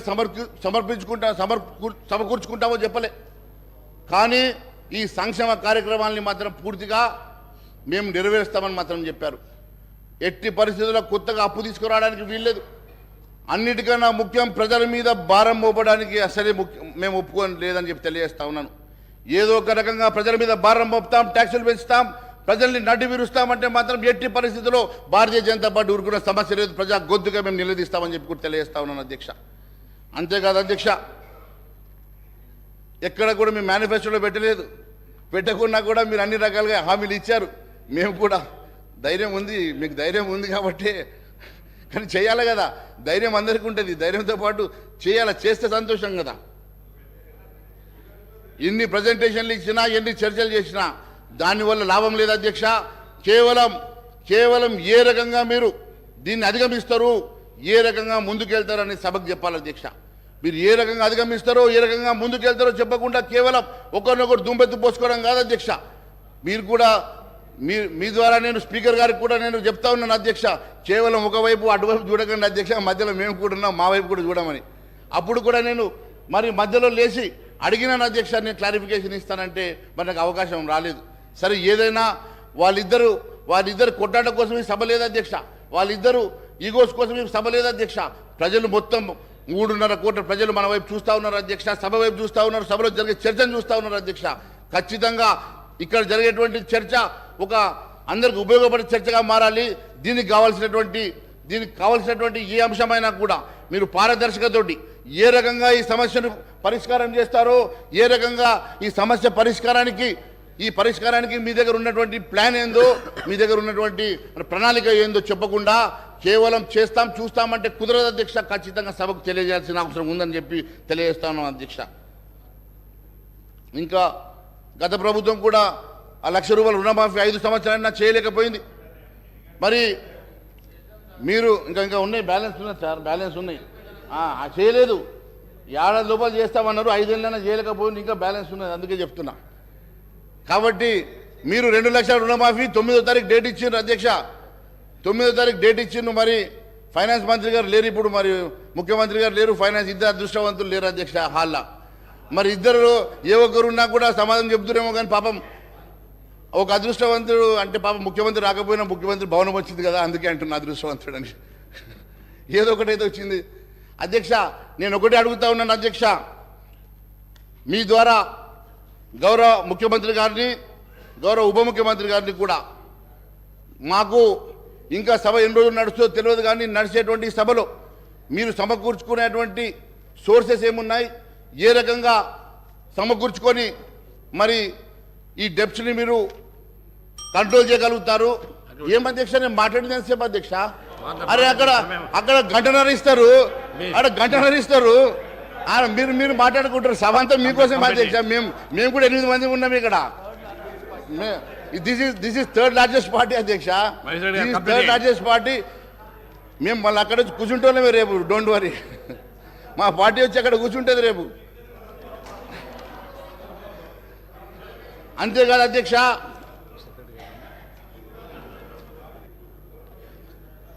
ప్రజెంటేషన్ల వల్లనో చర్చల వల్లనో కాదు అధ్యక్ష. ఖచ్చితంగా మరి మీరు ఇవ్వాల్సినటువంటి అన్ని హామీలు కూడా ఖచ్చితంగా నెరవేర్చే వరకు మేము ప్రజా గొంతుగా నిలబడతామని మరొకసారి తెలియజేసుకుంటూ, అంతేకాదు అధ్యక్ష, వీటితో పాటు ఇంకా చాలా ప్రజా సమస్యలు కూడా ఉన్నాయి అధ్యక్ష. ప్రజా సమస్యలు విస్మరించి ఒకవైపు రైతుల సమస్యలు ఉన్నాయి. రైతులది ప్యాడీ ప్రొక్యూర్మెంట్ జరుగుతూ ఉన్నది అధ్యక్ష. రైతుల ప్యాడీ ప్రొక్యూర్మెంట్ జరుగుతున్న దీంట్లో మీరు ₹500 బోనస్ ఇస్తామని చెప్పి మర్చిపోయారు అధ్యక్ష. మరి ₹500 బోనస్ గెలిచిన వెంటనే ₹500 బోనస్ ఇస్తామని చెప్పండి, డైరెక్షన్స్ ఇవ్వండి అయ్యా మంత్రి గారు. నో ప్రాబ్లం, నేను ఇంకా 5 నిమిషాలు ఎక్కువ మాట్లాడాను, 5 నిమిషాలు ఇవ్వండి సమయం. ఇప్పుడు వారి డైరెక్షన్ ఇస్తా ఉన్నారు కదా. మరి నేను ఒకటే అడుగుతా ఉన్నాను అధ్యక్ష, ₹500 బోనస్ గెలిచిన వెంటనే ఇస్తామన్నారు కదా. మరి ఇప్పుడు గెలిచి దాదాపు 2-3 వారాలు అవుతుంది, 3వ తారీఖే మీరు గెలిచారు. మరి ఈ రోజుకి 3 వారాలు అవుతున్నది. మరి ₹500 బోనస్ ఎప్పటికల్లా ఇస్తారు? మరి ఇప్పటికీ దాని గురించి క్లారిటీ లేదని చెప్పి నేను తెలియజేస్తా ఉన్నాను. మరి ఆ ₹15,000 కూడా కరెక్ట్ చెప్పామన్నా. అదే 15,000 సంగతి కూడా 15,000 రూపాయలు ఇస్తామని చెప్పి కేవలం 10,000 ఇచ్చారు. మిగిలిన 10,000 రూపాయలు, మిగిలిన 5,000 రూపాయలు. సార్ గౌరవ మంత్రి గారు, సార్ నేను గౌరవ సభ్యులు మహేశ్వర్ రెడ్డి గారు మాట్లాడుతూ ఉన్నారు అధ్యక్ష. 500 రూపాయల బోనస్ గురించి మాట్లాడుతున్నారు. వారు కూడా వాణిజ్యం వ్యాపారం చేసే వ్యక్తి. వారికి తెలుసు అధ్యక్ష, బిజినెస్ పెట్టిన తర్వాత కొద్ది సమయం పెడుతుంది. ఒక క్రమం మేము 100 రోజులు కాదు సార్, 100 రోజులు 100 రోజుల లోపల మేము అమలు చేస్తామని చెప్పాం. కానీ మేము అడుగుతా ఉన్నాం అధ్యక్ష, ప్రతి వ్యక్తికి, ఈ భారతదేశంలో ఉన్న ప్రతి వ్యక్తి అకౌంట్లో 15 లక్షల రూపాయలు వేస్తామన్న ఈ బీజేపీ పార్టీ ప్రభుత్వం కనీసం ఒక్క పైసన్న వేసిందా? దాని గురించి మాట్లాడమని చెప్పండి అధ్యక్ష. మహేశ్వర రెడ్డి గారు కంప్లైంట్ చేయండి. చూడండి టైం అయిపోతుంది. చూడండి మంత్రి గారు ఇక్కడ బిజినెస్ అంటే ఈ సభని ఒక బిజినెస్తో పోలుస్తున్నారు అధ్యక్ష. ఈ సభని ఒక కార్పొరేట్ కంపెనీతో పోలుస్తున్నారు అధ్యక్ష. ముందు ఆయన మీద చర్యలు తీసుకోండి అధ్యక్ష, ముందు ఆయన మీద చర్యలు తీసుకోండి. మరి ఇలాంటి వాళ్ళు సార్, ఇలాంటి వాళ్ళు మంత్రి గారిని ఏంటంటే సార్, నిండు సభలో బిజినెస్ తోటి పోల్చి మీరు అపహాస్యం చేస్తూ ఉన్నారు ఈ సభని. మీరు దయచేసి ఇంకోసారి ఇలాంటి మాట మంచిది కాదు అధ్యక్ష. అధ్యక్ష, రెండో విషయం, 15 లక్షల విషయం చెప్పారు కదా అధ్యక్ష. ఖచ్చితంగా ప్రతి వ్యక్తికి వినండి, అరే మా జీడిపి పెంచడానికి దాని ఉద్దేశం ఏంటంటే అందరి అకౌంట్లో 15 లక్షలు వేస్తామని కాదు, ప్రతి వ్యక్తికి 15 లక్షల వర్త్ మనిషిగా మారాలంటే రేపు జీడిపి పెరగాలంటే దానికి కావాల్సినటువంటి నల్లధనం బయటకు రావాలని చెప్పి ఆ రోజు 1000 రూపాయల నోట్లను, 2000 రూపాయల నోట్లను పూర్తిగా రద్దు చేసి నల్లధనాన్ని బయటకు తీసుకొచ్చి ఈరోజు యావత్ ప్రపంచంలోనే ఐదో రిచెస్ట్ కంట్రీగా, బలమైనటువంటి ఎకనామికల్ కంట్రీగా మేము ఎదిగినామంటే అది కేవలం నరేంద్ర మోడీ గారి ద్వారానే జరిగిందని చెప్పి నేను తెలియజేస్తా ఉన్నాను అధ్యక్ష. అంతేకాదు, మీరు ఇవ్వాల్సినటువంటి ముందు దయచేసి మీ ద్వారా అడుగుతా ఉన్నాను, మీరు ఇవ్వాల్సినటువంటి బోనస్ కానీ, మీరు ఇవ్వాల్సినటువంటి రుణమాఫీ కానీ, మొన్న అధ్యక్ష ఎన్నికలకు ముందు పాపం వాళ్ళు, ఈ ప్రభుత్వం వాళ్ళు ఉన్నప్పుడు 5,000 రూపాయలు వాళ్ళు వేస్తామని చెప్పి అకౌంట్లో వేస్తా ఉంటే ఎలక్షన్ కమిషన్ ఆపింది కదా, గాడబ్బన్న ఇప్పటికి పూర్తి చేయలేకపోతున్నారు అధ్యక్ష. అవి ముందు వేయండి, తర్వాత మీరు వేస్తాన డబ్బులు వేద్దాం. ముందు ఆ డబ్బులు మహేశ్వర రెడ్డి గారు కంప్లీట్ చేయండి. ముందు జార్ఖండ్ ఎంపీ గారి దగ్గర ఉన్న 300 కోట్లు బయట తీయద్దా? అవి తీయండి. యాడికి దేనికోసం పెట్టారు అధ్యక్ష? అవి తెలంగాణ పంపుదాం అనుకుంటే అవి ఆగిపోయినట్టున్నాయి అధ్యక్ష, లేకుంటే వీళ్ళకి సర్ప్లస్ ఉన్నాయి కాబట్టి ఆగిపోయినట్టున్నాయి, కాబట్టి అవి దొరికినాయి అధ్యక్ష. కంక్లూడ్ చేయండి. మీరు అన్నారు కంక్లూడ్ చేస్తున్నా సార్. అరే ఇంతేం సార్, మా మీద ఏం సార్ మీరు మా మీద పడతారు? అరే మేము 8 మంది ఉన్నాం sir, third largest party in the house sir. You to look at us. వేరే వాళ్ళకి ఎంత నిన్న కూడా మాకు క్లారిఫికేషన్ టైం ఇవ్వలేదు అధ్యక్ష, ఈ రోజు కూడా ఈ రకంగా మా గొంతులు నొక్కితే ఎట్లా అధ్యక్ష? ఇది కంప్లీట్ అంటే ఎట్లా అధ్యక్ష? చాలా సబ్జెక్ట్స్ ఉన్నాయి. హరీష్ రావు గారు మాట్లాడే హెల్త్ మాట్లాడాలా, హరీష్ రావు గారు మాట్లాడినటువంటి ఎడ్యుకేషన్ మాట్లాడాలా, గతంలో నేను ఇచ్చిన చార్జ్ షీట్లు అన్ని ఉన్నాయి అధ్యక్ష, తీసుకొచ్చిన చాలా సందర్భాలు మాట్లాడుతున్నారు. అన్ని కూడా క్లారిఫై చేయాలి కదా అధ్యక్ష. మీరు కంప్లీట్ చేయండి. అందుకనే ఏంది టీ బ్రేక్ ఇచ్చాక మళ్ళీ మాట్లాడదాం. మీకు ఆఖరైతే చెప్పండి, టీ బ్రేక్ ఇద్దాం, మళ్ళీ మాట్లాడదాం. మాకేం పని లేదు అధ్యక్ష. రాత్రి 12 గంటల నాకు కూడా కూర్చోబట్టే మేము మాత్రం ఖచ్చితంగా మీరు మాట్లాడండి, మీరు కంక్లూడ్ చేయండి. సార్ నేను కంక్లూడ్ చేస్తున్నా సార్. టైం ఇవ్వాలి కదా సార్. వీళ్ళకి 1.5 అవర్ ఇస్తారు, వీళ్ళకి 1 అవర్ ఇస్తారు, వాళ్ళకి 2 గంటలు ఇస్తారు సార్. మాకు టైం ఇవ్వకుండా థర్డ్ లార్జెస్ట్ పార్టీ సార్. మీకు సరిపోయిన సమయం ఇస్తున్నాం కానీ కంప్లీట్ అయిపోయింది, ఇప్పటికే ఎక్కువైపోయింది కానీ. అదే సార్ మేము చెప్పేది ఏం చెప్తున్నాం సార్.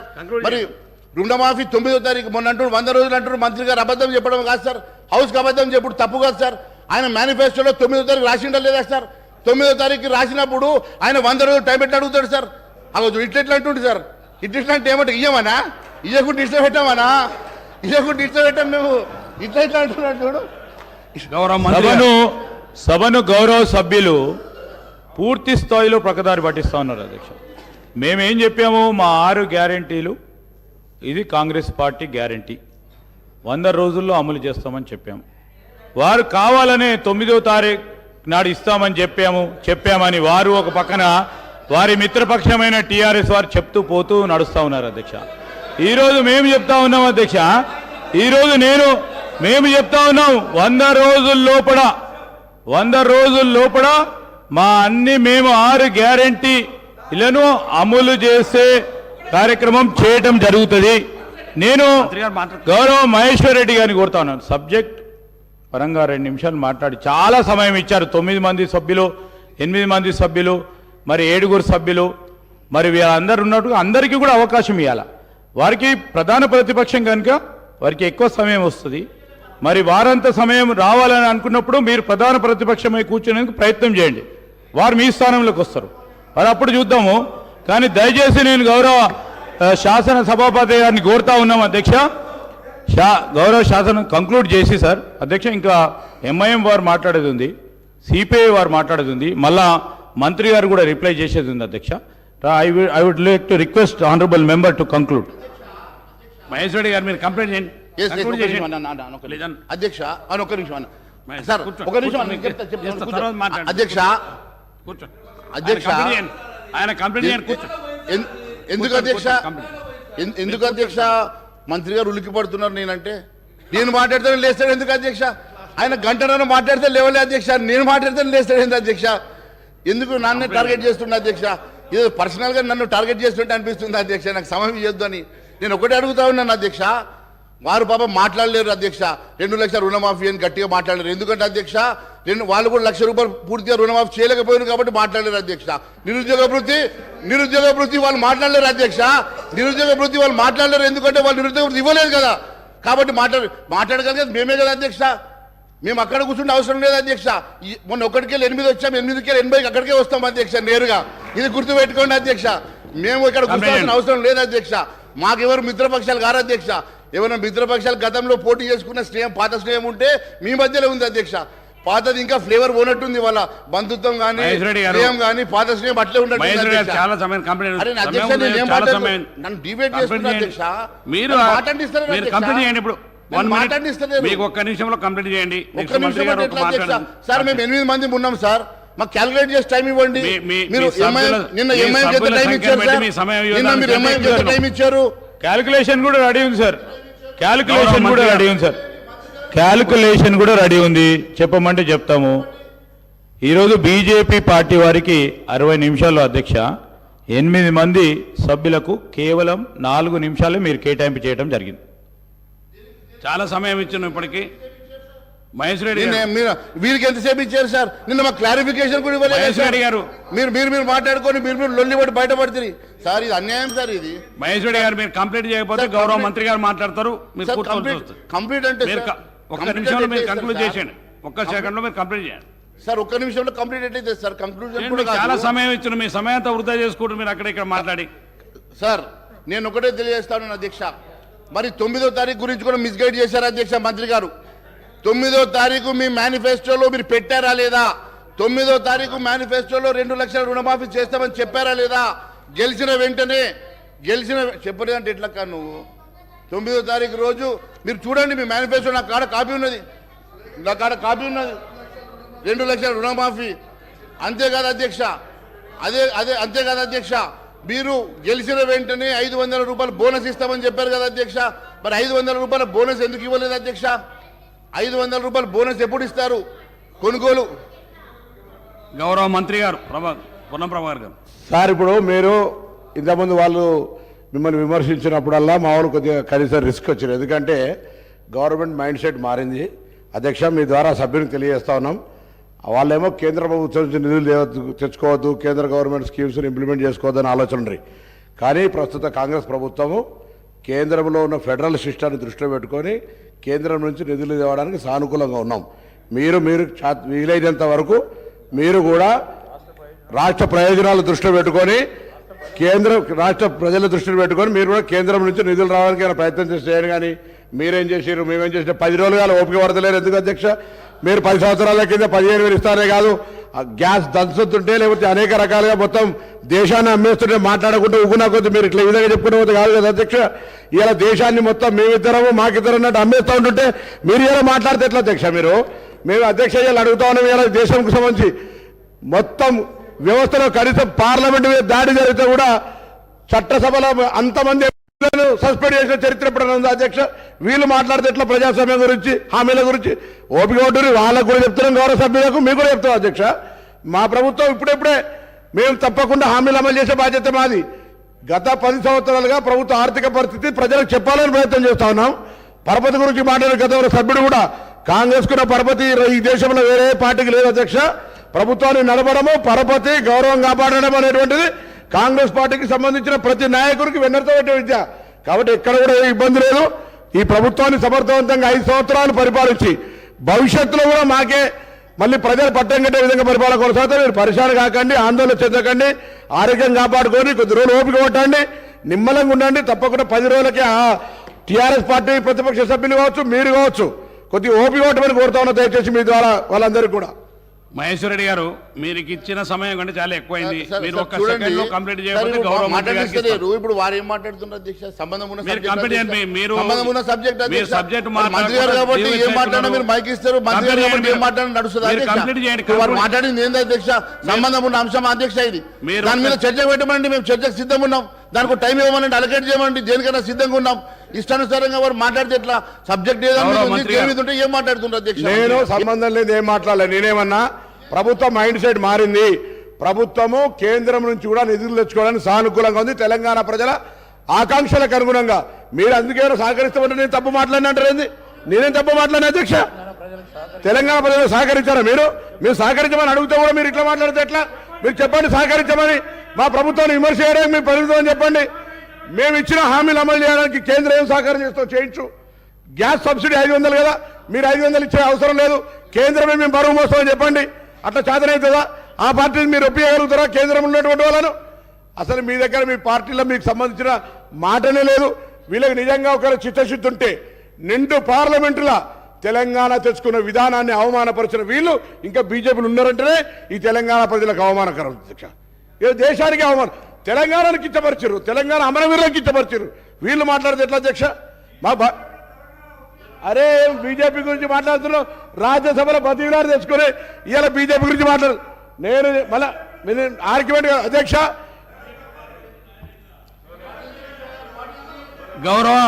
గౌరవ మంత్రి ఇరిగేషన్ శాఖ మంత్రి ఉత్తమ్ కుమార్ రెడ్డి గారిని మాట్లాడాల్సి కోరు. కంక్లూడ్ అయిపోయింది. మీకు చాలా సార్లు సమయం ఇచ్చినాను, మీరు కంక్లూడ్ చేయట్లేరు. మీరు చైర్ దిక్కు మాట్లాడకుండా అక్కడ మాట్లాడడం మీ సమయానంతా. గౌరవ మంత్రి మీరు ఒక్క నిమిషంలో కంప్లీట్ చేయండి. ఒక్కటే సార్, నాకు అందరికి ఇచ్చినట్టు నాకు సమయం ఇవ్వండి. మీ అందరికంటే ఎక్కువ సమయం ఇచ్చినాం. మీ సమయాన్ని మీరే వృధా చేసుకుంటున్నారు. చాలా సమయం ఇచ్చినాం. మీకు ఇవ్వాల్సిన దానికంటే ఎక్కువ సమయం ఇచ్చాం. ఒక్క నిమిషం మాట్లాడమంటే ఎట్లా సార్? మీకు మీ సంఖ్యాబలానికంటే మీకు 40 మినిట్స్ పైన ఇచ్చినాం సార్. మీ సంఖ్యాబలం కంటే ఎక్కువ ఇచ్చినాం మీకు సార్. దానిలో ఏమనుకోవాలి?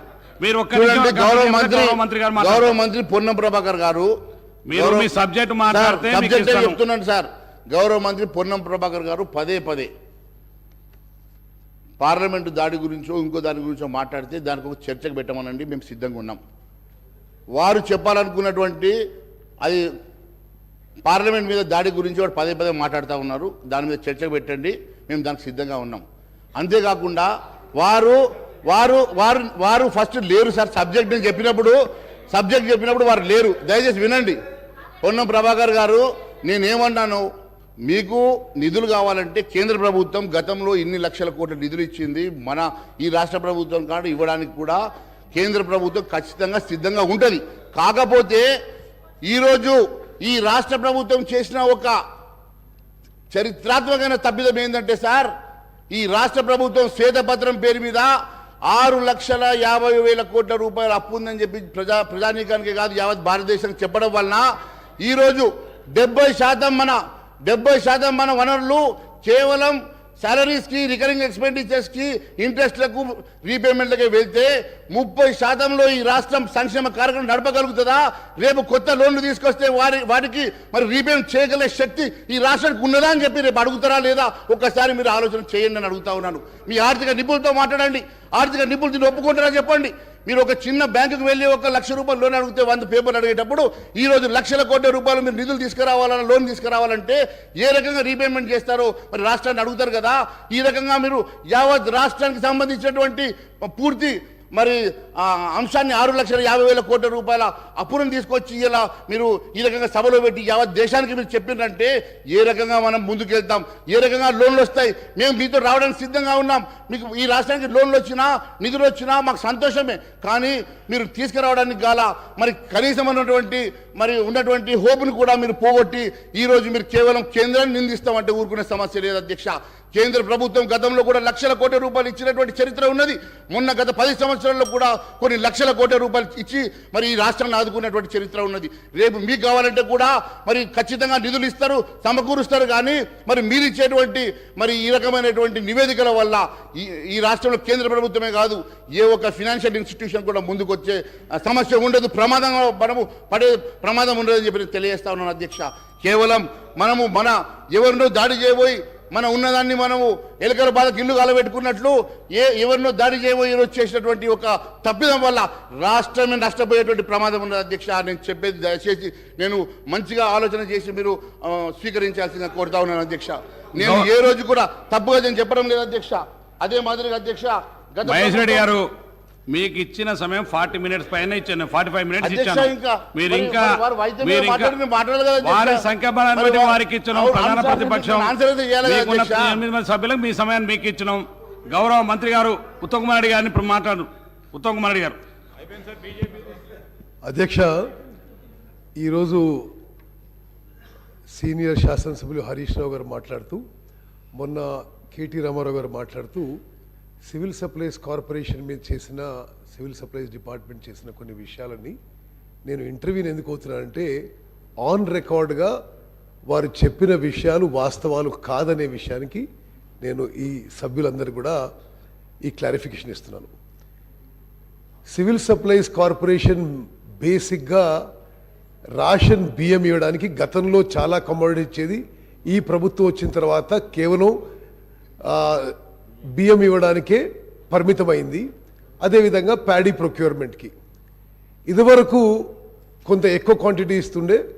గత 2-3 ఏళ్ల సంది కేవలం గత ప్రభుత్వం 1 కిలో బియ్యంకి పరిమితమైంది. గత 10 ఏళ్లుగా గత ప్రభుత్వం ఈ రేషన్ బియ్యం కింద సబ్సిడీ ఇవ్వనందుకు సివిల్ సప్లైస్ కార్పొరేషన్ యొక్క డెట్ వీళ్ళు అధికారంలో వచ్చినప్పుడు 3,300 కోట్లుంటే ఈరోజు 56,000 కోట్లకు పెరిగిందని చెప్పి మనం చేస్తున్నాను. The det of civil supplies corporation has grown from 3,361 crores to 56,000 crores. కేవలం వీరు ఇవ్వాల్సిన సబ్సిడీ ఇవ్వనందుకే నేను మనం చేస్తున్నాను. మరి అదేవిధంగా నేను పూర్తి చేసినాక వాళ్ళు మాట్లాడమని చెప్పండి. అదేవిధంగా 56,000 కోట్ల అప్పు కాకుండా మహేష్ రెడ్డి గారు, నేను అయినాక మీరు మాట్లాడండి. నేను అయినాక మీరు మాట్లాడండి ప్లీజ్. అయినాక మాట్లాడండి. సరే,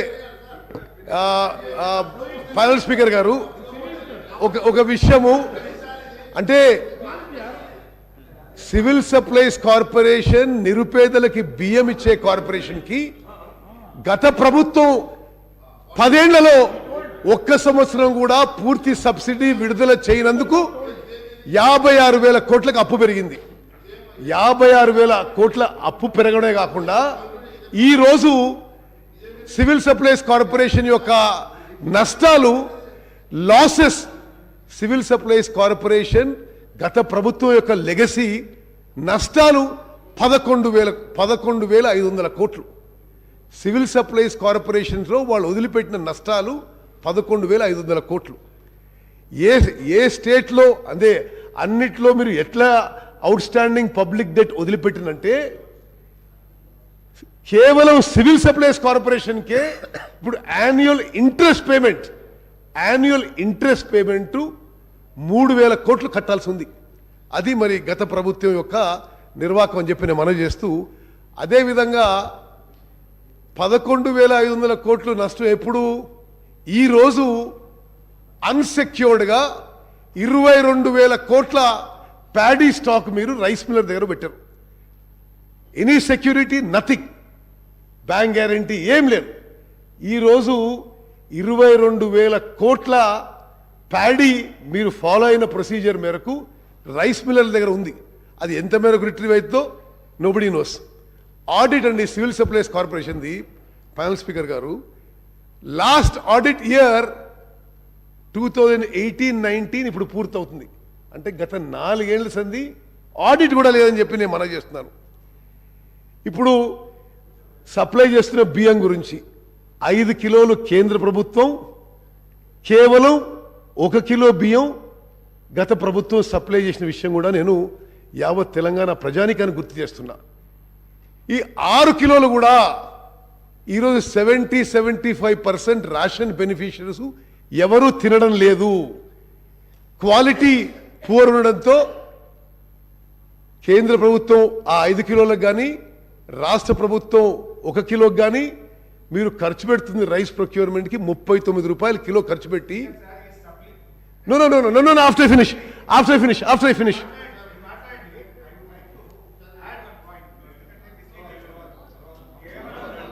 నేను అయిపోయినా హరీశ్రావు గారు, మీరు గంటలు మాట్లాడితే సపడే కూర్చున్నాం. Let me complete. ఈ 6 కిలోల బియ్యం ఏది కేంద్ర మీకు ఇస్తాను, వారి మాట్లాడి వారు మీరు మాట్లాడి కూర్చోండి, మీకు ఇస్తాను, వారు మాట్లాడి మీకు ఇస్తాను కూర్చోండి, వారిని మాట్లాడండి, తర్వాత మీకు ఇస్తాను కూర్చోండి, మీకు ఇస్తాను హరీశ్రావు గారు కూర్చోండి. సరే, ఇప్పుడు ఈ 6 కిలోల బియ్యం అంటే ఒక్కొక్క కిలో బియ్యం కేంద్ర ప్రభుత్వం కానీ రాష్ట్ర ప్రభుత్వం కానీ 39 రూపాయల కిలోకి ప్రొక్యూర్మెంట్ చేసి, ఈ రాష్ట్రంలో ఈరోజు ఆ రైస్ క్వాలిటీ ఎట్లుందంటే 70-75% రేషన్ బియ్యం ఈరోజు డైవర్ట్ అవ్వడం, మిస్యూజ్ కావడం, వేరే యూస్ జరగడం మీ అందరికీ తెలిసిన విషయమే. అది ఇప్పుడు సివిల్ సప్లైస్ డిపార్ట్మెంట్ మరి గత ప్రభుత్వంలో పనితీరు. అదేవిధంగా వీళ్ళు ఎంత పొలిటిసైజ్ చేశారంటే, సివిల్ సప్లైస్ కార్పొరేషన్ ఇంత ఇండెట్ ఉన్నా కర్ణాటక, తమిళనాడు రాష్ట్రాలు ఈ స్టాకులు మేము కొంత కొనుక్కుంటాం, నెలకి 2.5 లక్షల టన్నులు మీ దగ్గర బియ్యం కొనుక్కుంటుంటే స్టాక్ ఉన్నా సరే కేవలం పొలిటికల్ కారణాల వల్ల వారికి ఆ రైస్ అమ్మలేదనే విషయం కూడా నేను ఈ సభ దృష్టికి తీసుకొస్తున్నాను. అదేవిధంగా ప్రొక్యూర్మెంట్, ప్యాడీ ప్రొక్యూర్మెంట్ విషయంలో మరి చాలా విషయాలు మాట్లాడుతున్నారు. ప్యాడీ ప్రొక్యూర్మెంటు సెంట్రల్ గవర్నమెంట్ ఇవ్వాల్సిన డబ్బులు కూడా ఎన్నో సంవత్సరాల నుంచి, సరే కొంత సెంట్రల్ గవర్నమెంట్ ఫెయిలియర్ ఉన్నా డాక్యుమెంటేషన్ సరిగ్గా చేయనందువల్ల కొన్ని వేల కోట్లు సెంట్రల్ గవర్నమెంట్ నుంచి కూడా రావాల్సింది. మీరు సబ్సిడీ ఇవ్వరు రైస్ కింద, ప్రొక్యూర్మెంట్ కింద సెంట్రల్ గవర్నమెంట్ డిలే చేస్తుంది. మరి ఈ విధంగా సివిల్ సప్లైస్ కార్పొరేషన్ ఈరోజు 56,000 కోట్ల అప్పు, 11,000 కోట్ల నష్టంలో ఉన్న విషయం కూడా నేను మనవి చేస్తున్నాను. అదేవిధంగా హరీశ్రావు గారు, మీరు కొత్త ప్రాజెక్టులు మాట్లాడారు, ఎంక్వైరీ చేయండి అన్నారు. తప్పనిసరిగా చేస్తాము, చేసిన వాళ్ళకి శిక్ష పడుతుందని చెప్పి కూడా నేను మనవి చేస్తున్నా. మరి నేను ఒక నిమిషం, ప్యానల్ స్పీకర్ గారు, ఎంత దుర్మార్గంగా జరిగిందంటే ఇరిగేషన్ శాఖ, సరే 21,000 కోట్లు జరిగిందా, 1,00,000 కోట్లు జరిగిందా, 90,000 కోట్లు జరిగిందా, సరే దోస్ ఆర్ డీటెయిల్స్. 90-95,000 crores ఖర్చు పెడితే మరి మీ సభ్యులకు కూడా తెలవాలి, 90-95,000 crores మీరు ఖర్చు పెట్టిన తర్వాత కాళేశ్వరం ప్రాజెక్ట్ మీద కొత్త ఆయకట్టు జనరేట్ ఎంత అయిందండి? న్యూ ఆయకట్టు ఎంత జనరేట్ అయింది? సిఏజీ రిపోర్ట్ ప్రకారము 40,000 ఎకరాలు. సరే, ఇప్పుడు మన ఇంజనీరింగ్ డిపార్ట్మెంట్ చెప్పే లెక్కలు 1,00,000 ఎకరాల కంటే కొద్ది ఎక్కువ. అంటే ఆల్మోస్ట్ 1,00,000 crores ఖర్చు పెడితే ఓహో అని చెప్పుకున్నారు, ప్రపంచంలోనే గొప్ప ప్రాజెక్ట్ అని చెప్పుకున్నారు.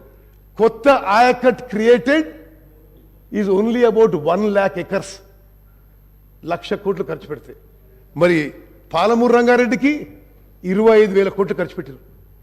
కొత్త ఆయకట్టు క్రియేటెడ్ 0.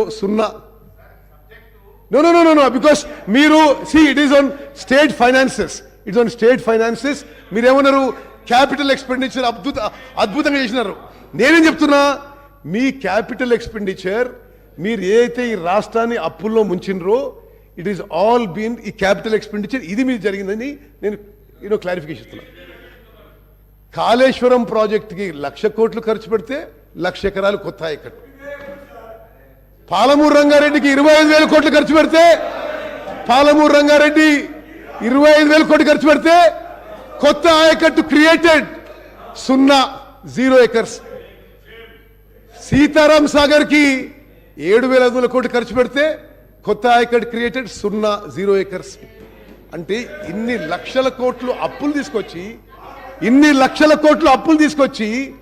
మీరు కొత్త ఆయకట్టు క్రియేట్ చేయకుంటే ఈ రాష్ట్రాన్ని అప్పులో ముంచిన వాళ్ళు కాదా అని నేను అడుగుతున్నా. అదేవిధంగా స్పీకర్ గారు ఇది మొత్తం శాసనసభకి తెలంగాణ ప్రజానీకాన్ని జరగాలి. మేడిగడ్డలో జరిగిన విషయం క్రిమినల్ నెగ్లిజెన్స్. వరుస సమీక్షల తర్వాత నేను చెప్తున్నా, Medigadda barrage purely design, purely built. స్వతంత్ర భారతదేశ చరిత్రలో ఎక్కడ కూడా ఇన్ని 1,000 కోట్లు ఖర్చు పెట్టి ఒక బ్యారేజ్ కొలాప్స్ కావడం అసలు నేను ఏ డేట్ జరిగిందండి? October 21. వాళ్ళ ప్రభుత్వం ఉన్నది ఎప్పటి వరకు? బహుశా వారం 10 రోజుల కింద వరకు. ఆనాటి ముఖ్యమంత్రి ఒక్క మాట మాట్లాడలేదు. ఇప్పుడు చూస్తుంటే there are many alarming signals. ఎవరు రియాక్ట్ కాలేదు, ఎవరు దాని మీద ఏమి రెక్టిఫికేషన్ చర్యలు తీసుకోలేదు. నిన్న ఏది ఏజెన్సీ కన్స్ట్రక్షన్ వచ్చిండ్రో వాళ్ళు ఏమంటారు, మీరు డిజైన్ ఇచ్చిండ్రు, మీరే స్పెసిఫికేషన్ ఇచ్చిండ్రు, మీరే మెటీరియల్ చెప్పిండ్రు, దాని ప్రకారం కట్టినాం. ఇంజనీర్లు అడిగితే ఇదేం డిజైన్ అంటే అప్పుడు ఎవరు సార్ మొత్తం డిజైన్ ఒక ఆయన కదా, ఆయన కట్టమని మేము కట్టినాం. ఇట్ ఈస్ అంటే I'm saying with great responsibility, nothing is great response చెప్తున్నది. మేడిగడ్డ బ్యారేజ్ పియర్, ఆ పియర్ ఉంటుంది కదా, బ్లాక్ నెంబర్ 7, వాళ్ళని ఐ విట్నెస్ అడిగితే పెద్ద శబ్దం వచ్చింది, కొలాప్స్ అయిపోయింది. ఒక్కసారి 5 feet కొలాప్స్ అయిపోయింది లోపలికి. సరే నేను అడిగిన what is the worst scenario, what is the best scenario. వాళ్ళ అదర్ ఏజెన్సీస్తో as a government is a continuous process. I have tried to protect interest of Telangana people and the government. How do we rectify situation? వాళ్ళు ఏమంటారంటే, సరే ఇప్పుడు ఏదో October 21 జరిగితే ఈరోజు ఏంది 15th or 16th 17th 18th, ఇప్పటి వరకు సరే ఆ 40 రోజుల్లో వాళ్ళు కంటిన్యూ 40 రోజుల్లో సీరియస్ ఇన్వెస్టిగేషన్ ఎంక్వైరీ కూడా జరగలేదు. ఇప్పుడు ఎల్ఎన్టీ ఎక్స్పర్ట్స్ ఏమంటారంటే, మాకు ఉన్న అభిప్రాయంలో జియాలజీ సరిగా చెక్ చేయలేదు, డిజైన్ సరిగా లేదు, కాబట్టి పియర్ యొక్క ఫౌండేషన్ కొలాప్స్ అయింది. మరి ఏం చేయాలి దానికి? మొత్తం బ్లాక్ 7 యొక్క లాంగవిటీ గురించి మరి ఏం చేయగలుగుతామో మరి వాళ్ళు ఇంకా ఇన్వెస్టిగేషన్ చేస్తున్నారు. But it is such a serious lab. మరి హరీష్ రావు గారు, మరి మీరు అందరూ ఇంత పెద్ద పెద్ద మాటలు మాట్లాడినరు, మేము అద్భుతంగా ప్రాజెక్ట్ కట్టినాం. మీరు కట్టిన మీ మాటల్లో అతి అద్భుతమైన ప్రాజెక్టు పరిస్థితి ఇది. అంటే అప్పు తీసుకొచ్చి కట్టినది ఇది మేడిగడ్డ బ్యారేజ్. అన్నారం సుందిల్లా రెండిటికి క్రాక్స్. దానికి ఇప్పుడు రిపేర్స్ చేపట్టాలి. అక్కడ 2 TMC వాటర్ ఉంటే డీ వాటర్ చేయాలి. అంటే ఒకటి, ఇది నిజంగా కూడా తెలంగాణలో ప్రతి పౌరుడు అలార్మ్ అయ్యే సిచ్యువేషన్. Totally యాడ్హాక్ decisions. గత ప్రభుత్వంలో మరి అసలు నిజంగా సమీక్ష చేస్తుంటే ఎవరు నిర్ణయాలు తీసుకున్నారు? What is on record? It is really alarming situation.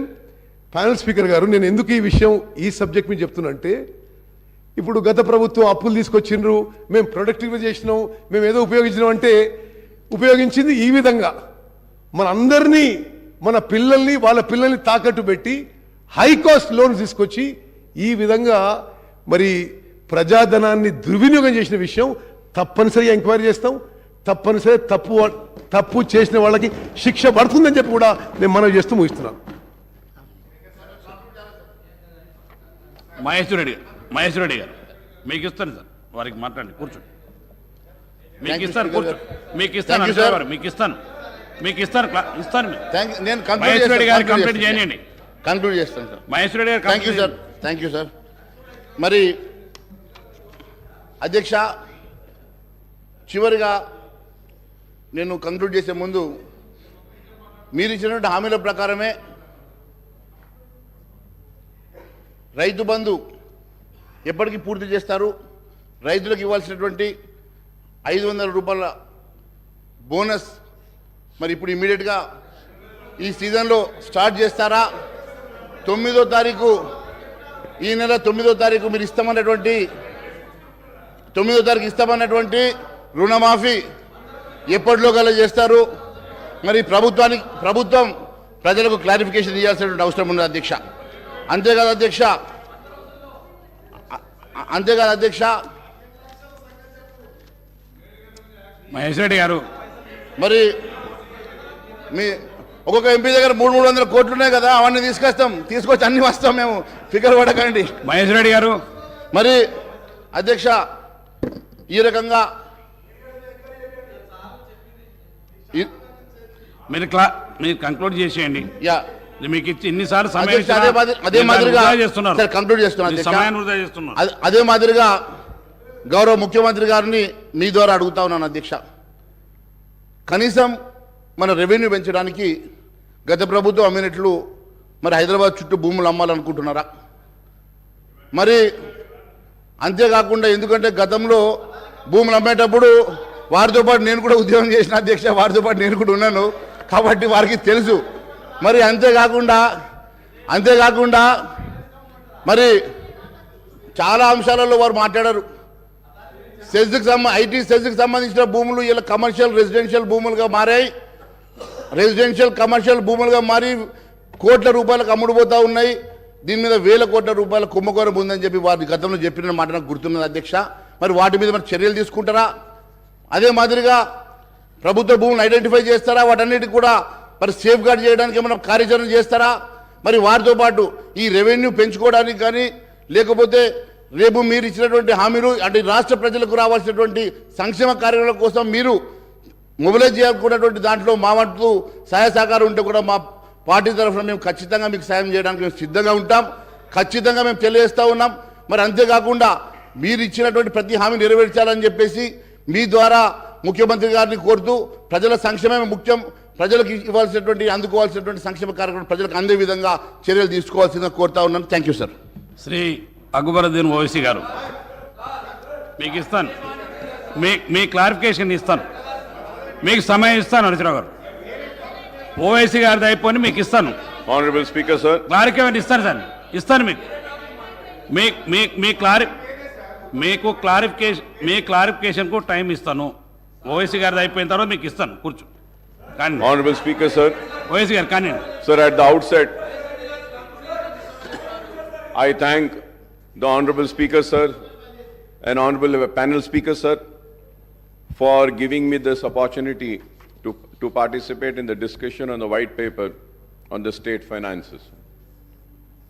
The honorable deputy chief minister Saab and the finance minister Saab had made opening remarks while tabling the white paper.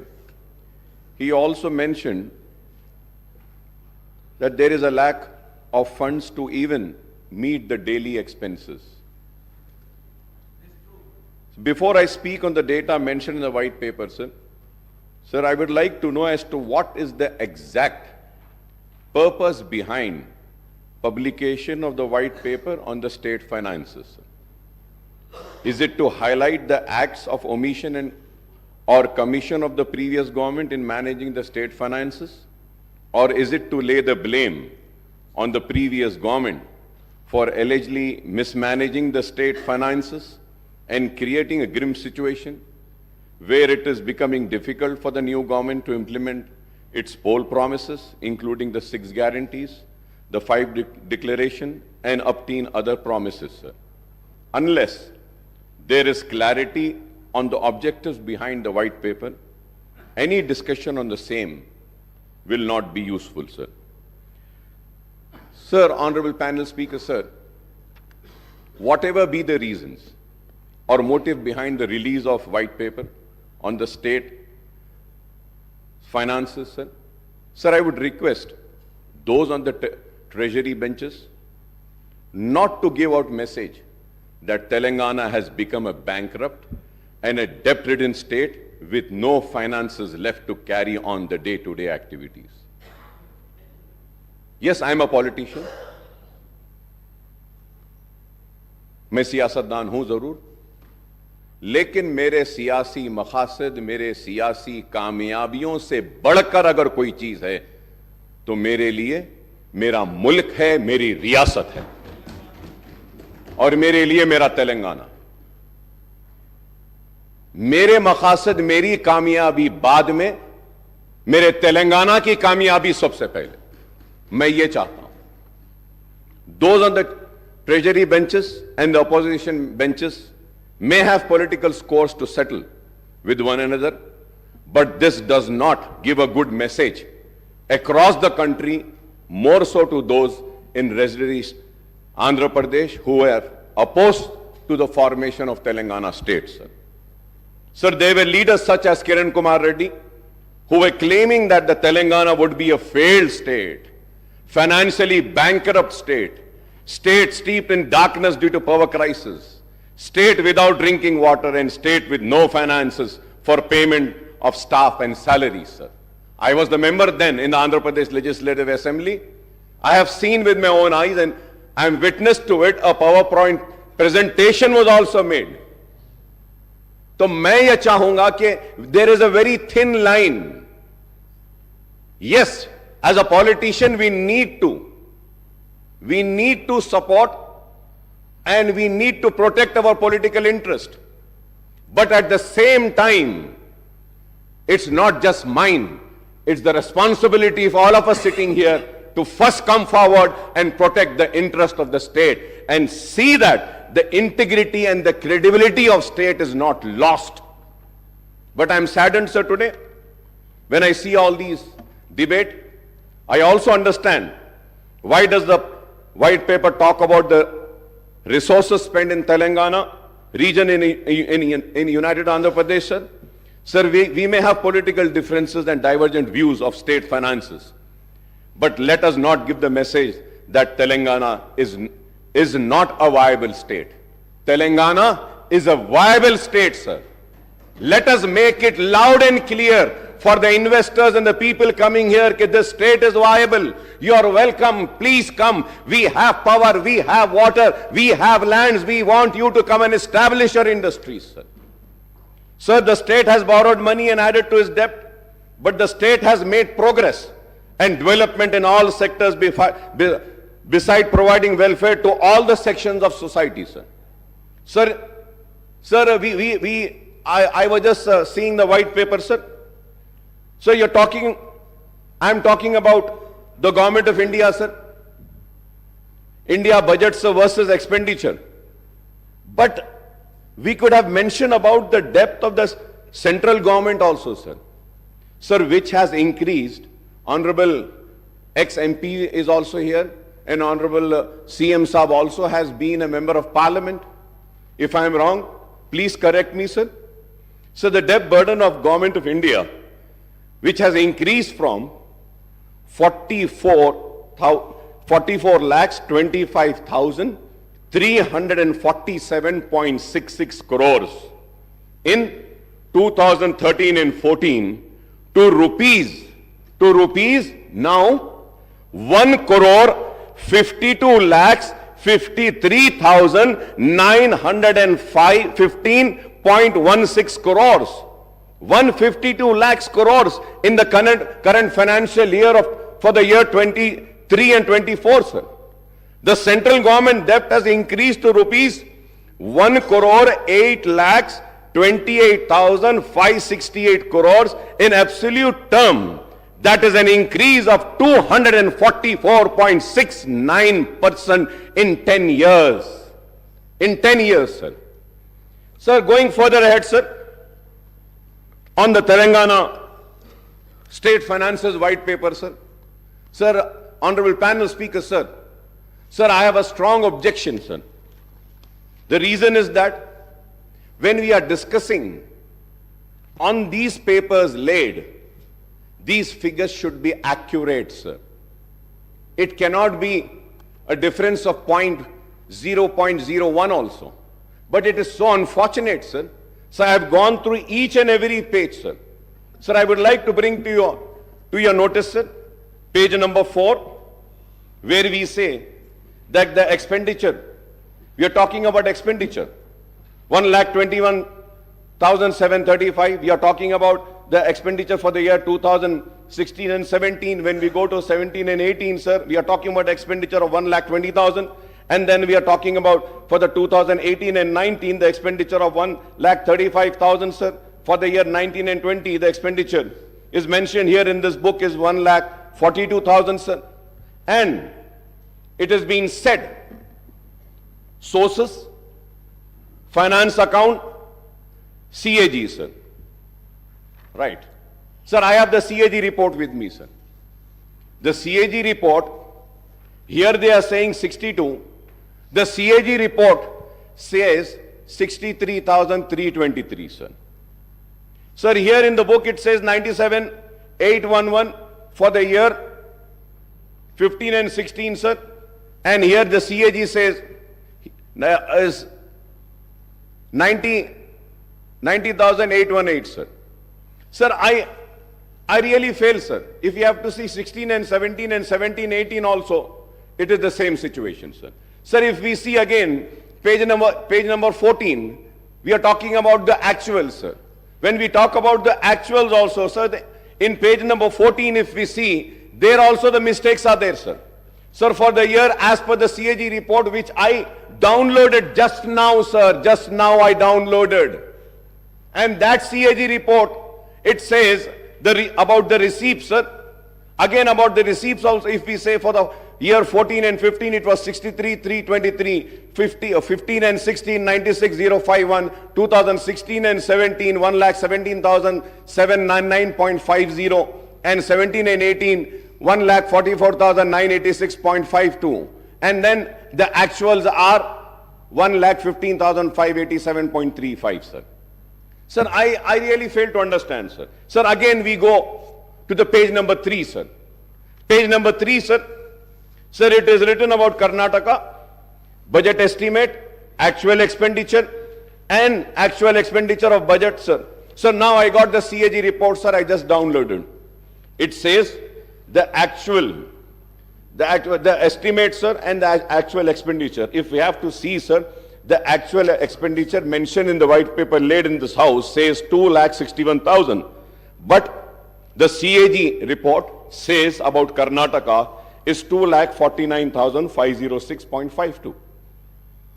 So I just want to know, shall I believe this book? Shall I trust this white paper? I'll go further ahead, sir. Sir, I'll go further ahead, sir. On page number 7, sir, United Andhra Pradesh budget versus expenditure, sir. So the budget estimates for the year 2004 and 5, 51,142. Sir, for 2005 and 6, budget estimate 55,331, sir. Sir, I got the books, and the books are saying it is 38,077. Sir, for the 2006 and 7, this white paper is saying 63,528, but the actual is 48,653, sir. Sir, I'll go further ahead, sir. मैं और आगे बढ़ता हूं, साहब. Sir, when I see this, resources spent in Telangana region in United Andhra Pradesh, sir. Sir, इस पे मैं तफसील से बोलने से पहले, sir, now, अगर हम देखते हैं, sir, combined state का, if we have to see for 2004 and 5 and 5 and 6, यहीं पर आपकी किताब में in the same book, the figures are not matching. I just read the figures earlier and I turn the page and see the figures for the same year. Now what I see is that the combined state total expenditure for the year 2004 and 5, it is again saying 47,153. For 2005 and 6, it is saying 48,306. Sir, and again, combined state 2006 and 7, 56,648, that is wrong. 2007 and 8, 74,875, that is wrong. 2008 and 9, 80,804, that is wrong. 2009 and 10, 85,075, that is wrong. 2010 and 11, 1,06,636, that is also wrong. Now let me go further ahead, sir. Sir, और एक चीज sir important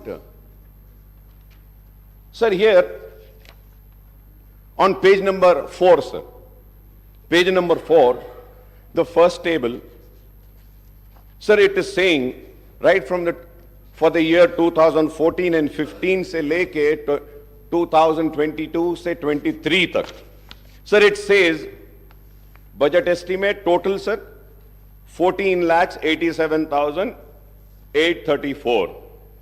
Expenditure 12,24,877. Sir, now let us go to the resources spent in the Telangana region, United Andhra Pradesh, right from 1956. 1956 से लेकर हम 57 financial years को लेते हैं, the total amount, combined state total expenditure is 1,94,945. 11,94,945, sir. Sir, again if we go, अगर हम पीछे जाते हैं पेज नंबर 4 पे सर, तो हमको देखना चाहिए कि तेलंगाना में हम क्या खर्चे हैं. How much? That's what. जो आंध्र प्रदेश में नहीं हुआ 10 साल में तेलंगाना में हो गया, जो 57 इयर्स में नहीं हुआ. अब अगर हम फिर अगर देखते हैं सर कि Telangana, sir I am telling you कि आपके फिगर्स कुछ सही नहीं है साहब इसमें. प्लीज अकबरुद्दीन ओवैसी जी, जो कर्नाटका एस्टिमेट्स का जो पेज नंबर 5 में कर्नाटका जो डेटा के बारे में कुछ कहा, again I am quoting official record of Karnataka state budget. I am going to place this record in front of the house. 2021 estimated budget, Karnataka budget 2021 budget estimates 2,31 crores 442.14, and expenditure incurred accounts 2021 and 22 2,61,931.86 crores. This is Karnataka official budget source. So here my learned friend is quoting from CAG report. We have quoted Karnataka state budgetary document. So please correct yourself or please correct myself. Right, sir. Thank you so much, sir. Now the question arises, in your white paper, very conveniently, you are using RBI, you are using CAG, you are using Telangana budget in brief. So I want to know, and in fact I would say that we all would like to know, shall we follow RBI, shall we follow CAG, or shall we follow Telangana budget in brief? What does the Constitution say? What does the rule position say? The state budget we need to follow, we need to discuss on this. And CAG is the authority which audits. Yes, report dete ho. तो हम ये देखते हैं. तो now if you have to see your white paper, Honorable CM साहब, इसमें हम RBI भी ले रहे, CAG भी ले रहे, state budget भी ले रहे, wherever it is convenient for us, we are taking it. Sir, I am not here to protect anybody, sir. Let me make it very clear. I am here to protect my state of Telangana, sir. I do not want a wrong message to be sent by this house that this state is in distress. ये state बीमारू हो गया, ये state तबाह हो गया, ये state में अब कुछ नहीं है, ये मैसेज हमको नहीं भेजना है sir. Let us criticize the wrongdoing, sir. Any wrongdoings, any inquiry, we are here to support. Yeah, sir. The point here sir sir ఇక్కడ ఈరోజు వైట్ పేపర్ పెట్టడానికి కారణము స్టేట్ ఏదో డెఫిసిట్గా పోతుందని, స్టేట్ రేపొద్దున రాబోయే కాలంలో ఏం చేయలేని పరిస్థితిలో ఉందని, ఈరోజు స్టేట్ ఫినాన్సెస్ బాగాలేవని అని ఫోకస్ మొత్తం గ్లోబల్ లెవెల్లో చేయడానికి కాదు. ప్రోగ్రెస్ రిపోర్ట్ అధ్యక్ష, simple progress report of 10 years of their rule. Simple progress report. అప్పులు ఏంది సార్? అప్పులు చేయంది ఏ రాష్ట్రం ముందుకు పోలేదు. అప్పులు సరియైన విధానంలో ఖర్చు పెట్టినరో లేదో చెప్పటానికే ఈ రాష్ట్ర జనాభాకి, ఈ రాష్ట్ర ప్రజలకు చెప్పటానికి ఉన్నాం. రేపొద్దున tomorrow we stand here not to show case. Here we are here to see our state and put forward state as a developed state tomorrow. Sir, here I would like to tell you, and honorable member who is a senior member too, we are here to put a progress report of the last 10 years, sir. We will take this state from here as the first state of India in terms of developmental statistics. We will prove it after 5 years. This is, honorable Speaker, sir. Sir, I thank Legislative Affairs Minister Saab for his words. This was what I want, sir. This was what I was wanting. I am not wanting a wrong message to go out of this house. Thank you very much. And we are also there. We will support you to make the state #1 state in the country. We will lend our support. Our criticism is going to be constructive. If I am criticizing this book, it is not that I am coming for TRS or BRS, sir. No, sir. I am just trying to correct this. From last 25 years, sir, I stand and I scream and I shout and I say that, for God's sake, for heaven's sake, give us the right figures. But the bureaucrats sitting there, who are supposed to be very learned, very educated, they fail to give proper information. They fail to give us the right figures. And action should be initiated on those such bureaucrats who mislead this house. We are led by the information provided by the bureaucrats and the department. Let it be the Honorable Chief Minister, let it be the leader of the opposition, let it be any floor leaders, let it be any legislatures. We follow the book and what has been tabled in the house. So let us make sure that whatever is being tabled is accurate and right. And any time if it is found to be wrong, an action will be initiated against those officers. This is what I want, sir. This is what I want. But it is so sad, sir. When I go further ahead also, sir, again when I go on the outstanding debt trend, sir, page number 18, what is it saying, sir, from the year 2014, 15, 15, 16 se lekar 23, 24 tak, sir. Sir, this table is saying that this source is RBI. The source is RBI. My source is this. My source is this. And my source is CAG. What does the CAG say, sir? Sir, for every year, here it is saying 2014 and 14-15, 72, 658. So 14-15, sir, it is 83,845, sir. Net increase of 22,135. This is 16.06%, sir. 14 and 15, sir, here it is saying 90,000, sir, but here with the information which I have is saying 93,115, sir. Sir, the information which I gathered is not my information, sir. Sir, I just downloaded it from CAG site, sir. Kindly go through, sir. With all responsibility, I'm saying this, sir. Sir, if we have to see 16 and 17, sir, this book says 16 and 17, this book says 81,821, sir. But as per my information, sir, the actual is 1,27,828, sir. Sir, 17 and 18, 1,60,269 is in the book. And CAG says 1,27,000, sir. 17 and 18, sir. 17 and 18, 1,60,000.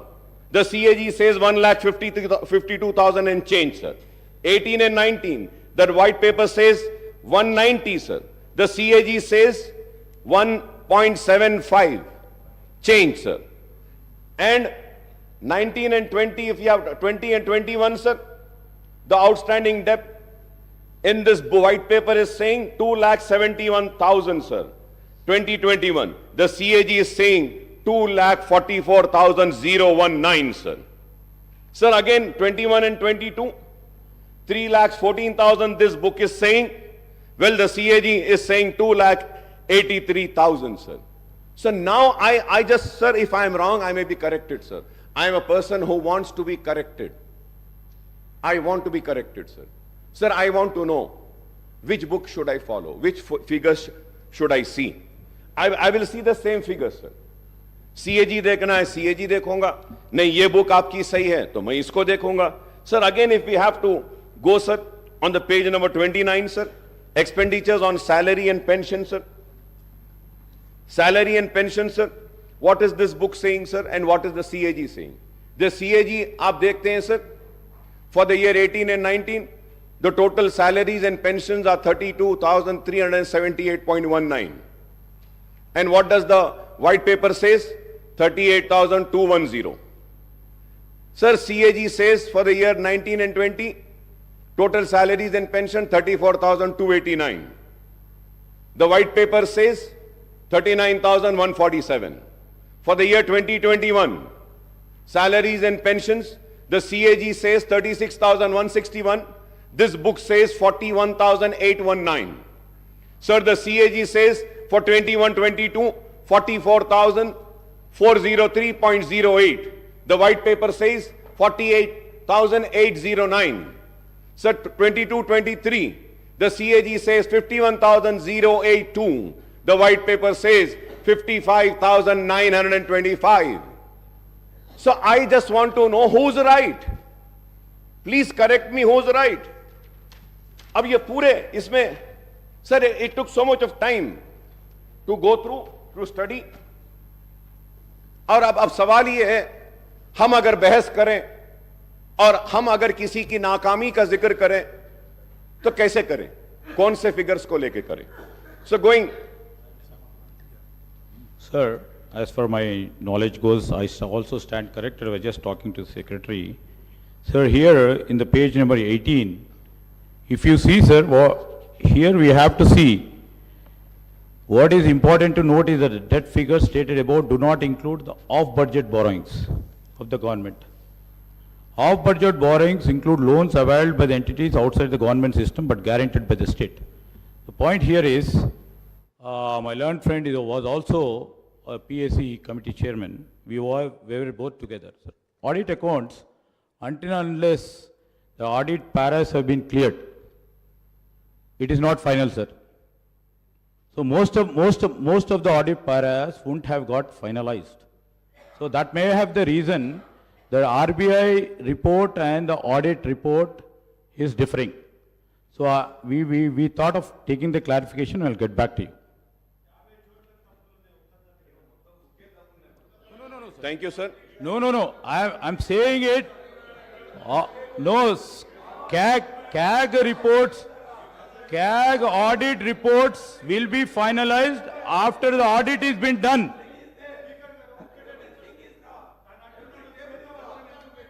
Honorable Speaker, sir. It's well taken, sir. I take what Honorable Legislature Minister Saab had said, sir. But Honorable Minister Saab, please, I don't want to go in that argument because there are many other things which needs to be discussed. Sir, I just want to mention one thing. Kindly, sir, please see page 7 in table number 3 and page 10 in table number 5. Same financial figures are different, sir. अब यहाँ भी auditing होना बाकी है क्या साहब? अब आप बोलिए, क्या यहाँ भी होना बाकी है? इसमें भी it is different. अरे आप एक पेज पे एक फिगर दे रहे हैं, उसके बाद में आप जा रहे हैं, तो you should repeat the same figure which you have mentioned earlier. कैसा है बोलो आप? Sir, what has happened in the past is the fact. And you have inherited the state finances with a change of government in the state. Now it is the responsibility of the new government to take the state forward. As also, sir, about depth also, sir. Page 18, table 8, we are telling the figures which are accounted, sir. Honorable Speaker, sir, I want to correct.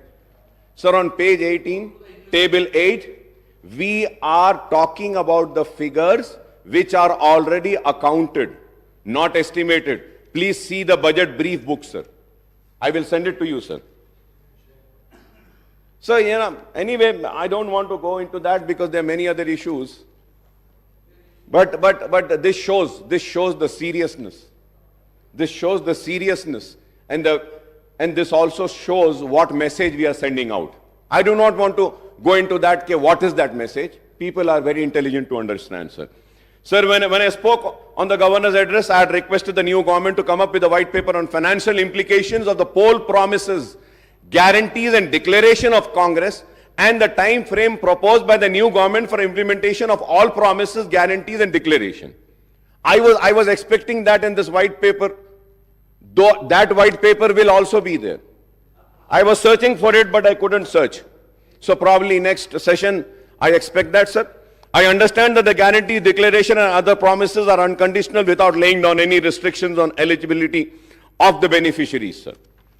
I am using this word once again, sir, for the record, sir. I understand that all the guarantees declared and other promises are unconditional without laying down any restrictions on eligibility of the beneficiaries, sir. Sir, I would like to point out a strange coincidence that the Congress, which conceded the demand of separate Telangana state, lost power both at the center and in state when the United Andhra Pradesh was bifurcated and new Telangana state came into existence in June 2014. Sir, the BJP-led government took office at the center, then TRS, now BRS, assumed power in the state at that time. What has been the fate of the various state governments led by the parties other than the BJP and its allies across the country since 2014 is known to everyone. So the Congress government is in different states have suffered equally along with government led by the regional parties in other states in the last 10 years due to discriminatory policies pursued by the central government. The Union Finance Ministry, the Reserve Bank of India and other regulatory bodies exercise tighter control over the state finances through the tight-fisted devolution of central taxes and grant in aid to the states on the one hand, an instance on strict adherence to the FRBM Act on borrowing by the states on the other, sir. The central government effectively reduced the state share and devolution of central taxes by keeping certain taxes and cesses and additional levies outside the purview of devolution, sir. Sir, I was expecting, Honorable Speaker, sir, when the white paper was laid, I was also expecting that there would be a table carrying the statement showing that what was the due share of the state of Telangana, which was needed to be given by the government of India, year-wise, which has not been released to the state of Telangana. But I am again and again searching the white paper, sir, it is not mentioning, sir. But I would like to mention it, sir. Because my learned friend of BJP are also here, they can pursue the government of India and get the amount released for our state, sir, which is our due share, sir. Sir, state share and central taxes, sir, right from the year 2014 and 15 and 16, 17, the total amount in budget estimate was 1,42,843.82, sir. Central taxes, sir. The actual releases were 1,31,790.70. That is 92.26, sir. Sir, I'm talking about the central taxes, sir. So now let us check in grant in aid, sir. Sir, in grant in aid, sir, the total amount which was anticipated by the state government from the year 2014 and say later 2022-23 tak, sir, it was 2,02,951.97. I repeat, sir, 2,02,951.97. But the actual releases by the government of India is only 91,368.71, sir. So, जब हम ये देखते हैं, sir, if we have to calculate the total releases, sir, it is only 45%. The due share of Telangana, which was denied by the government of India, is 1,11,583, sir. If I am wrong, I may be corrected. 55%. So, going further ahead, sir, the Finance Commission recommendation were twisted to deny the rightful share of states in central taxes, as well as the grant in aid for the central scheme implemented in the state. The white paper of Telangana state finances table today hides more than it reveals as statistics and sources of data have been used conveniently to suit the premise that the state finances have not been managed properly, sir. You make the budget, which is an estimate on the revenue that you expect and the expenditure you would like to incur basing on your needs and priorities. एक हमारी उम्मीद रहती, तवक्को रहती है कि इतने पैसे आएंगे. जब उतने पैसे नहीं आते हैं तो हमको कट डाउन करके जितने पैसे आए हैं वही खर्चना पड़ेगा. It is as simple as that, sir. So, however, for the first time we hear only about expenditure without reference to the revenues. So, table 1 compares only the budget estimate of expenditure and actual expenditure without any reference to budget estimate of revenues and actual receipts, sir. You should have taken into account the actual receipts, which the white paper is not. Sir, going further ahead, sir, in this sense, it is loop-sided way of looking at the budget where you talk about expenditure shortfall without any reference to the revenue shortfall, sir. Sir, the standard norm of budget making for the central government and the state government is that the estimates are 10 to 15% higher than the actual achievement of the targets. Again, I would say, if I am wrong, I may be corrected, sir. So the white paper, table 3, compares the United AP budget estimate of the expenditure versus actual expenditure. Sir, this comparison looks loop-sided because it gives the data of the 10 years period prior to AP reorganization. A better comparison would have been with the residuary Andhra Pradesh state after the bifurcation, that is for the 10 years period from 2014 and 15 to the 23-24. That is 5 years of TDP and 5 years of YSR rule, sir. Unnecessary, sir. The white paper compares the resources spent in Telangana region in United Andhra Pradesh right from 96 to 57 to 2013 and 14, showing the figures of Telangana share, which are simply, I would say, sir, they have no reference to the actual expenditure incurred in Telangana region. That's what I'm saying. How can you make it 41%? 1956 में क्या था population? आप कैसा देख सकते हैं? 1960 में क्या था? क्या उस वक्त की आंध्र प्रदेश की असेंबली में was any book or any finances tabled in the house? That this much amount has been spent on Telangana, this much on Andhra, this much on Rayalaseema? No. How did we arrive to this figure, sir? The assets and liabilities of United AP were divided among the residuary AP and new Telangana state based on a 2011 population ratio of two regions, that is 58.32% of residuary AP and 41.68% of Telangana state. How can you revoke the combined AP state figures by enmarking 41.68% proportion of Telangana region? What is the population ratio of Seema Andhra and Telangana in 96 and 57 to 2010 and 11 is a question which needs to be answered. I hope that Honorable Chief Minister Saab or the Finance Minister Saab would give an answer to this, sir. So this is how the bureaucrats play with the credibility of their political bosses by passing off the cooked up figures, sir. They don't give the right figures, sir. The source is shown as budget document in the United AP for this data.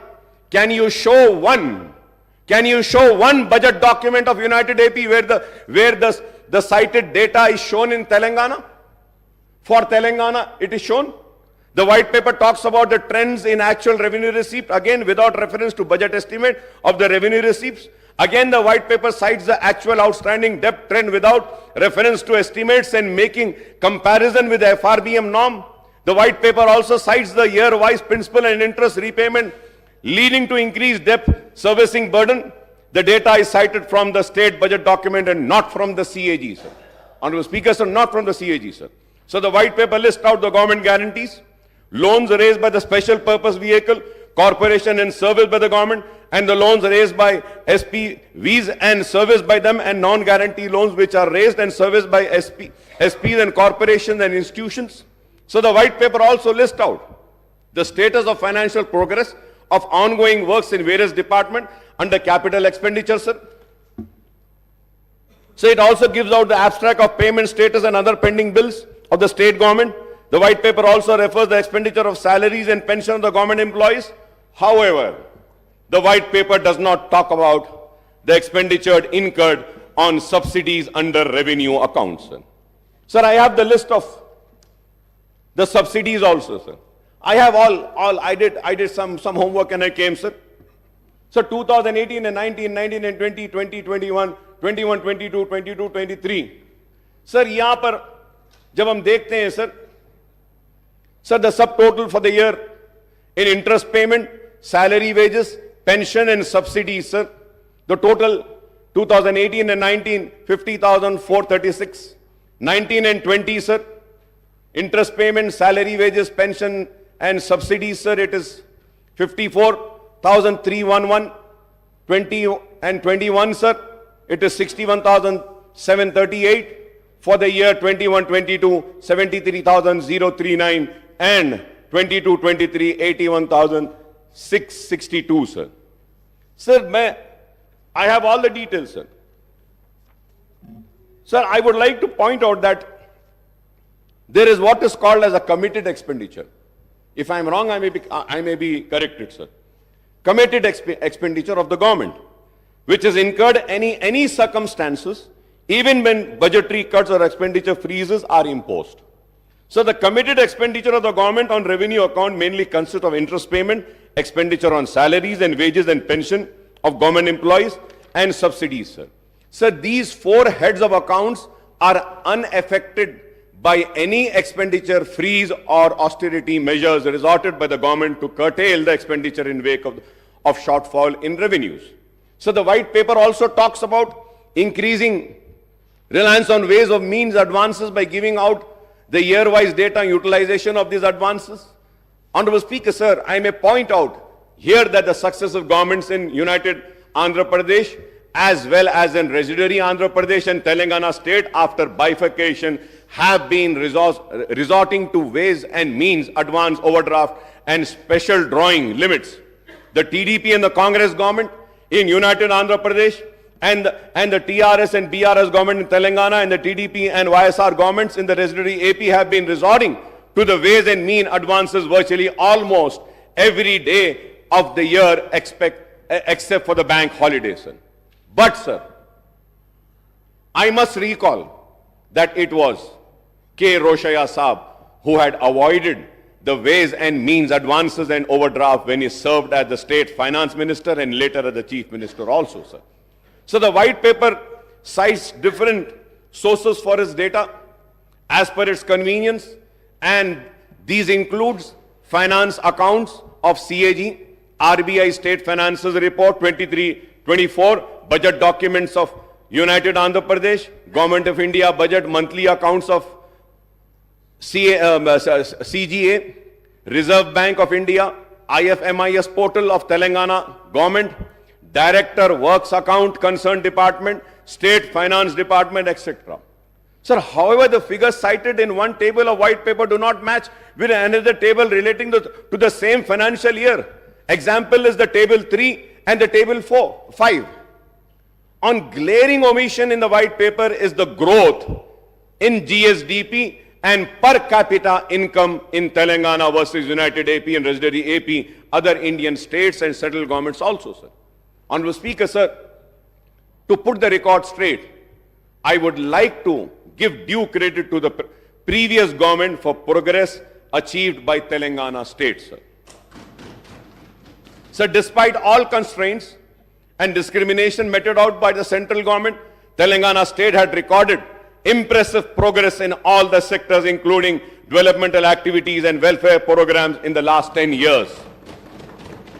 Incidentally, the previous State Assembly debated on these issues many a times. In all these years, the State Assembly has held a short discussion in the central government dual policy and implementation of FRBM Act and its impact on state progress, and the failure of central government in implementing the Assurance under AP Reorganization Act in Telangana state on the 13th September 2022, and the short discussion on Central Electricity Bill and its and also held on 12th September 22, sir.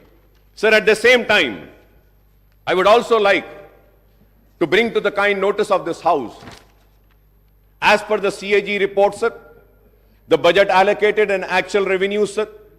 Sir, the actual revenues and expenditure, if we have to see, sir, for the year 2014 and 15, sir, the budget estimate was 97,563.61. The actual receipts were 63,323, and expenditure of 94,890.50. Budget estimate this was, but the actual expenditure was 61,814. Let me also say that, sir, in the expenditure, the borrowings for that year was 13,467.46. You haven't spent what was mentioned in your budget estimate. For the year 15, 16 and 16 and 17, sir, your actual expenditure was 1,14,397. But let me remind and bring to this kind notice of this House is that in that 16,000 and 23,000 were loans. And again, if we have to see it for the year 2017 and 18, the actual expenditure is 1,09,000. In that 1,09,000, 26,876.18 was the loan and the borrowing which you have borrowed. For the year 18 and 19, the actual expenditure, 18 and 19, the actual expenditure was 1,16,804. But let me remind and say that 23,470 was the borrowing in this expenditure, sir, in the actual expenditure. For the year 19 and 20, again, the actual expenditure was 1,23,809.09. But in this expenditure, the actual expenditure, the loan and the borrowing was 24,081.87. For the year 2021, again, the actual expenditure was 135,731. The borrowings were 33,191. Sir, again, if we have to see, sir, again, sorry, sir, it is not 33. The borrowings was 45,638. Sir, if we have to see again for the year 21 and 22, the real actual expenditure is 1,66,747. But the borrowings was 47,690. And if we have to see for the year 22-23, the actual expenditure was 1,70,849.27. The borrowings were 32,119.05. So the actual borrowings from the year, financial year 2014 and 15, as per the CAG report, says 2,77,987, sir. So now if we have to again budget estimate agar dekh lete hain, the expected is that for the year, for October 2023, it is 38 lakhs 234.94.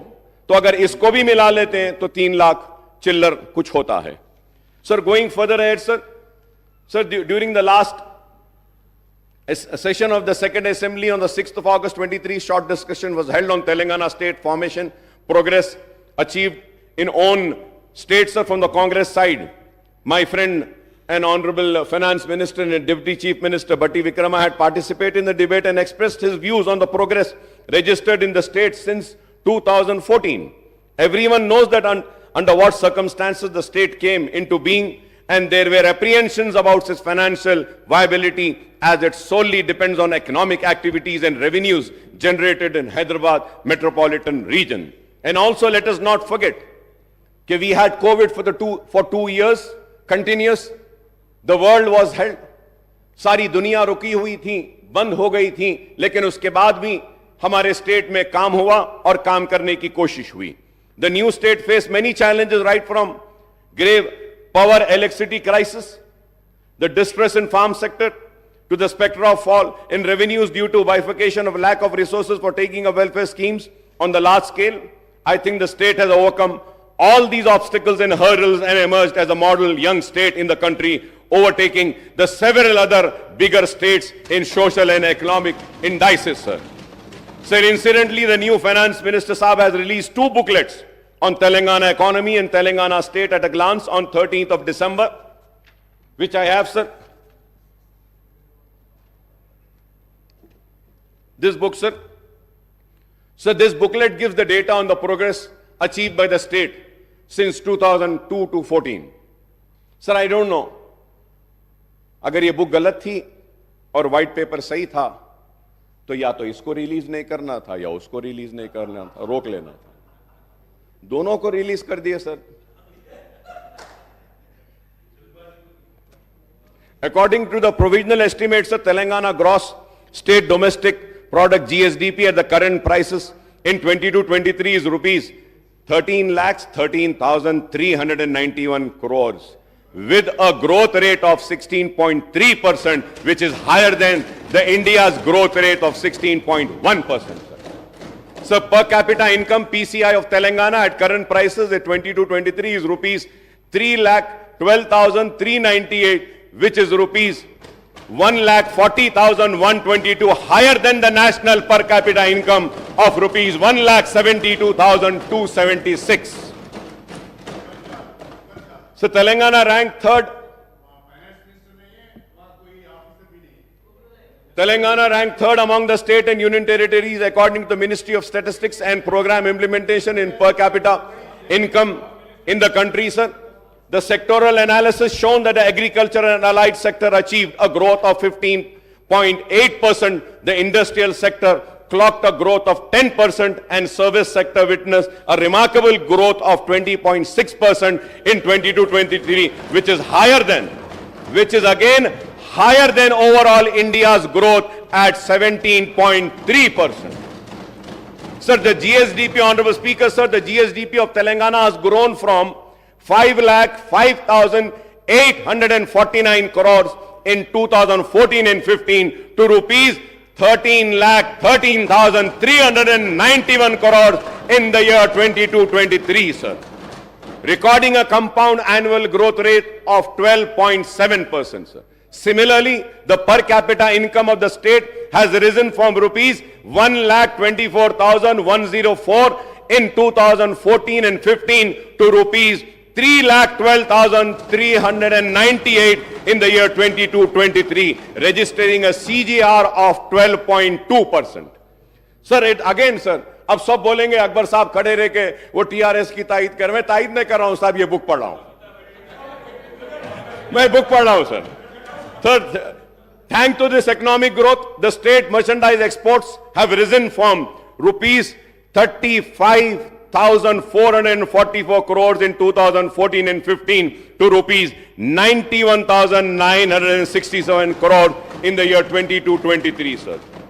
The services of information technology and IT-enabled services exports have increased from 75,070 crores in 2014 and 15 to rupees 2,41,275 crores in the year 22-23, sir. So the overall export of state have jumped threefold from 1,10,515 crores in 2014 and 15 to rupees 3,33,042 crores in 22-23, sir. So the state social economic growth would not have been possible without substantial investments by way of capital expenditure of the state government in primary agriculture, secondary industry and territory services sector in the last 1 decade, sir. Sir, when I spoke on the governor's address earlier, sir, I had referred to Reserve Bank of India's report on state finances, a study of budget of 23-24, revenue dynamics and fiscal capacity of Indian states, the RBI report also speaks positively about the economic and revenue indices of Telangana state in comparison to other states in the country, sir. Telangana state initiated reforms, measures to augment the tax and non-tax revenues to meet the ever-rising expenditure of state government on development and non-development activities, including salaries and pensions of government employees, subsidies on power, RTC and other sectors, and the interest on the state debt, according to RBI report 23-24, page number 181, appendix 1, Telangana state own tax revenue SOTR accounts to rupees to 85.92% of the state's total revenue in the current financial year. 85.92, sir. Sir, as per the CAG report, the total actual receipts of Telangana government have increased from rupees 63,323.29 crores in the year 2014 and 15 to rupees 1,92,097.68 crores in 22-23. That is a net increase of 1,28,774.39 crores, a growth rate of 203.36%, sir. In 8 financial